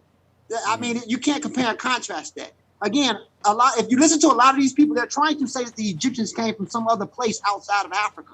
That Naga stuff come from Asia, far Southeast Asia. And they got nothing to do with the people on the continent of Africa where they come from. And the Egyptians, if they did come through Sudan, they came through different phases. The Nakada, the Badarian, the Tajans, they come out of the Sahara. And some even come from the Levant, from the Tufian population. So when you really follow it, you got to be careful with that. We see words like Sudan and Nubia. Nubia was just one region in Sudan. Nub means gold. So Tamil, the term Naga in Tamil has nothing to do with Medu Netta or the language family of Medu Netta, which is based off consensus classified as Afro-Asiatic.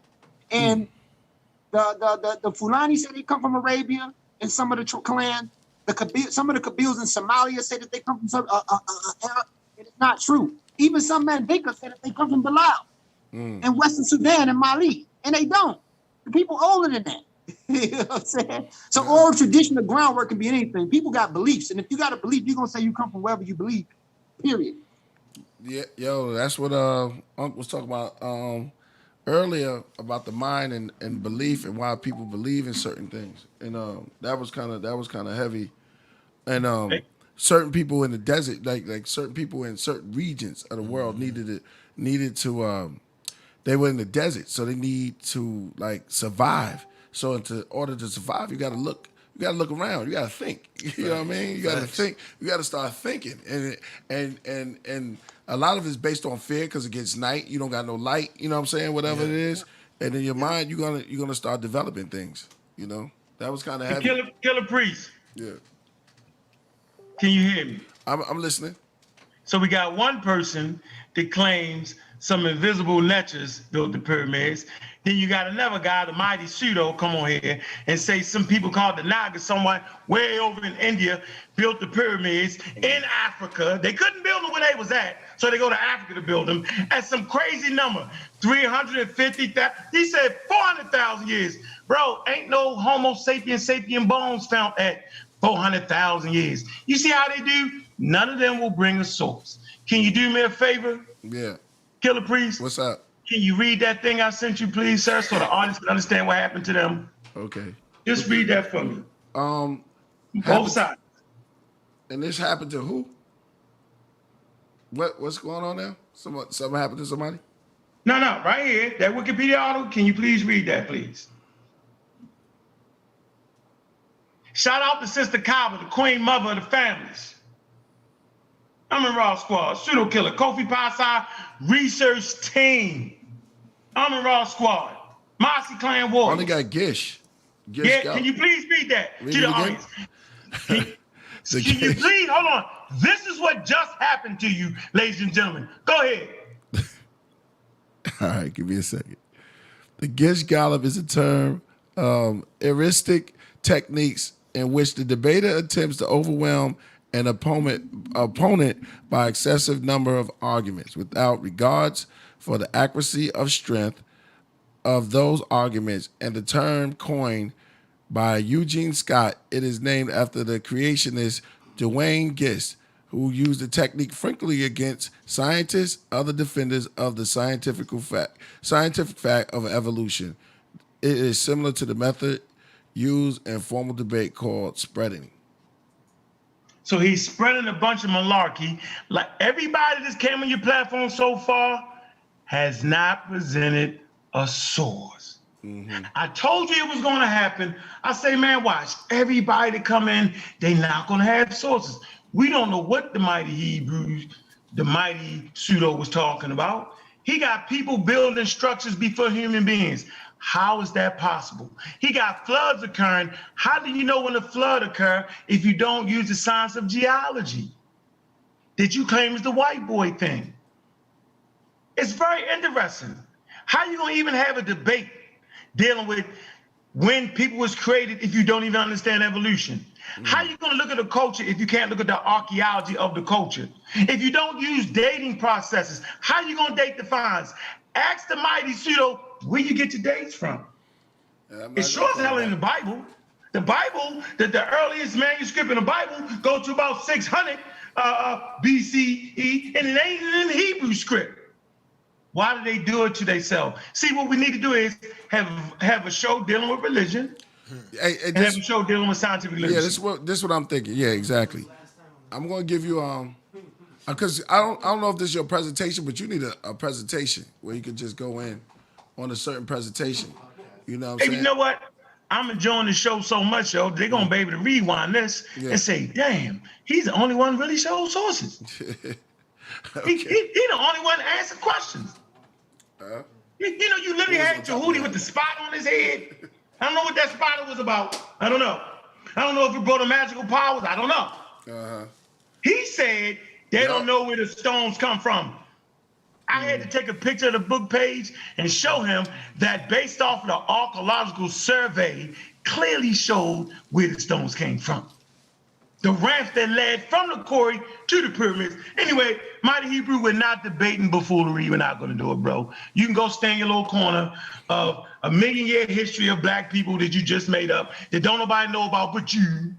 Matter of fact, I don't even know why he on here talking about the Hebrews. The Hebrews is latent history. Goat herders. Supreme goat herders. Give me a great structure that the Hebrews built. After the Bronze Age. After the Bronze Age. After the Bronze Age. Yeah. Not even the beginning of the Bronze Age. Yeah. Like 600 BC. Here's 600 BCE people talking about 400. This fool gonna say 400,000 years ago, somewhere in India they came to Africa and built pyramids. Is it just me? Am I losing my mind, Ngozi? Well, I'm gonna have to... We're gonna say these super chats or not? Yeah, let me say these super chats. All right, hold on. All right, shout out to K-Bar Praxis 5-1. He said, Priest Ankh West is the worst. Then dogs... Hey, that's what he said. No ODB. He's okay. Mildred. I tell you, Mildred. What's that? Map Ghana says the Great Pyramid of Giza was not built as a burial ground, but as a communication and energy center by those who built it. He needs to lower his octaves. What do you think about that? Yeah, you might be right, Doug. Yeah, but give us a source for that, though. Okay. Sources. All right. K-Bob Praxis says, dude is a demon. That just came out, man. It was right there. I didn't know how to hold that. It says time of these sullen scholars debating who built the pyramids. FOH. What's that again? Fuck out of here. Oh, okay, yeah. This is what's that for top? Frivolity. Frivolity. Yeah, frivolity at its best. The enemy is laughing. Yeah, we gotta. Yeah, as long as we can bring it to some sort of enlightenment at the end of the day, man. You know what I'm saying? Some type of build. Like I said, we all growing together. Then that's the power. That's the power. And the fact that we have all black men of color, and that knows all this history and going into deep. This is crazy. This is worthy of a TV show of itself. This is not just going out on the street and shooting each other. This is the meetings of the mind that are on higher levels, and not just men of color could deal with all type of. You know what? This is remind me. This is like cats who sit around the throne and can build with all type of other nationalities. Yeah. And come to some sort of agreement. You know what I'm saying? If you did too much wrong, you gotta be. You know what I'm saying? Yeah. So it's just dealing with knowledge at the end of the day, wisdom and understanding. That's it, man. That's a great understanding out of everything, and we could talk as men, as gods. You know what I'm saying? Yeah. If we're on higher levels. Yeah. I mean, me myself personally, man. I'm not on the agreement that the Netters built the pyramids. Mm-hmm. I do believe that we built the pyramids, but super intelligent beings, because, I mean, man, our DNA is just so extravagant on the things that we can come with. Even myself, from thoughts I be having, you know what I'm saying, mm-hmm. on things that we can come in. So to me, it doesn't, it wouldn't like dumbfound me to find out, you know what I'm saying, if they found text later on that said that we built the pyramids, you know what I'm saying? But at the same time, got to agree with Tehuti that there is no actual concrete evidence saying that we built the pyramids. Now, we have sites and things like that, you know what I'm saying, that Khufu built the pyramids and stuff like that. But at the same token, I would never take it out of the realm of possibility that our people did build that. But Khufu's pyramid is a different beast than all the other pyramids. That's what I can say. And I want to say to you, Men Kepra, that when the supernatural beings that you say you would agree to, that us as supernatural beings, mm-hmm. that is the definition of the Netters in the Kemetic papyrus. That they were supernatural beings, and they did look like African people. They did look like us. And when you get to that level of supernatural status, you're called a Netter. Mm. It's something that you are. It's a high supreme being is called a Netter. Ramesses was a Netter. Mm-hmm. But Ptah, I can agree with that. These are the gods. They were this supreme beings, and you have to be a supreme being with high technology to build something that a regular person can't, and to make the assumption that it was particularly this one that did it, this man that did it, and there's no proof of that. The argument keeps shifting to whether we did it. It's not we. It's did Khufu did it, and he did not. There's no evidence of the sort. It's just even if we did it, Khufu is not every single person. That Khufu is just the person that put the limestone on there, but he had nothing to do with the actual building of the pyramid. He never claimed to build. He never claimed it. It's not in any record. The claim is the limestone outer casing. That's the reference that Ankh was showing. It said limestone from Torah. We have to go by what it says. We're adding conjecture and just because you find, you're like, okay, we all know that there was more papyrus than that. But just because we find, you know what I'm saying, page 4 and page 5 in the book, it doesn't mean that the rest of those pages didn't exist. Right, and we don't know what the rest of the pages say, so that we don't interject. That's all I'm saying. We don't know what the rest of the pages say, so we don't say that Pharaoh Khufu levitated them. We don't add things. It just doesn't say anywhere in the Egyptian Kemetic history that particular pharaoh in a period of 20 years did that. in the mathematics doesn't match. You would have to move a stone every 5 minutes. You can't. That's why I said. That's why I asked you who was the pharaoh before him. Right, and mathematics. So you're not gonna show us that source though, bro? Did you read from the act like it was that many stones? What source was that, bro? We just want to see it. Give it to What source is what? Killah Priest. Yeah. Type in anywhere how many. Type in any archaeological. How many stones? Come on, man. See, how many? Killah Priest. He's how doing many it stones again. are there in the Pyramid of Giza? He's That's doing debated it again, Killah Priest. That's a debated Killah Priest, topic. can Now you there's ask people him to give you that source off his computer so I can have it and put it up on the screen? Can we get that, sir? Is it a debated topic now? How many stones are on the pyramid? Is it just me now? Now you're picking something something that no archaeologist debates how many stones are in the pyramid. No, I want to see because I'm saying how many stones are in the pyramid. Are you saying there's less? Is there some other? Hey, don't let him get away with it, Killah Priest. You think that I made that up? That there's 2.3 million stones in the pyramid? Do you want to go? Do you want to go type in how many? Do you want to pull it up? How many stones in the pyramid? No, I don't want to see how many stones in the pyramids. What is it? I want to see your. Are you talking to me, Uncle Wes? Are you talking to me? Bro, I want to see the scientific treaties. Are you talking to me, brother? I want to see the scientific treaties. Are you talking to me now? Are we talking? You want to engage in a conversation because you know in that you'll get trapped. You want to actually engage in an interactive conversation with me? Killah Priest, see, I can't do this, bro. No, you can't. You don't want to engage in an interactive. You know what I'm saying? Like, you see what You'd rather just have right? your time. You don't want to do interactive with me. He's been doing it all day long, Killah Priest. Because even if those stones came from the quarry he's talking about, they're 80 tons. What did they use to move that? Even if they were from that quarry or the quarry in China or the quarry 80 feet away, what did Pharaoh Khufu have at his disposal to move 80-ton stones 481 feet in the air? Are you saying what? Listen, man. What did he use? What is the proof? Killah Priest. Killah Priest. Where's the proof? Why him? Now, Why I'm about to move on though, but there's no proof. You see, hey, Killah Priest, we got to move on because he ain't gonna show that source to say they had to move 500 rocks a night all night long. He ain't gonna show that. But let's move on. Appreciate you, brother, for not showing that source. Thank you, sir. Does anybody in this room believe Pharaoh Khufu built the pyramids? Does anybody? Yo, we don't gotta believe Pharaoh Khufu built the pyramids. We don't gotta believe it. I gave them sources they can read it. You're the one keep saying that they only finish it. You keep adding that in that source, brother. It's a whole source. They're gonna read it. And I ask again, does anybody in this room believe that Pharaoh Khufu built the pyramids after his presentation? Next topic. What, in the chat? Crickets. Huh? In the chat?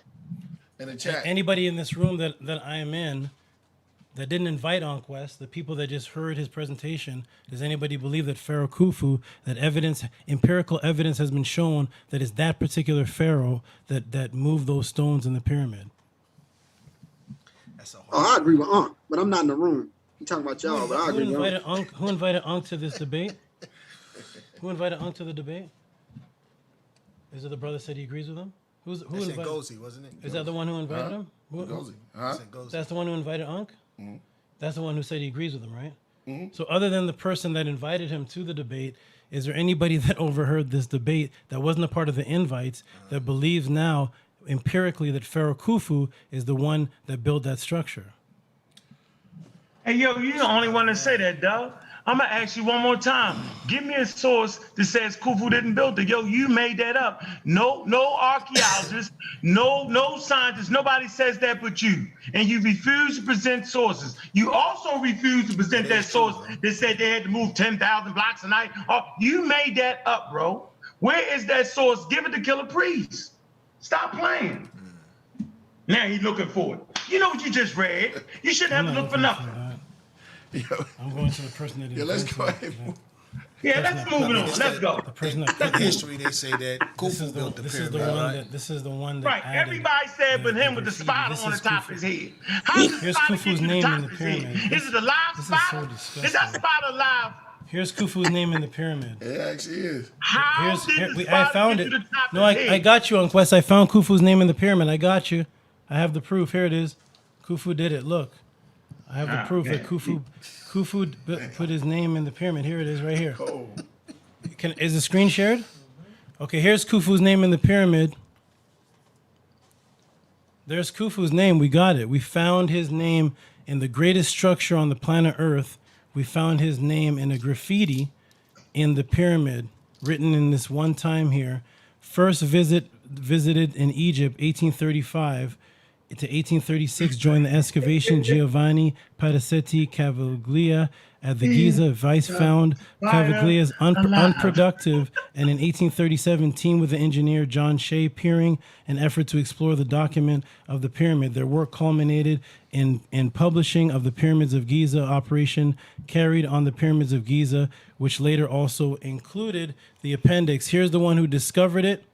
Here's the one who supposedly found the name of Khufu on the pyramid, and it is logged as graffiti.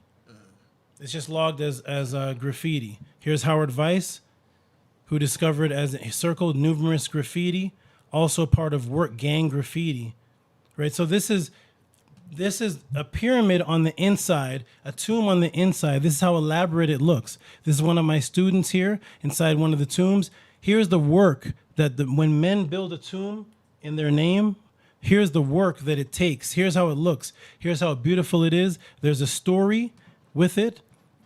It looks like this. This is the inside of the tomb, and I've shown this many times before. This is what the inside of a tomb looks like. See how elaborate this is? This is Ramesses' tomb. See the work that was put in? Because it's built for Ramesses. So it has his story in the Amduat. This is the Cometians writing themselves. This is what they did themselves. So this is inside of the tomb. This is inside of the pyramid. This is the pyramid tech, the pyramid Saqqara. See the writings, the spells, the writings of what happens in the afterlife, the stars above. This is what the inside of a pyramid or tomb looks like that's made for a pharaoh. Here's the inside of it. This is what it looks like. You see the beauty, you see the architecture, you see the time that it takes, how it's dedicated with the writings of what's going to happen to the pharaoh in the Amduat. What's going to happen to him in the afterlife? That is the inside of that. This is the inside of the so-called Khufu's pyramid. So yes, Brother Ankh West is showing the development of tombs, and those are tombs. This is Khufu's pyramid. There's no writings. There's nothing talking about an afterlife. There's no Khufu's name written all over the walls. There's no scribes. There's no Osiris. There's no Amun. There's no Amun. There's no deities. There's nothing. There's no Het Heru. There's no Aset. There's no stories. It's just a blank thing. This is the greatest structure on earth, and it is blank. Absolutely inside, 100% blank. Here is where Pharaoh Khufu would be buried. Look at that. No body found. The tomb can't even fit a man. You see how small that is? That tomb can fit a child. It's not built for him. Was Pharaoh Khufu a midget? That's not even built for the size of a man right there. And look at the inside. The man who built the greatest structure pyramid on earth doesn't even have any accolades inside of it. Nothing talking about his afterlife. He's just thrown in an empty room. Took all the time to build the greatest structure on earth, and he finally got it. And here it is. This is the artwork that his scribes presented to him. Here it is. It's done. Here's your tomb, Pharaoh Khufu, the greatest structure on earth. Not a writing on the wall. There's nothing in here that says that it's Pharaoh Khufu. The one thing that they found was this has been proven as a fraud and graffiti with a misspelled name. One little ugly writing there found by that man Weiss, and it's a fraud. It's not even real. There's nothing in here that shows that it's Pharaoh Khufu. So just to make the assumption, because this guy started it, this is the one who started it, that it was Pharaoh Khufu. There's no Cometian saying it before this guy Howard Weiss, and he just threw his name in there. So there's no records, and that's why the brother Ankh West does not want to have an interactive conversation with me, because I'm going to start asking him questions about the technology of what did they use to move the stones, even if it's from his quarry. What did they use to move it? What did Pharaoh Khufu have at his discretion to move the stones? This is all they had. Here is the saws that the ancient Egyptians had. How did they cut the granite? They didn't have anything to cut the granite. Oh, man. What did they cut? Here, so when the brother says, oh, they wouldn't leave their tools, they did. They found their tools. People say they can't find the tools. They did find the tools. Here are the tools on the screen. Here is the images of the Cometians making artifacts, making temples, and here's the saws that they use. None over 3 feet long. There's no teeth. They haven't found over 24. There's no depiction anywhere of people using them to cut granite that was used for the pyramid, which were over 80-ton blocks. But let's view another video demonstration. So this is what they found. Oh. This is not. This is. What, Come on, man. when Y'all you claim say that, somebody we gonna did act like they something, ain't cut there has to be irises. evidence of it. We Where gonna is the act like they evidence? ain't cut irises and all that. We're gonna act like they ain't have stone cutters, yo. I don't want We're to act gonna like sit here anything. and I just act want like that, facts. yo. I just We're want gonna facts. sit here and act like in Physics magazine, it shows you how they mix sand and water to create a condition to slide the daggone blocks. I showed you where the daggone thing. Like, I'm not gonna sit here while you just make up your own thing. You're the only one that says that, bro. Give me the educated person that says what you say. I don't want to hear what you're saying. You're not an expert in archaeology. You're not an giving the expert in kinetic pyramid sources. building. You're This not is an their expert. tools. You're like me. You're just a novice. So can you give me the credible scientist that agrees with what you're saying? That's what I'm talking about. See, you can't get me. Here's I'm one gonna slow that it doesn't down. believe. Here's a Brother, scientist right here. since you don't build pyramids, since you don't even understand archaeology, They can found you the give us a chisels. credible source that is saying what you're saying? If you can do that, you'll shut me 5 minutes, down. they have to move a stone. Here's the chisels. They found them. See how you do? See, I don't like that. Where is your tools? Where See, I don't like where that. are your tools? See, I don't like. Where What we are do they? see is a spider running around this damn Where are hat. they? I'm just That's what looking we for do facts. see. Yeah, we See that. How's this copper gonna cut this granite, even with teeth? The copper. Then he plays a damn video of some pseudo. I don't know. I don't get it. Yo. Malarkey. Hey, you know what? I really love this show because what we're actually seeing here is why we're in the problems we're in right now. This is why we're in this problem. Everybody thinks they're expert, Yeah, bro. we got brag. Hey, listen. Huh? Oh, now- talk about Tehuti? Yeah. Are we gonna ignore that subject that we started with, or? I mean, that's that subject. I mean, that's the whole thing. Unless Tootie got something to say about that. You got something to say about that? About the COVID? What is it? What was the? Are you a vaccine taker or Yeah. you a mask wearer? Or Do you agree with that? Because I'll take all agree that. that the vaccine is made out of salt, am I water, still oil, screen- and sugar? No, absolutely. I'd have been pulled up that dude. Yeah, go ahead. Absolutely not. No, I'm not a vaccine taker. I'm not sure where that even came from, but no, I'm not a vaccine taker. I do not promote the COVID vaccine. And maybe the next time I come on the show, I'll have a breakdown of exactly what it is, what exactly it is, the conspiracy behind it, who it's affecting, why is it Johnson & Johnson, why is it attacking women from the ages of 18 to 48, their reproductive organs, why is it causing blood clots, what are the specific type of blood clots that it's been found to cause. Maybe I'll come back and do that, or maybe I'll do it later on, but absolutely not. I'm not a promoter of the vaccine. That's a whole nother topic, a whole nother, not even a debate. I just personally am not. I've found too much evidence, and I can break down too many things about the vaccine. So, what particular for clots? me to. I don't want to get What on the clots are you vaccine. talking On the about? vaccine, then I mean, can we get in trouble for that? It's too late. It's too late before. Yeah, we don't want to pass that. But he's pro vaccine. Of course he is. So we can't get in trouble for pro. Yeah, we can't get in trouble for pro vaccine. Yeah, he's pro vaccine. He's pro voting, right? Everything, right? Yeah. All right. We've lost our Khalid Mohammeds. Well, Dang. Wow.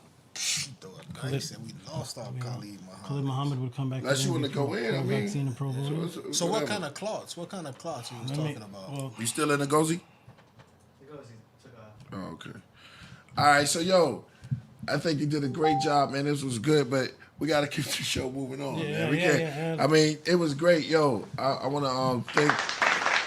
I want to thank you, brother. I mean, you spent some time with us, and brother Ankh, man, yo, you were funny, man. At the same time, You don't want to see what's in the vaccine, though?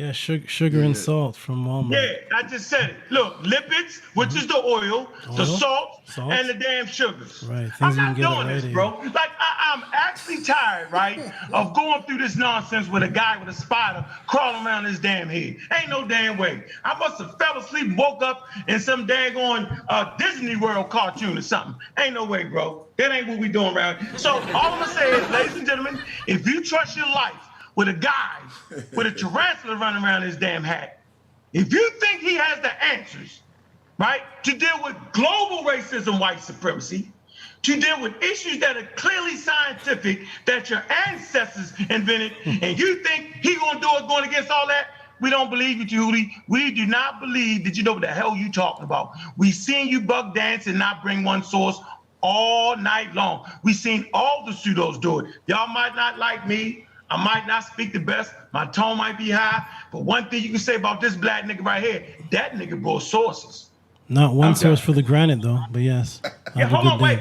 Hold on. Hey, excuse me. Did I not bring the casings? Did I not bring the core material source? No, you didn't. Killah Priest. Hold on. Killah Priest. Did I not just show on page 74 where the inner stones came from? And did I not show the ramps going directly from the quarry to the pyramids? Did I not show that? I just want to make sure for the record. Did I not show that, Killah Priest? Yeah, you showed it.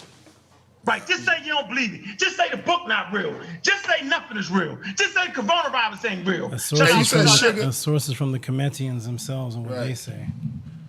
And they say hey, man, hold on, when I bought a record from the Cometians, you beat that up. Nah, I didn't beat it up. I just told the truth. Nah, they was just finishing. Well, That's I what bought they your said. record from the I bought your record. Why can't the from the Cometians speak for themselves?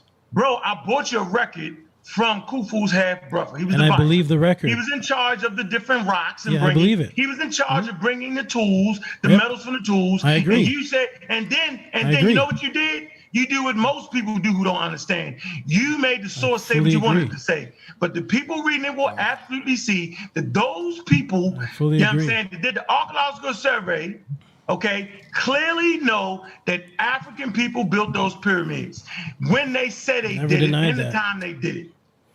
Never denied that. I totally agree. I totally agree with the source. They put limestone blocks on the outer casings. That's what Murr said. I believe him. What about it? I don't deny Murr. I agree with you Murr. want to read the whole? Do we got? Hey, don't play. I done beat you up all night. Do you want to read the whole damn source? You really want to do that? Murr. Do you really want to do that? No, I just want to see the limestone blocks. I just want to see the granite blocks. That's all. I mean, come on. Hey, Killah Priest, did I not just show this man the rock quarries where the actual inner casing came from? Didn't I show that? That's the outer. Sauced up. Okay, so why is he still? Is the spider going to his head? Did it bite him? Killah Priest, did he show where the Cometians said they used granite, or just he read from a book from a commentary? It's called archaeology, did he show the Cometians bro. themselves? Hey, that's a source. Did you wait? Hold on. Hey, Killah Priest. All jokes aside, can we calmly deduce, right? When they do an archaeological survey, that means they use satellites, right? Right. Okay. They went on the ground, they dug, and they found the actual ramps. Listen to me. Let's get up to 800, y'all.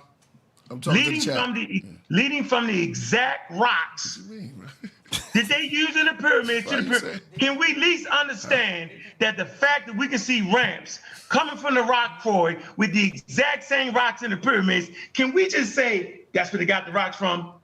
I mean, like, who is this guy with the spot on his head? What are you talking about? There's 2,300,000 stones in the pyramid, and that book now does we not. Want that source.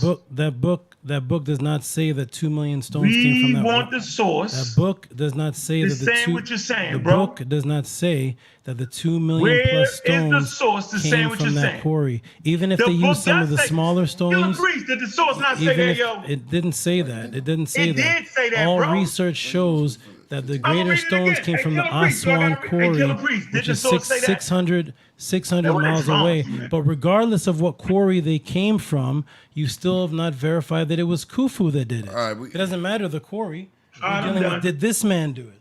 Even if the quarry... I'm not debating about the quarry. Why is this debate turn into the quarry? It's not about the quarry. It's just Khufu couldn't do it. That's all. You said that the rocks didn't come from that quarry. Because He said I didn't show that. Because the Torah, what you gave as a source, showed the limestone rocks came from Torah. It said it in your source. Am I just crazy right now, y'all? But that's not even the debate. There's no verification. That's where all. the limestone came from and where the core material built. Regardless of where they came from, the inner blocks, bro. What does that have to do with Khufu? Where's the source? Where's the Cometians attributing it to Khufu? Is he serious right now? What? Main source is a book that came out tonight. Why just him? Like you're just making it up. Yeah, where does it say it was Khufu? Even if you say they got these 100,000 stones came from that quarry, what does that have to do with the time of Khufu? The time of Khufu, even if they came from that quarry 4,000 years before Khufu, great, they came from that quarry. What does that have to do with Khufu?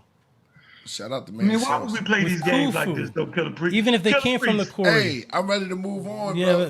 Please move on, Killer Priest. No evidence that's from Khufu. Nobody in this room believes it. Why we keep doing that, though? Like, that's jokery for me, yo. We call it tomfoolery in my circles. Then everybody in this room is a part of... everybody in this podcast right now, all four of us are a part of tomfoolery. Because nobody's convinced that Pharaoh Khufu... From AD to Killer Priest to me to Men Kepera, everybody's staring at you and nobody agrees that Pharaoh Khufu built the pyramid. They just don't want to embarrass you, bro. They trying to give you some love. Yo, this is what I'm going to say. Mighty Hebrew, because Mighty Hebrew come in. Well, you did make some statements too, Mighty Hebrew. Huh? It's a syringe. I know, I got it. I'm just shooting up the source. Go ahead, make it quick, brother. It's a chaos. Huh? Hold on, let me. Mighty Hebrew's back. Yeah, let me get off, because he did come off. They did come off on Mighty Hebrew. Go ahead, Mighty Hebrew. Go in. Listen, Ankh is out of his goddamn mind promoting that vaccination. You got to be insane to promote such a wicked mechanism as that COVID-19 vaccination. Yo, come over here to Tanzania. People over here, they not wearing no masks, none of that. That shit is a bunch of bullshit. I'm telling you, man. And anybody that's taking that vaccination, knowing it hasn't been approved by the FDA, you know what really killed me, Killer Priest Tehuti, and the brother next to you. Again, could you say your name one more time so I can hear you? What's your name, brother? Men Kepera. Okay, Shalom, Hotep Makepera. Yeah, getting back to the point that I'm saying, they was on Side Netta show, Ankh West, Garfield, all them, they up there trying to debate the fucking creators of that shit who wind up turning, like the vaccination. They had this whole vaccination debate, and you had doctors and scientists and biologists, I'm talking about certified PhDs who they like to promote, in total disagreement with them. That's like me creating the COVID-19 vaccination, and I knew the side effects and everything, and then I'm trying to debate me about something I created. That's what they did, and that's why they lost so poorly on that debate on Side Netta. How can you promote something wicked like that? You see what pseudo-Euro-Gentile science does to you, Tahuti, even to the point that he's promoting them to jab what you forgot about the Tuskegee experiment. Go get the book Medical Apartheid, and it shows you in that book. You always say you are facsimiles, right, Aunt? Okay, well, get the book Medical Apartheid. They show you thousands of endless experiments that they did on so-called African Americans over there in the United States, what they was doing to us in Philly and Holmesburg prison, all over Attica, all over the motherfucking country. And you're going to support and promote something that is causing blood clots, that is causing heart attacks, that's causing all these side effects and deaths, and attacking the anatomy of the woman? Are you crazy, man? This is what I'm saying to y'all. These guys are anti-Yah, anti-truth, and that's just a fact. And one more thing to answer the brother's question about Hebrew Israelites banging on Africans. It all depends on what Hebrew Israelites you're talking to. I'm Torah only, so I don't come from the One West school of thought. The ones that you see banging on so-called Africans is those that come from One West camps. I come under the teachings of the late Ben Ami. my grandfather, Prince Asiel ben Yisrael, one of my master teachers, Prince Kaz ben Yisrael, and we're Torah Center. I'm with the community that lives in Dimona. So there's a whole nother different school of thought. We're known as the African Hebrew Israelites of Jerusalem. So you got different schools of thought within the Hebrew culture. So the ones that you see banging on the Africans, they're more or less on One West camps. So I wanted to put that out there to answer your question, because we know that the word Africa go back to the word afar, which means soil with dust. So the true Afarites or Southern countries, they would technically be your Africans. But that word Africa is really like, it's really not, it's indigenous, but it's not. It's only indigenous to a Shemitic tribe known as the Afarites. You can find that also in Bereshit, Genesis chapter 25, verse 4, and you can go to Bereshit or Genesis chapter 126, and you'll see that man was made from the dust, and it uses the Hebrew Aramaic word Afar. So that's all I wanted to say. But we're totally anti-vaccination. I thought you said that's all I wanted to say. Why we came to Tanzania. Eventually, they're gonna start trying to force y'all to take the vaccination. Soon, y'all not gonna be able to get jobs without the vaccination. Soon, you're not gonna be able to travel without the vaccination. Right now. I'm telling y'all need to leave America. Fuck America. Mighty Eagle out. Wow. Yo, you just lost your audience, brother. We even go to Israel and get treated like another slave. Stop stabbing yourself with the motherfucking vaccination. You know goddamn well that Dr. Frankenstein is a mad scientist, and you're going to let that demon put that up in you, and then you're going to promote. I hear you in the background, you out of order, man. You out of order to come on this show or any other platform and tell our people to fucking get stabbed by some cracker-ass devil. Are you crazy, man? You out of your fucking mind, man. And I've been wanting to tell you this. You come on all these shows and tell the people to kill themselves, and you know the side effects. The FDA, you always talk about being practical, not being non-pseudo. Well, answer this question, why are you promoting a vaccination that hasn't even been approved by the FDA? This is how you know it's some bullshit, y'all. There's 7.2 billion people on the planet. Can I ask the damn question, or you gonna keep talking? 1.2 billion off this planet. These motherfuckers are so wicked, Killer Priest. They going into prisons. These motherfuckers, they cut people's time short just so they can take the vaccination. When you ever seen the devil go into the prisons and say, you know what, you take this vaccination, you get a time cut? When you ever see the devil go into the inboxes of people promoting to take vaccinations for $1,500? Oh man, this devil, this is all our population. Tell them to source up. Tell them to source up. Yeah. They've been doing that too, though, yo. They've been trying to pay people to take the vaccines. Source up. Vaccination. Source up. With that bullshit, man. Stop it, Stop the bullshit, man. You know people are dying every day for taking that vaccination, but you still want to promote it. And anybody that dies, you try to tell them they sued. I know somebody that personally died taking that fucking vaccination. Don't try to tell me, oh, something else. No. What's his name, yo? Vaccination. What's his name, brother? Killer Priest Podcast is anti-vaccination. We ain't rocking with it. Tehuti ain't rocking with it. And no real sound person will rock with that. But this is also proof showing you how Ankh is the real pseudo. He's the real follower of the European. Oh, we advanced in science. Why you keep saying we? Why every time when you talk about science, technology, archaeology, why do you keep saying we as if we really a part of this shit? You know goddamn well we ain't really a part of this. And anytime they study medical body anatomy, it's always in tune with the European anatomy. Didn't the late Lala Africa point that out? Didn't he point that out in all his health books? But you don't want to tell the people that. But I'm out. Mighty Eagle, you always my chest. Finish him. Fuck that vaccination. That's what the cannabis voice. Anybody fuck that vaccination. And anybody that want to come to Africa and see what we doing over here, we're not just talking about Africa inside of our apartments in America. We here in Africa. Now bring your ass over here to Africa. That's what we talking about. Drop the mic after that. Shalom. Yeah. All right, shalom. Yeah, drop the motherfucker mic. One. All right. Fatality. All right, that was a mighty Hebrew, man. I'm gonna tell everybody next Monday, priest. Huh? Next Monday, I promise I'm gonna come on the show when it's not all this chaos and mixed in with the pyramids and everything. I'm gonna come on the show and begin breaking down the vaccine. I promise that for everybody next Monday. People have been asking me about it, but I haven't been talking about it. But being that we're talking about it, then I'm gonna come on next Monday and break it down. For those who want to reach me or contact me, AD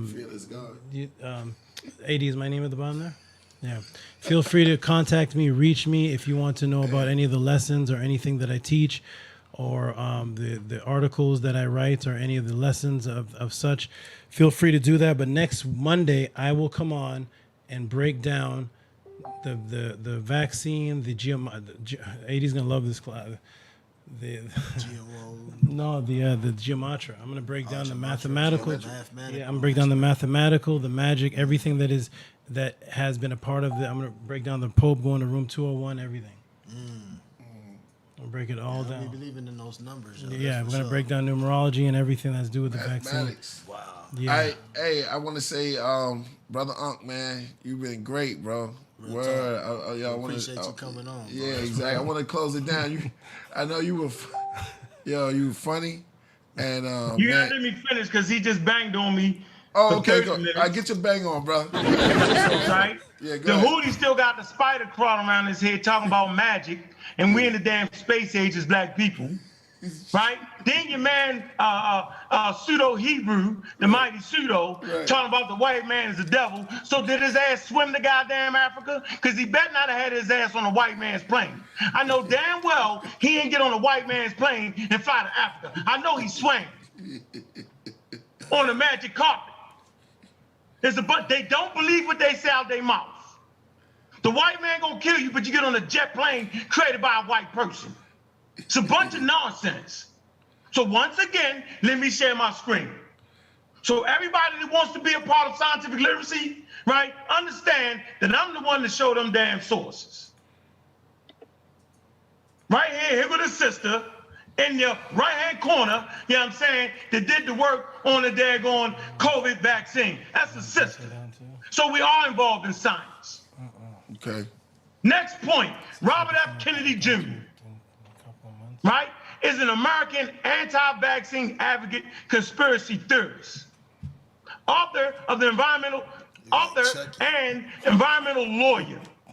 Now, let's come to the next thing. He is the chairman of the Children's Health Defense, and anti-vaccine group. Watch this. These are the people I debated. Del Bigtree, known professionally. Hold on, who is this dude? Who? The mighty Hebrew came on there and tooted his horn. As he called the white man the devil, he tooted his horn against somebody I debated, against a black man. It's ridiculous, bro. Here you go.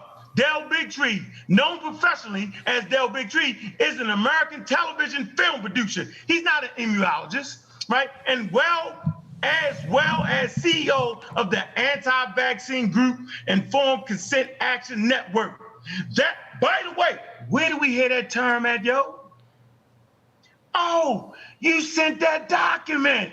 You remember that document you sent me early in the show? It was, and I told you, hey, Killah, didn't I say, yo, that the guy that actually petitioned that was from the people I debated? You remember me saying that early in the day? Yeah. Remember that document? Yeah, I remember it. Here go the group. Informed Consent Action Network. Must I pull that up? Must I pull that up? Come on, bro. You know we full of fire around here. Mm-hmm. What does this say? Here's the document, ladies and gentlemen, that he sent me. What does it say? What does it say, Killah Priest? They ain't right on that, yo. Yeah. He on that. Okay, see, we don't play around here, bro. We beat the brakes off of the pseudos because we can, because they have no win in what we do right here, yo. We are specializing in killing the damn pseudos, bro. So this white boy right here, who is responsible for the lives of black people, lying to him, this who I debate in the mighty Hebrew, he's supposed to be so African-centered, talk crazy. Why would he side with this guy, bro? Watch this. Informed Consent Network, he produced a film, Vax, from the cover-up catastrophe based on a discredited views of Andrew Wakefield. Who is Andrew Wakefield? Andrew Wakefield is the British former physician and academic who was struck off of the medical registry due to his involvement in the Lancet MMR autism fraud. A 1998 study that falsely claimed a link between measles, mumps, and rubella vaccine and autism, and alleges an unsubstantiated connection between vaccines and autism. Ladies and gentlemen, I'm gonna send you back to the sister real fast, showing some love. Where's the sister at? Gotta put the sister back on the screen. Gotta put the sister back on the stream. This who I'm siding with right here, yo. I'm siding with the sister, bro. I'm gonna side with that lovely sister right there, man. All right, right here. I'm gonna side with her, yo. Kismika Corbett. She's the African scientist, you know what I'm saying, that saved lives based off of being a lead scientist, yo. It's just that simple. That's how we doing it around here. Yeah. And for the record, as I close, can y'all see my screen? Yeah. What does that say? The what? The history of scientific method. Okay, so everybody out here, they talking about it's the white man science, the white kid. He spent 25 minutes, Gallup, talking about it's the white man science. Did they not kill a priest? Did they not kill me with Ankh found the white man science? Yes or no, Killer Priest? Did he say it? Yes. So let's see where the scientific method comes from that they use. We'll just scroll down here to the early methodology. Oh, is this an Egyptian text? This can't be an Egyptian text that the brothers in the room claim to follow. Well, is it? Well, let's see. Let's see where the scientific method comes from. Is it the white boys? Let's see if they've been lying to the community. It says there are few explicit discussions on scientific methodologies and surviving records from early cultures. The most that can be inferred about the approaches to the undertaking science in this period stems from the what? The descriptions of early investigations into nature. So they talk about how to investigate nature. In the surviving records, an Egyptian, look at that, ladies and gentlemen, medical text. The Edwin Smith Papyrus, 1600 BCE, applies the following concepts. This is what our ancestors taught the world, ladies and gentlemen. Right. Watch how I beat the brakes off of them. Let's see what our ancestors brought the world. Right here, it applies the following components. Examination, not pseudoscience, diagnosis, treatment, and prognosis. To treatment of disease, which displays strong parallels to the basic imperial method of science. And according to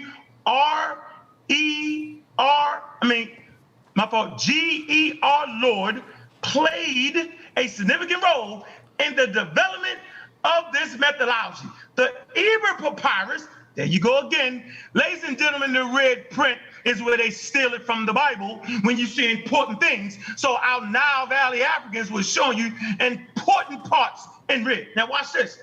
1500 BCE also contains evidence of traditional, okay, there you go. There you go, hold on. Traditional what? Traditional what? Imperialism. Watch this. I'm done. Science. Oh, Ankh, Amara, Squad, Pseudo Killers, Mossy Clan, Warriors, Team Osiris. They all use the white man's science. Kofi Pasa research team, oh, they follow Ankh and the white man science. They do this, well, let's see what science comes from, ladies and gentlemen, since we have been slumbering and sleeping. Science. What is science? The Latin word scientia, meaning knowledge. Knowledge is a systematic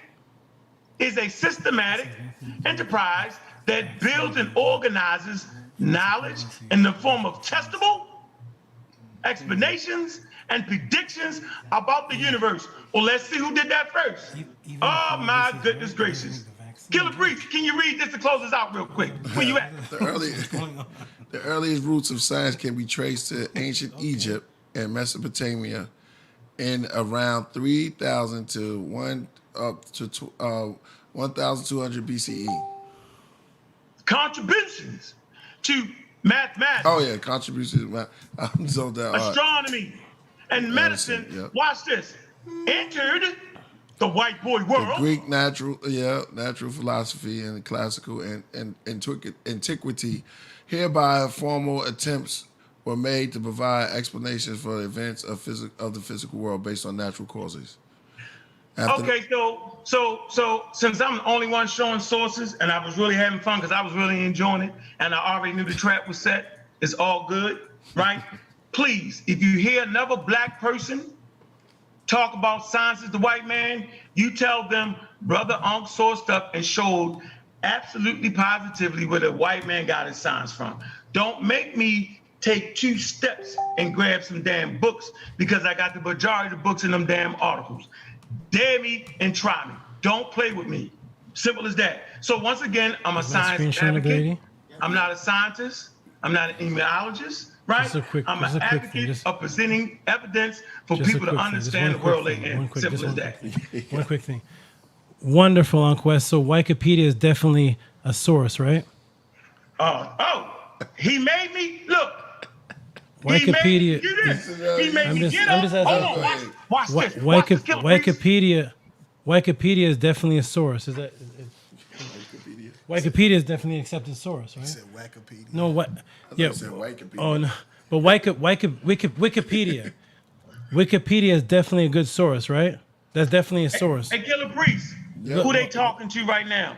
Wikipedia is definitely a source. When he says he's sourced up and he showed everything he just showed was everything he showed was Wikipedia. So you asked for a source. You asked for a source for the granite stone. We're on Wikipedia, and I'm just going to overline it. While the white limestones from Torah, the casings, the granite blocks came from Aswan. That's Wikipedia. What's the source for that on Wikipedia? The same source you just spent 20 minutes on. Wikipedia. What? No. Wikipedia. What source are they using, bro? Wikipedia, the same one you just. Everything you just showed is Wikipedia. No, I didn't. I didn't. This is what I did. Everything you just showed in the last. Everything you just showed. AD is everything that this man just showed in the last 15 minutes. Wikipedia. Am I dreaming? So when I show Wikipedia, he says, "What's the source?" Wikipedia. That's the source. The same source you just used for the last 10 minutes. Okay, I'm done. Peace. Don't dive in there, AD. Watch this, ladies and gentlemen. I'm just showing Wikipedia, the same source he showed. Okay, can you see this, Priest? Can you see this? Wikipedia. Right? That's the Wikipedia article, right? For everything. You see it, right? Yeah. Mm-hmm. Now, what does that say? Read that. What does that say?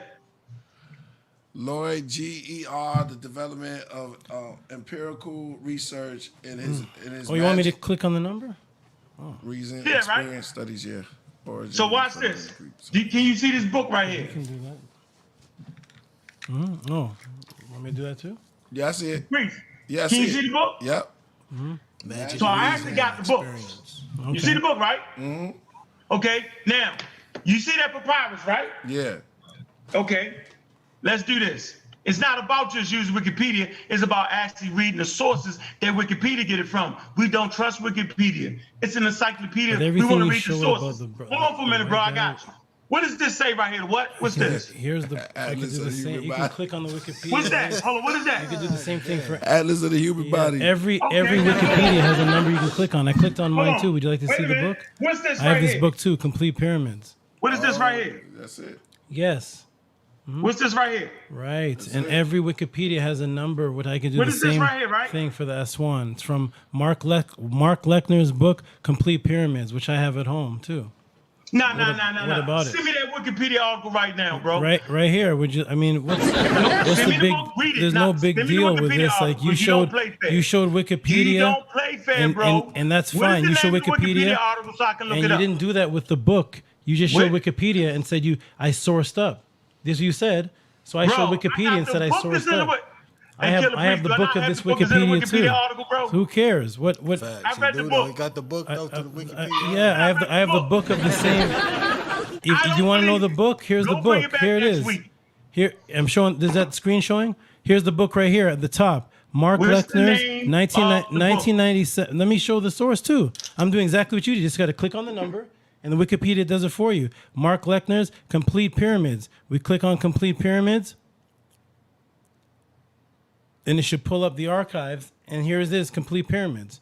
And inside of this book, which I have this book, inside of it talks about the granite stone coming from Aswan.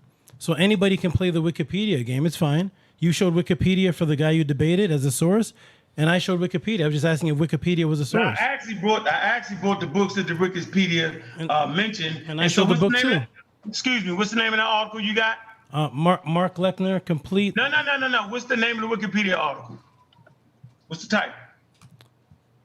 Great Pyramids of Giza, and you go to the fourth paragraph, and it says limestone from Torah were the casings, and the granite blocks came from Aswan. The source coming from Mark Lechner's 1997 Complete Pyramids, London, Thomas Hayes Hudson, ISBN number. And when you click on Complete Pyramids, it gives you the PDF, which I have the book. And so what?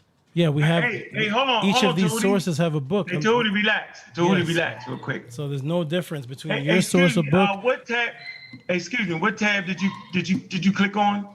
I got the article right here. It says the Great Pyramids of Giza, Wikipedia. Now, what source was that you mentioned just now? Great Pyramids of Giza. It's on the screen.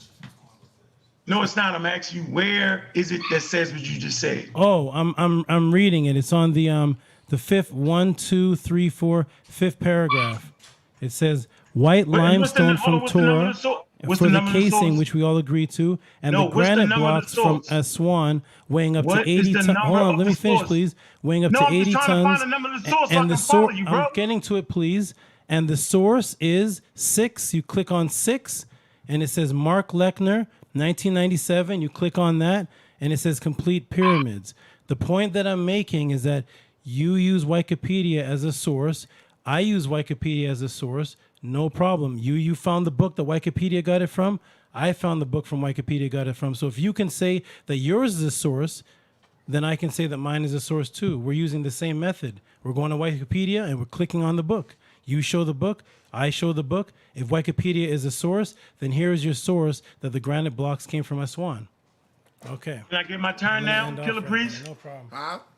Can I get my last roll? Yeah, get your last roll, bro. Get your Hey, last Killer roll. Priest, you know what we say in our circles? What? The pseudo always dies at its source. Now, I'm gonna pull up that same source and watch it die. See, this is what the pseudo do. They half read shit, bro. See, because they're trying to play magic. Now let's read the whole damn thing. I don't know who you think he playing with right now. Here we go. Here we go. This is the what? What that say, Killer Priest? The Great Pyramid of Giza. Let's go down to what this guy didn't read, y'all, ladies and gentlemen. I would say the. That is not even it. Just say Great Pyramid of Giza. Go ahead. Right here. It says the Great Pyramid was built by quarrying an estimated 2.3 million large blocks weighing 6 million tons total. The majority, keyword, the majority of the stones are not uniform in size or shape and are only roughly dressed. The outside layers were bonded together by mortar. Watch this. Primarily, what does the word primarily mean, Killer Priest? Right. Huh? What does the word primarily mean? Primarily means like real, yeah. The majority. Yeah. So primarily, local, watch this, watch the pseudo dot. Primarily local limestone from the Giza Plateau was used. Is that not what I said, Killah Priest? Yeah. Let's finish What does that have to reading. do with the 'Cause he 80 didn't- ton let's- stones from Come on, bro, Aswan, don't cut me right now. Don't cut me because I'm killing you right now. It say other blocks were imported by boat from the Nile, white limestone from Torah, from the casing, and granite blocks from Aswan, weighing up to 80 tons. Yes, and those for are the the blocks I'm king's talking about. chamber structure. Hold on. So those are the blocks listen, I'm talking about. Why you talking while I'm talking, bro? Excuse me. Killah Priest, Yo. can you read that for me? That highlighted stuff for me, please, sir. Girl, you read it. You read it. I'm too. It says other blocks. This is what he read as if that's where it came from. He tried to place. Watch this. Other blocks were imported by boat down the Nile. White limestone from Torah, I showed that, from the casings, and watch this. Watch this, yo. And granite blocks from Aswan weighing up to 80 tons. But what, did they use it to build the pyramids? No. For the king's chamber structures. And here's the source, just like he said, Lanier. Bro, why did you try to lie just now? The stones that they got from Aswan weren't for building the pyramids. They were for building the king's chamber. Your nose is as long as Pinocchio. You tripping. A pseudo The always point, dies at its source. What the Hey, point ladies and gentlemen, I is that appreciate they y'all got coming 80, through. the I 80 appreciate ton the show. stones that I'm not gonna let him focusing talk me to on death. came Pseudo from killers on 600 deck. miles I'm gonna roll away. squad up, How and did I'm outta here, man. how did they do that? So not all the stones came from the area. I said some stones came from different places. What about it? We're still on the same. What? I know. You still had no technology Hey, technology to Killah move Priest. those 80 Yo. ton stones I appreciate up to the you, bro. pyramids See, into the king's honesty chamber. is essential right here. See, check this out. He made it still the seem same like that, because we're topic. going to rewind the show. He made it seem like that the blocks we was talking about was the ones that used to build the pyramid. Once we Those read were it, used to right? build the Once we pyramids, read yes. it, it was something that built the king's chamber, which is not the damn pyramids. See, you playing too much, dog. It's the king's chamber. All right, with that, we're going to. King's chamber is not. Appreciate that. Let's end that. Yo, good looking, man. Yo. we gotta Appreciate you, bro. Yeah. Thank you, Hey. brother. The Yo, king's thank you, chamber is brother. separate from the Hey, pyramid. Killah Priest. Yo. Hey, Killah Priest. Yo. You said, this Yo. is going to be a powerful show. Yeah, I I didn't knew it. know you was going to parade the pseudos in front of me and allow me to beat the brakes off of them. Appreciate that. I'm a Raw Squad up, pseudo killers on deck, Master Clan Warrior, Kofi Pie Research Team. Peace. We out. Peace. Hey, make that man show you a source, though, dog. Source. He's reading the Source magazine, main source, a whole bunch of sources. Yo, shout out. Yo, that was dope. All right, so we got the brother waiting, bRAgadino. bRAgadino. Yeah. Come on in, bRAgadino. We're doing a special Horseman hour. We in the wee hours of it. Horseman album's out right now. Shout out to the Horseman. Shout out to Corrupt Cannabis and Razcast. We don't hit the. All right, so we got the brother waiting, bRAgadino. And shout out to the whole chat room, man, for sticking with us so long, man. Y'all still in the building, man. Wow, strong too. Strong, man. We had 600. bRAgadino, man. Finally, what up? Yeah. Yo, shout out. What's good, You man? hear me? Thanks for waiting for so long, man. bRAgadino. No problem. Can you hear me? Yeah. Indeed. All right. What up with you, brethren? Killah Priest KP, what's good? Essence, man. What's good with you? Everything's good. Nice, man. Yeah, we've been playing your music at the end of the shows for the past few weeks. Yeah, it's been a wild show tonight. Man, tell us about it. We 5 hours in. This is probably our longest show we ever had. Yeah. Menkapara, how you doing, Menkapara? Menkapara. I'm doing good, Menkapara, though. I'm doing good, bRAgadino, man. I'm doing good, man. Tehuti, how you doing, man? Peace, young brother. I'm doing well. I just want to drop some phonetics real quick for y'all. That's why I came on. Drop some phonetics. Nice. No doubt, man. Come on, let's go. Yeah. All right, so phonetics, they're hidden in plain sight, occult archetypes, signs, and symbols that subliminally program the subconscious mind. All right. So what did they call Jesus? Call the Jesus child before Mary gave birth? Well, that was a manual from labor. That's how they get people to do manual labor. Follow that? That's hard. That's hard. He's the sacrificial lamb. He's the sacrificial lamb. But people worship him. That's how they all turn to sheep. Okay? Oh, And this slow is that why down. the Slow that down, brother. When you dropping this, slow it down. I like this type of knowledge right here. Go ahead. Go ahead. And this is why the word prophet and prophet is the same. That's also that reason why that's the same. Go ahead. And this is why going across the highway is the same as across. Okay, brother. A to B. Hold on. A to B. I'm breaking it down. A to B. That's how they created time. Okay. That's how they created time, by creating A to B. And which is also how they created space. And language starts with A and B, which is sound, which is volume, which creates space. But when they program you, they got to get you young. When they program you, they got to get you young. So when you go to school, you have a principal, and you also have a vice principal. A vice principal, because vices is not as good as having principles. That's why the vice principal is under the principal. Okay. And when you write a sentence, they want to make you think a period is the end, right? But when a girl gets her period, she knows that that time is only for just a period of time, a phase. You follow what I'm saying?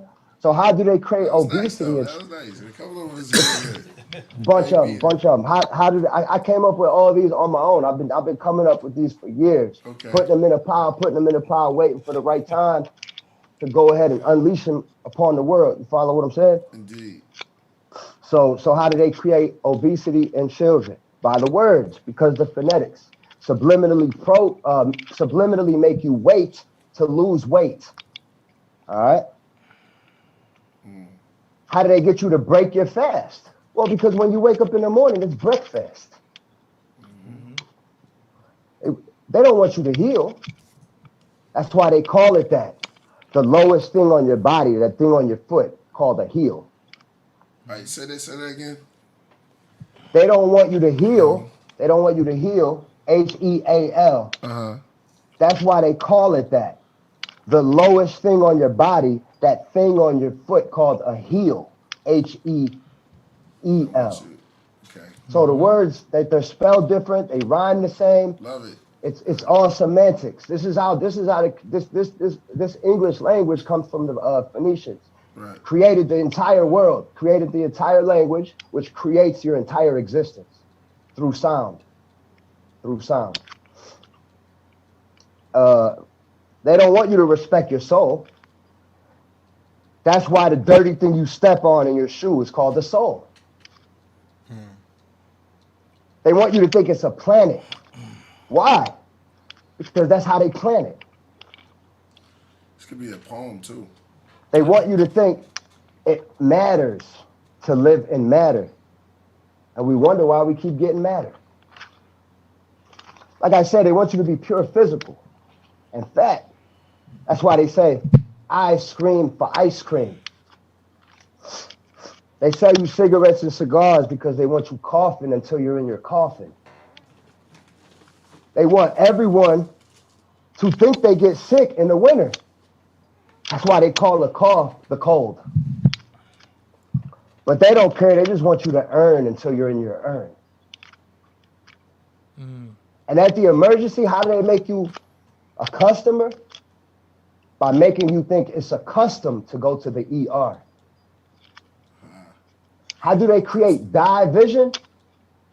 They paint a picture and they artificially dye your vision. There's no death. And they tell you that in plain sight by calling awake. But that's why they created the alphabet, to keep you in alpha beta. The two wavelengths, alpha beta.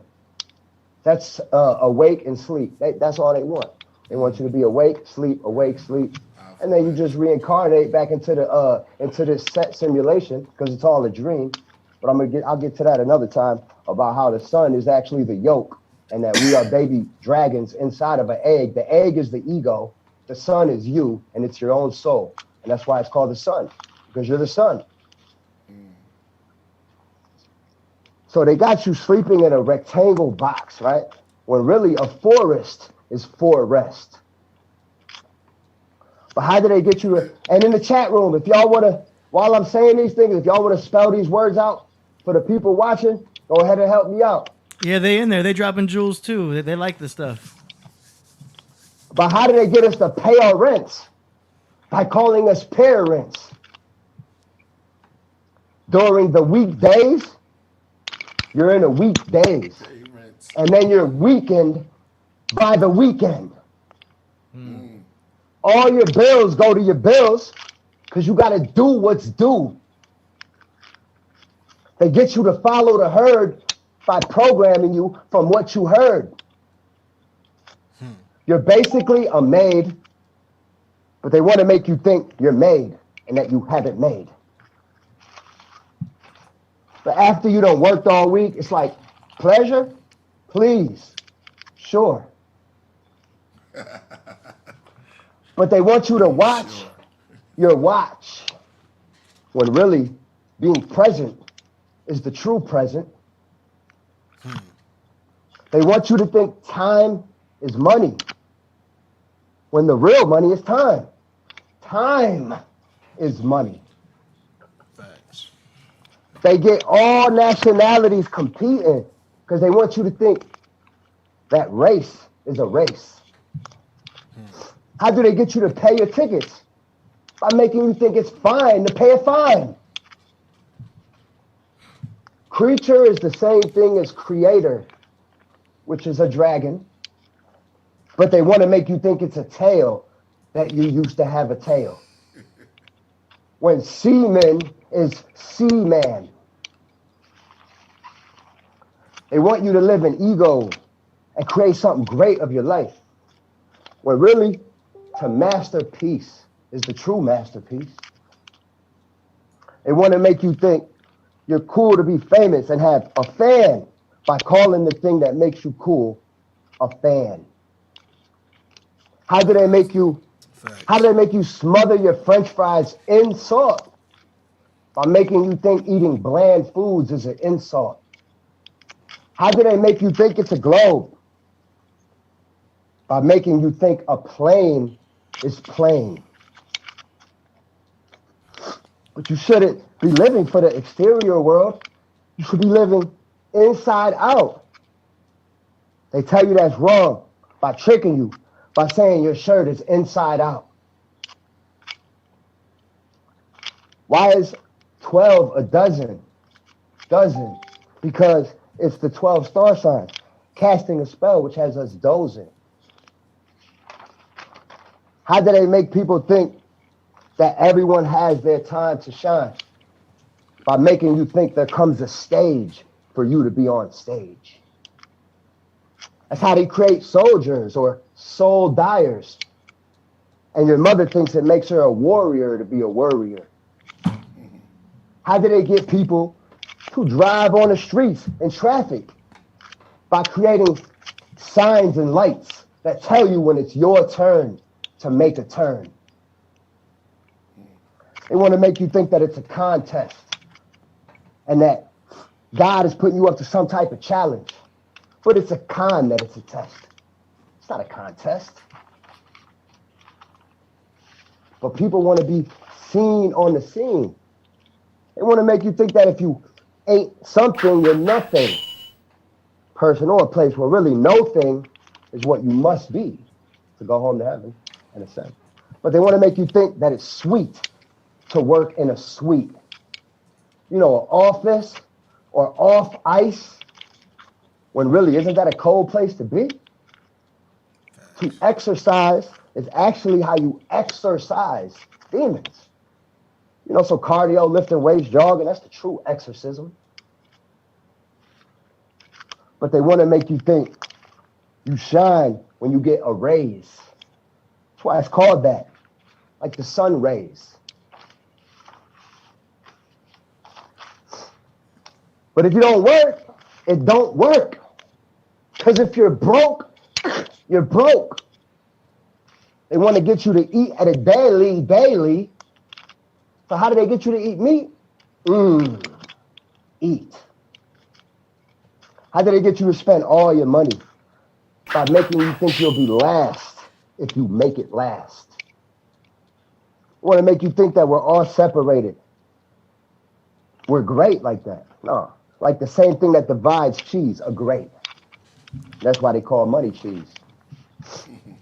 They want you to pray to them. But actually, atonement is atonement. Or a tone that's meant for you. The right sound. Everyone has their own tone that's meant specifically for them that they could do with their voice that can automatically put them with source. They got to find it. Just like each chakra has its own tone. So sound is what creates reality, and this is why when you spell, you actually cast a spell. They want us in hell, man, on a low frequency. That's why they got us all saying hello, which is hell and low. All right. That's it. Hey. bRAgadino, that was dope, man. And Priest likes stuff like that. Priest is always dropping jewels like that. I would suggest, is that a poem? Get closer to the mic, Priest. Is that a poem? Well, no, it was a bunch of phonetics that I would was putting suggest you together make that a poem, yo. It sound like over a dope. period of years. Yeah, it's dope.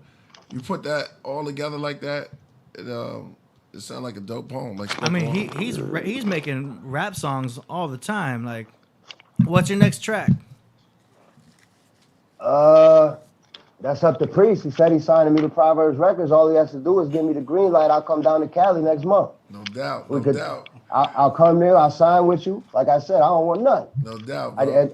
And then we'll get to making a song or two, and then who knows? Maybe I'll be open it up for you and the Horsemen when you're touring the country. Exactly. We're gonna talk on that because the Horseman stuff is starting to take off. So we're gonna be on the road, and we're gonna be on the road in a minute, and we got some things that's lined up. So we definitely gonna chop it up on that type of level. Yeah. bRAgadino, man. Lyrics, everything, man. The passion, just the passion. And you can really rhyme. I was gonna say actually, but sometimes they come off. But you can really rhyme. So that's dope, bro.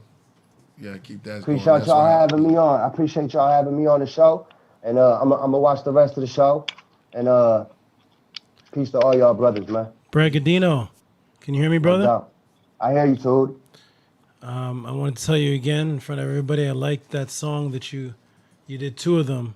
I like the song that you sent me. You sent me a song composed of different things I was talking about on the earlier shows, and I like that song. It was very good. Thank you for that song. Snake Man Tehuti, yeah, that one. Yeah. Snake Man Tehuti, That's that sacred geometry. I mentioned KP and AD in there too. Yeah, we appreciate that, man. You did 2, man. You know the one you did, man. I was touched behind that, man. I'm serious. For real, yeah, the one on your Instagram. Yes, it's inspiration, inspirational, man. Humbling. Nice, man. Well, can't wait to have you out here, man, and hearing the next tracks. Yeah. What you got coming? You got something you playing tonight? You got something to play? If you want to. Yeah, just email me a track while we're doing the song promotions, and then I'll play it after the show. Lil Da Vinci too.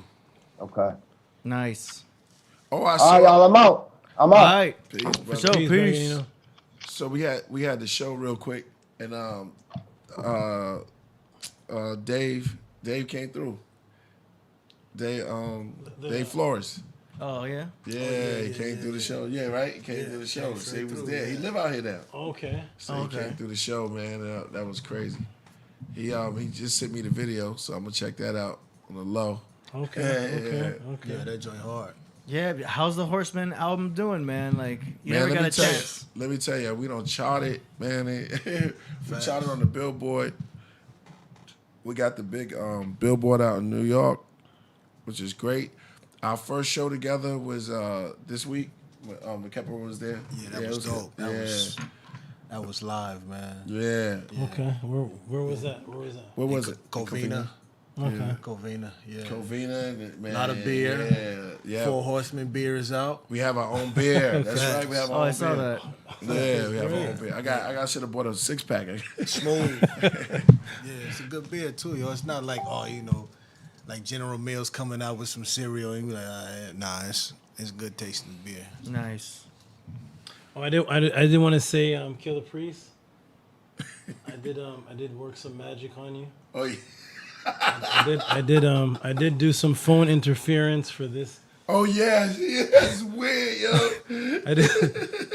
I want to show you the texts. I did some phone interference because I was curious. Get out of here. I was curious to see what Ankh was going to talk about. Uh-huh. So your lines were split, and so the conversations you were having with Unquest and Ngozi were sent to me. Get out of here. So I have them here. Remember when I called you? Yeah. So you text Ngozi, but it came to me. Yo, this guy Tehuti is a mystic magician. I wouldn't play with him. He just called me out of the blue. Yo, where's this guy from? Yeah. I have that. The whole conversation. In real time. I have your conversation on my phone sent to me. This one here. I need your email for Zoom. It's on my phone. Yeah. Oh. Yeah. So I had to kind of. Yeah, I don't know how to feel about it. That's crazy, yo. I have your text on my phone. What? Yeah. Mercury retrograde. Yeah, it could be that, man. That's crazy. Mercury retrograde will be over tomorrow. So that's crazy, yo. Where are you from? He called me out there. Yo, that was crazy. How was he doing that? And you sent that to Ngozi, right? Yeah. Yep. Yeah. All came to me. Wow, that's crazy, man. Red Sunglass. Messages. That's crazy, man.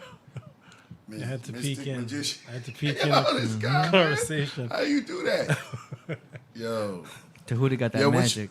Which color do you like, real quick, from here? Oh, let's show them later. Okay. I'm not being serious. Yeah. Oh, do you think I'm really gonna go into that? Yeah, I was like, how can you see that? It's so far away. Man, let's go into that. Red Sunglass says 60 seconds makes a minute, 60 minutes makes an hour, 24 hours a day. Put a plus sign between all three. Tell me what would it be. 6 plus 0 equals 6. 6 blah, blah, blah, 2.4, 6, 6. Right. Okay. Cool. It's carbon. Go to that number 6 again. Yeah. Purity. Carbon also represents Virgo.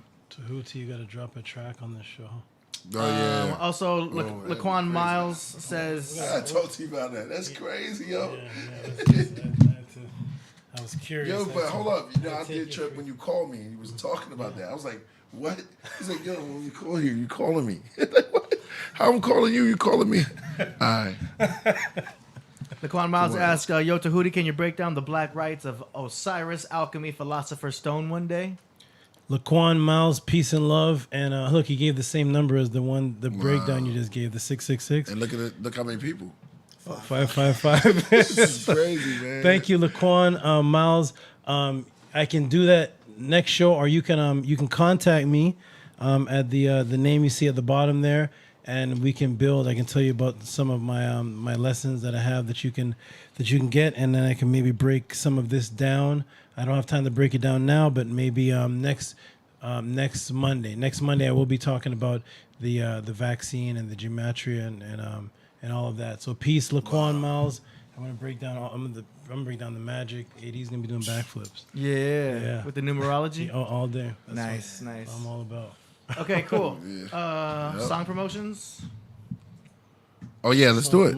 Move the sound promotion, man. Yeah, I'm in another world, man. This is crazy. So every episode we do a segment called Song Promotions, in which we play tracks submitted by you, the viewers. First song is Ultrasound by Born Ruler. Here we go. We'll play about a minute and a half. This will be 3 minutes. So 3 minutes? For this one.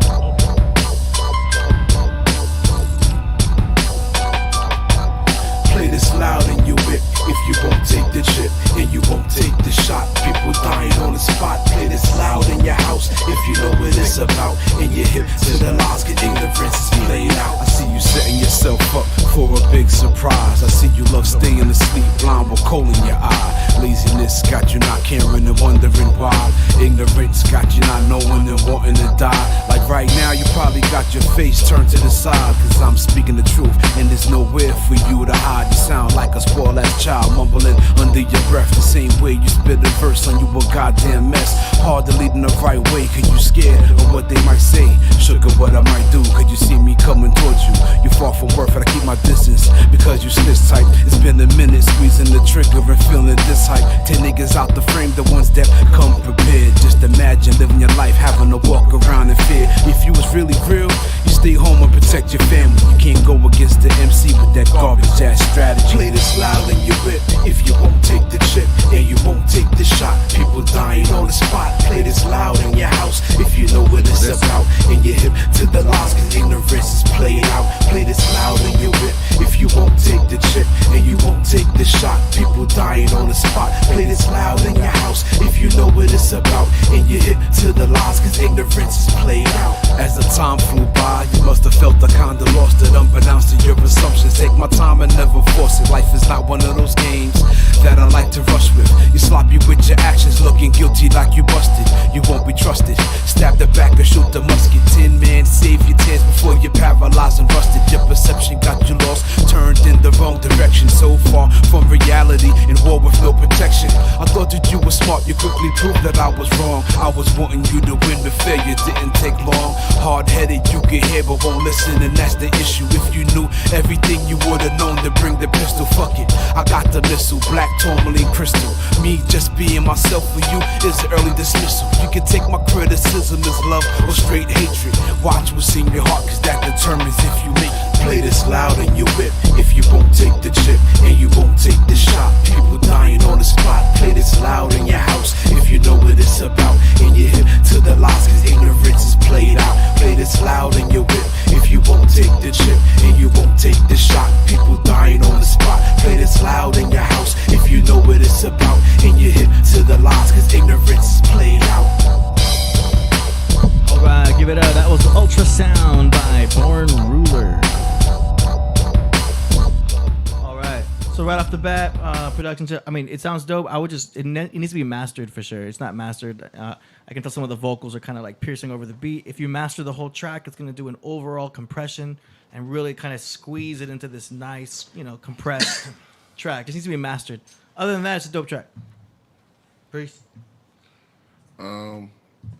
I think, yeah, it's something about the song. The message was cool, the hook, but I think it needs work. You know what I mean? It needs work. I think the flow was kind of like, it was a little bit, how can I say, like stale. You know what I mean? And I think it could be a little bit up. You know what I mean? I agree. I think the vibe was.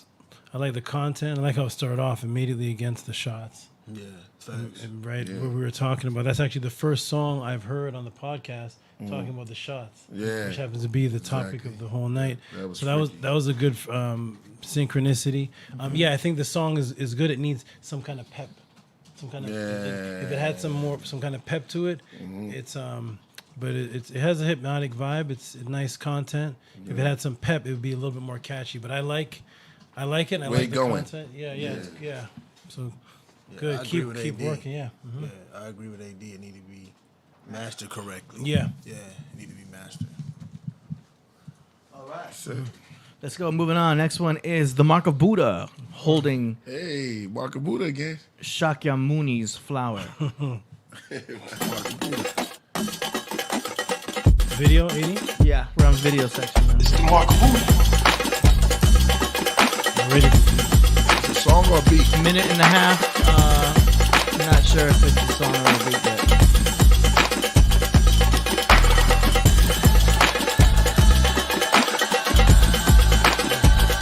I like my friend. We got something. We got something, yo. We got something going. It's the Mark of Buddha.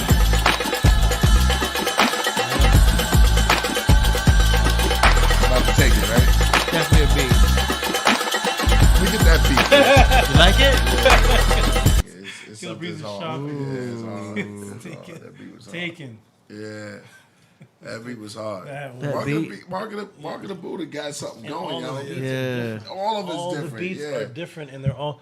That one was very magical. That was a very ritualistic. Yeah. That was like sex magic. Yeah, running around the fire. Yeah, that was sex magic music. That's sex magic. You know, I always said that when I first heard him. I was like, yo, this dude know how to make beats, yo. Like his beats All is different hard. kinds. Yeah, right. All different styles. Yeah. Yeah, like you said.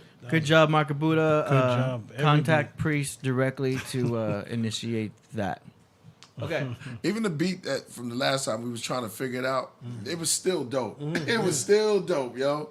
And I ended up telling them send me that beat anyway. Yeah. You know what I mean? And make sure you send it as a wave, not an MP3. Okay. Next one, Zone the North Star, Dollar and a Dream, featuring Shut Eyes. Yeah. You know, sometimes you gotta have a plan for this. You can't just go with the flow. Some say they make a blueprint. Some say they give you guidelines. I'ma tell you it's like this.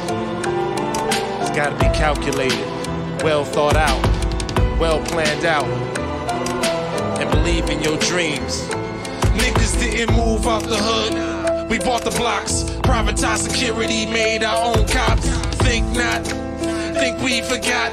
Change the attitude instead of changing the locks. We used to make progress, now we make rocks. In the pots that used to make ox. Tales of jail now seem to excel. You'd rather make a sale now than break a cell down. Even though that first cell will have you in a cell locked round the clock. We can't stop, we need help. I mean hope, I need a knot. I mean a note to give to the pop. I mean poke, without this E I can't count. I mean cope, nope, never was me to claim drugs be and beating me to be all that I can. But damn fam, there's lies in them pills like there's eyes in them hills. They watching dollar to 100, 100 to 1,000, 1,000 to 1,000,000. Now you're out of public housing. Yeah, you're out of public housing.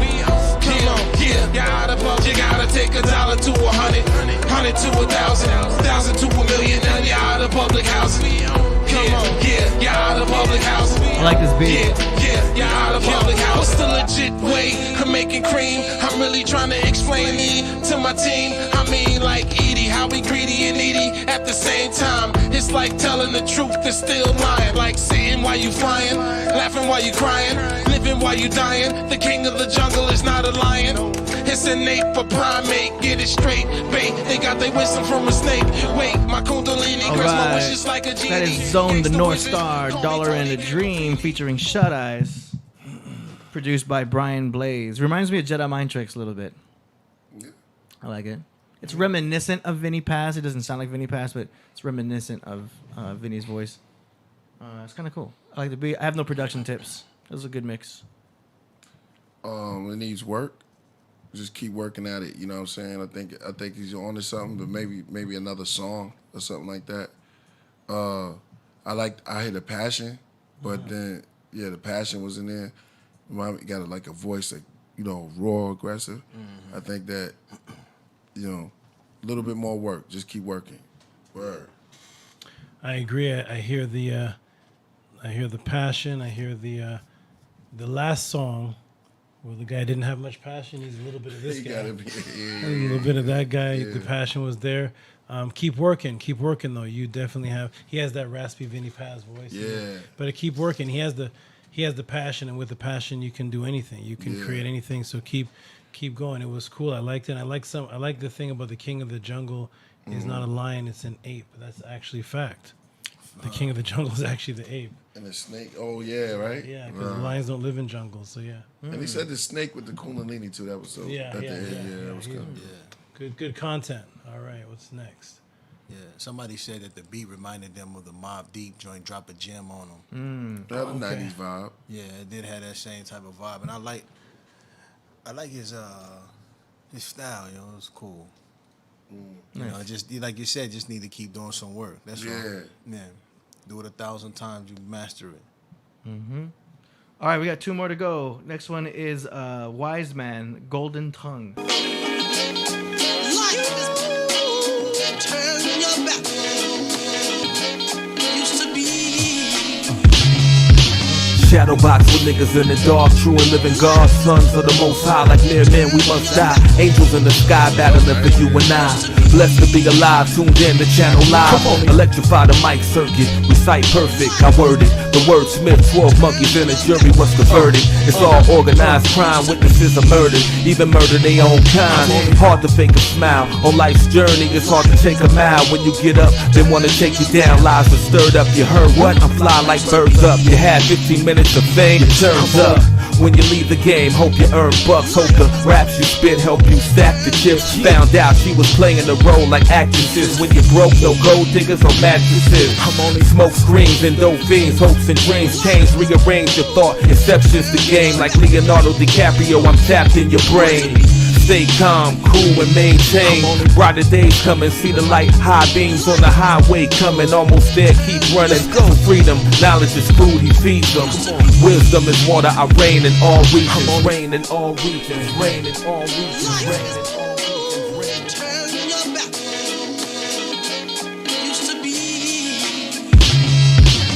Golden tongue, 144,000 chosen ones. The truth lives on. Words of wisdom from a few songs. Joe Hodge, H2 Balls, King James, Shabazz, Brother Jess, Sugar Ray, Prefix, Loud Faye, and royalty all day, every day. I be that wise man, civilized man. Yeah, give it up. That is Wise Man, Golden Tongue. Be that wise man, civilized man. It's dope. I mean, only thing I would do is probably turn the treble up on the vocals. That's just a matter of preference. That's what I would do. Other than that, that was a dope beat. Yeah. What you think, Grace? Oh, man. Oh, it's on me? Mm-hmm. Man, it was dope. It was dope. Not too much I can say. The beat was jumping. You know what I mean? He just flowed. He flowed on it. It was crazy. I can hear that like in a just a spot. You know what I mean? The people in the chat, yeah, I agree. The people in the chat, somebody said that's a Ninth Wonder, Little Brother type vibe with dilated people. That's an automatic. That track is automatic hip hop. That's what I listened to. That's when you just listen to it and you just you saw me and Killah Priest immediately rocking to it. Me and Kid Bros rocking to it. It's like a 90s vibe. Yeah, that's real hip hop. That's what I like. That's beautiful. I think that was a beautiful track. And the two guys, if it was two guys on there, or something, two different guys, right? They sound like two guys. Whatever that was two different styles. Yeah. The other guy did this. He stretched his words out. Yeah. You guys are real hip hop. Great. What's your name? I'm gonna look you up on YouTube. His name's Wise Man. Golden Tongue. I'm gonna look you up on YouTube. Great. Golden Tongue Wise Man. Nice. Okay, last one. He paid for the 3 minutes. Red Sun. The song is called Galaxy Jazz. To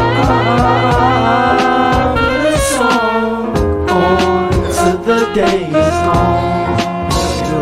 The seventh planet from the sun. The universe regarded as an orderly whole. I changed the cosmos, gospel 7 days. I had a dream that one night we'll look up and see 5 moons and another planet will be closer like Uranus. That makes 6. What's happening? I predict the space meeting with intelligence and it forgot what planet it's from. Through the process of zillion years, they get the Earth and it only took 6 years to understand what it's saying. Where it's from is Asia, only be 42. He don't like to be called the alien. His language is elements, maximize frigid, digit, flagrant, flurry, hurry. Get a jacket every time he talk, the weather changed. That's strange, the regime couldn't catch him. He went to them, he wanted to get tested for whatever event I meant. It's following experimental treatment. Scientists and doctors fear what they don't understand. The probe wasn't calculating before we entered the land. No information, it couldn't read the situation. No satellite site that night, the force had it cracking. Nothing is working, more attention shows there's too much power. It can kill us all in here, this could be the end of the world. They thought maybe he don't use his powerful horn, and so he can help us quiet the storm. Firearms, wars, military, terrorists, damn. They try to put them in the government's top secret Weapon X program. Go man, and them niggas make it happen. When you see me, it's no slacking. Told you this is more than rapping.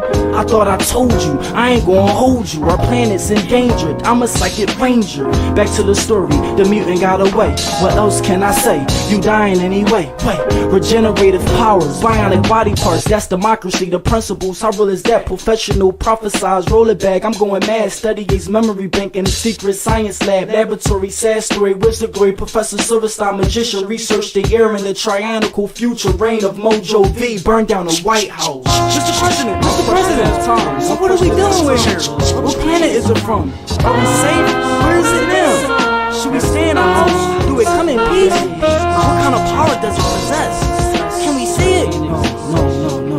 It's not here. It escaped. I need everybody to go in our house and shut the doors.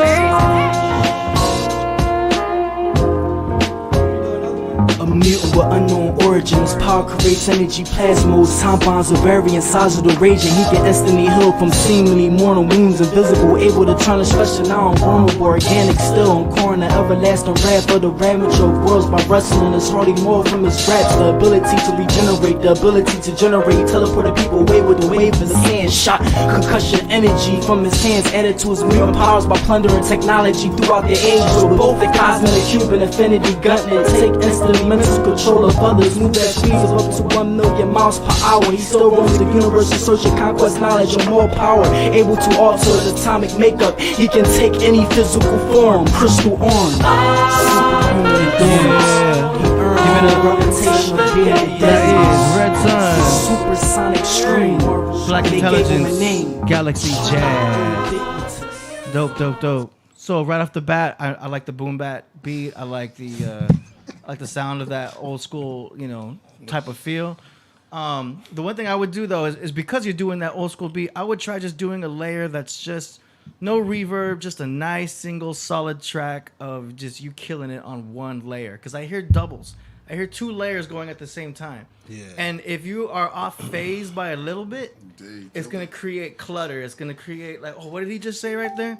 Overload. You've got 2 layers on top of each other, and even if you spit it perfectly, it almost sounds like you're either doing a hardcore reverb or that it's going to double up. So you want to hear that nice, clean, clear track in the background. A good reference is check out Eminem's Infinite album. Because he just laces it out with like one solid layer, and then he'll do a little bit of ad-libs in the background for emphasis. You know what I'm saying? Check out Eminem's Infinite album. It was the one he did before he got with Dre. It reminds me of that kind of feel too, you know what I'm saying? But just try it out. Listen to it with just one layer. It creates this authentic sound, you know what I'm saying? Because I hear what you're saying, it's pretty cool. But those doubles can sometimes just kind of drown yourself out because it's just too much information overload. Exactly. That's all I got to say. Other than that, it's cool. Priest. Yeah, this feel like America's Idol. But I'm gonna be, because I gotta be 100. You know what I'm saying? He's okay. This is straight up from me to you. You are a spitter, but you need somebody in the studio with you. You know what I'm saying? It's like what AD said. You need somebody to help you out with your vocals and get your vocals quick. And you spit, man. We understand that. You do stories. It's kind of hard to check out a story. I didn't understand a lot of the stuff, you know what I mean? But just make sure that you get with your engineer and you work on your vocals. I agree with AD with the layering and stuff like that because there's a lot of story. You got to follow it. Yeah. But you are a spitter. We could tell. Yeah, he's like Pap. He loves the rap. You can hear it. Yeah. You know what I'm saying? He's like, yo, this is my stuff. You know what I mean? It was just like that. Go ahead. The vibe. So you remind me of the vibe I got was, and only old school hip hop heads will know this. UMCs, and Binary Star. That kind of wow. Binary Star, UMCs, that kind of vibe. Very nice, and even a little KMD. Very good vibe, and I liked it. I like Killah Priest's advice he has it. He has the lyrical. He loves the MC. He has that. Yeah, you can tell. You know, it just I liked it though. I liked it. I'm not gonna give much critique. I liked it. Maybe if you would make your songs a little clearer. But I liked it. He's the one that did the one with the Frankenstein singing. The Frank. Yeah. That's from Philly. Yeah, from Philly. Yeah. The Frankenstein. Yeah. I liked it though. I liked the vibe. I liked it. Keep going. You know the feel of hip hop. Good job. Yeah, I like the beat, yo. It was that Raekwon Purple Tape Laces of Ice beat with the jazz thrown on top of it. Yeah, I heard that in there. I was like, oh yeah, that's the Glaciers of Ice. Or Was it actually the beat, or you just saying it was like that feeling? It sounded like the beat, like that was the Glaciers of Ice beat, but it had the jazz thrown on top of it. But his flow is cool, but it was information overload. That's the best way I could put it. Very good. I liked it. Shout out to Tracy Aim. Great job. I know that sister. Shout out to her. Great job. But good. I like that try. I like that guy. He can be good. Who? Red what's Sun. his name? Red Sun? Yeah, Red Sun. Yeah, I like how he. No, he's dope. He's dope. Yeah, yo. He rhymes. He Yeah. rhymes, man. He rhymes. Yeah. He rhymes. Mhm. He got two names. He rhymes. He got two identities. He rhymes. He makes records, and he battle raps also. So he just always, you know what I'm saying? Shout out to. Nice. Very good. Yeah. Yo, shout out to everyone who stuck with us for the entire 5 hours and 45 minutes. Damn. You know what I'm saying? Because we have 471 right now, and some people like probably stuck all the way through. Like, you know, if you did that, that's crazy. We've never done a show to 12 o'clock. It's the longest show. This is it, The longest show 12. ever. Yeah. Yo, man. Thank you for shout sticking out- with us. Yo, thanks for brother Ankh for coming through. Always Tehuti, Makapara, AD. Yeah. Yo, man, I can say, you got anything to say? Peace and love to everybody. Those who want to contact me, my information is at the bottom. If you want to find out about any of my writings, if you have any questions for me, I am on the Killah Priest podcast, which has now become, as I say it, everyone. I've been on many shows. I've been all over America, Canada. This is my favorite podcast. It is the most open, unbiased podcast. I love it. I told Priest that I'm going to dedicate myself to come every Monday, and I will continue to do that. So everybody, feel free to contact me. Peace and love to the crowd. I'm glad you enjoyed the interaction of my the past debaters haunting me on the show, and peace and love. Peace and love to all of them and everybody in the room. Jody. Let's look at some familiars. Jody, Neon Flux, Peace. Who else in here I'm familiar with? Tomorrow's Micah. I've seen that name. Or of course, Aurora Borealis. Yeah. You guys have supported and stuck in the show for about 6 hours. Yes. This show's been on since 5. It's 12. Is it 7 hours? Bruh. From 5:15 till 12. Somebody said Rasul have no. Right, he came back in the form of Ankh. He was Unkh's father. Yeah. Shout out to Jonathan. Who's that? I am your father. Shout out to Jonathan. He said Tehuti's my favorite guest. Shout out to you, Jonathan. Peace to everybody. This is a great thing. Whether you agree, disagree, I just try to be calm and respectful in all my conversations with people. I hope people can learn from the demeanor and the cordiality that I try to display. Never disrespect the opponent when debating with foul language and name calling and such. Just talk to them calmly and take them out like Michael Jackson talks. I want to say. Oh, I'm gonna give you the thing we cover. I want to shout out Mighty Hebrew and Ngozi. Yeah, Mighty Hebrew, man. They didn't want him to start up. 4 billion years, 6,000 years before the two films. He's about to be talking. Oh, and also for the record, Mighty Hebrew sent me. They did 2 videos. I think 2 videos on the Narmer Nimrod thing that I did. They've done 2 videos. I love you, Mighty Hebrew. Peace and love to you. He has much respect for me, and I have much respect for him. If you want to have a conversation with me and you and Zion Lex at the same time, I'm open for it because I see that you're taking the side of Narmer and Nimrod as well. So I would love to talk. We could talk to both if you'd like. Much respect. Mighty Hebrew respects me a lot. We're supposed to have a Hebrew formal. might be up there. Mighty Hebrew might be number one now. I don't know. It's how him and Zion Lex. But Yo, he was going in. Yeah, Mighty Hebrew We're was supposed to have a dropping good, bombs.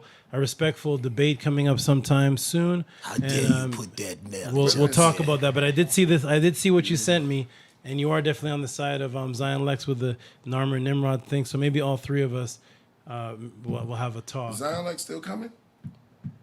Have you heard from him? Has he called you yet? He's around. He's lurking. He's lurking. Yeah. I don't know. Shout out He's to somebody that Hebrew brother, though. Yeah.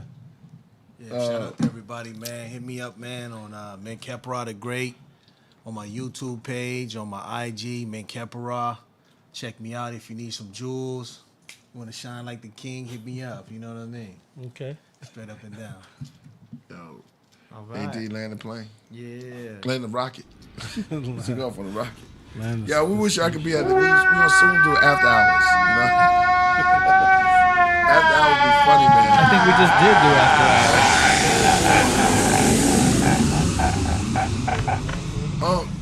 You going with me, please? Oh, shout out to Coach. They say here's Coach Kendaka. I see you in the building. Word. Where's Jody? Jody, Coach She up in here. Kendaka. There was a lot of ladies up in the house tonight. Mm-hmm. Hey. Okay. Oh, there you go. K9, shout out. Best podcast. Oh man. One of the best on here. Lyrics, everything. Okay. Ladies. That's nice. All right, and we'll see you guys on Wednesday. Yeah. With who? Who's the guest on Wednesday?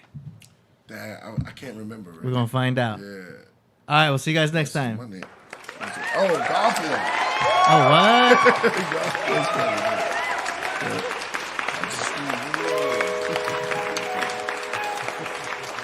He would play with this like very physical, emotionally, like I'd see him, it meant everything in the world to him when he was playing, that he was taking all the pain and torment of his own life and turning it into something beautiful. And only like when I started writing about it, I realized like, that's what I do, you know, when I play music.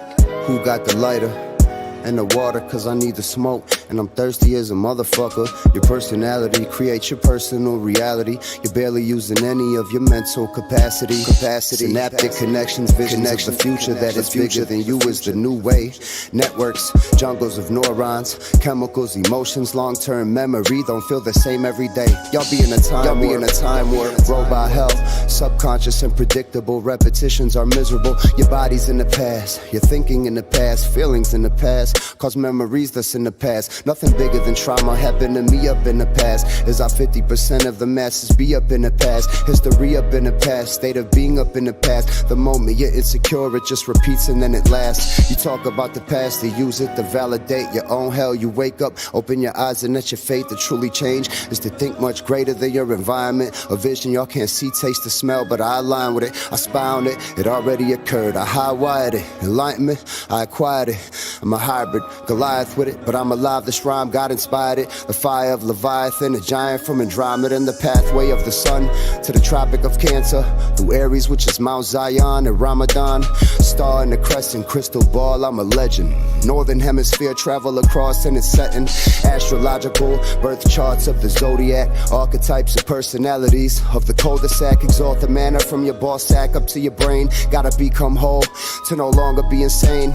Two opposite parts don't make a marriage unless they both come together. They don't make good parents. To raise the seeds, blaze the weed. No longer use no narcotics do we take to make us intoxicated. I am sedated inside the drop. I'm highly faded, not constipated. Cop a squat, drop rhymes for days. Lines of haze influence, no longer part of the matrix or illusion, and contented to be complacent with delusions. It's a maze and it's proven to be a simulated nuisance. I meditate till I levitated to the moon and back. No longer do the Ruger clap. I have nirvana. No longer am I bound by the darkness and the karma. See, officers are not a lot of people living mean, cruel, judgmental, and unclean.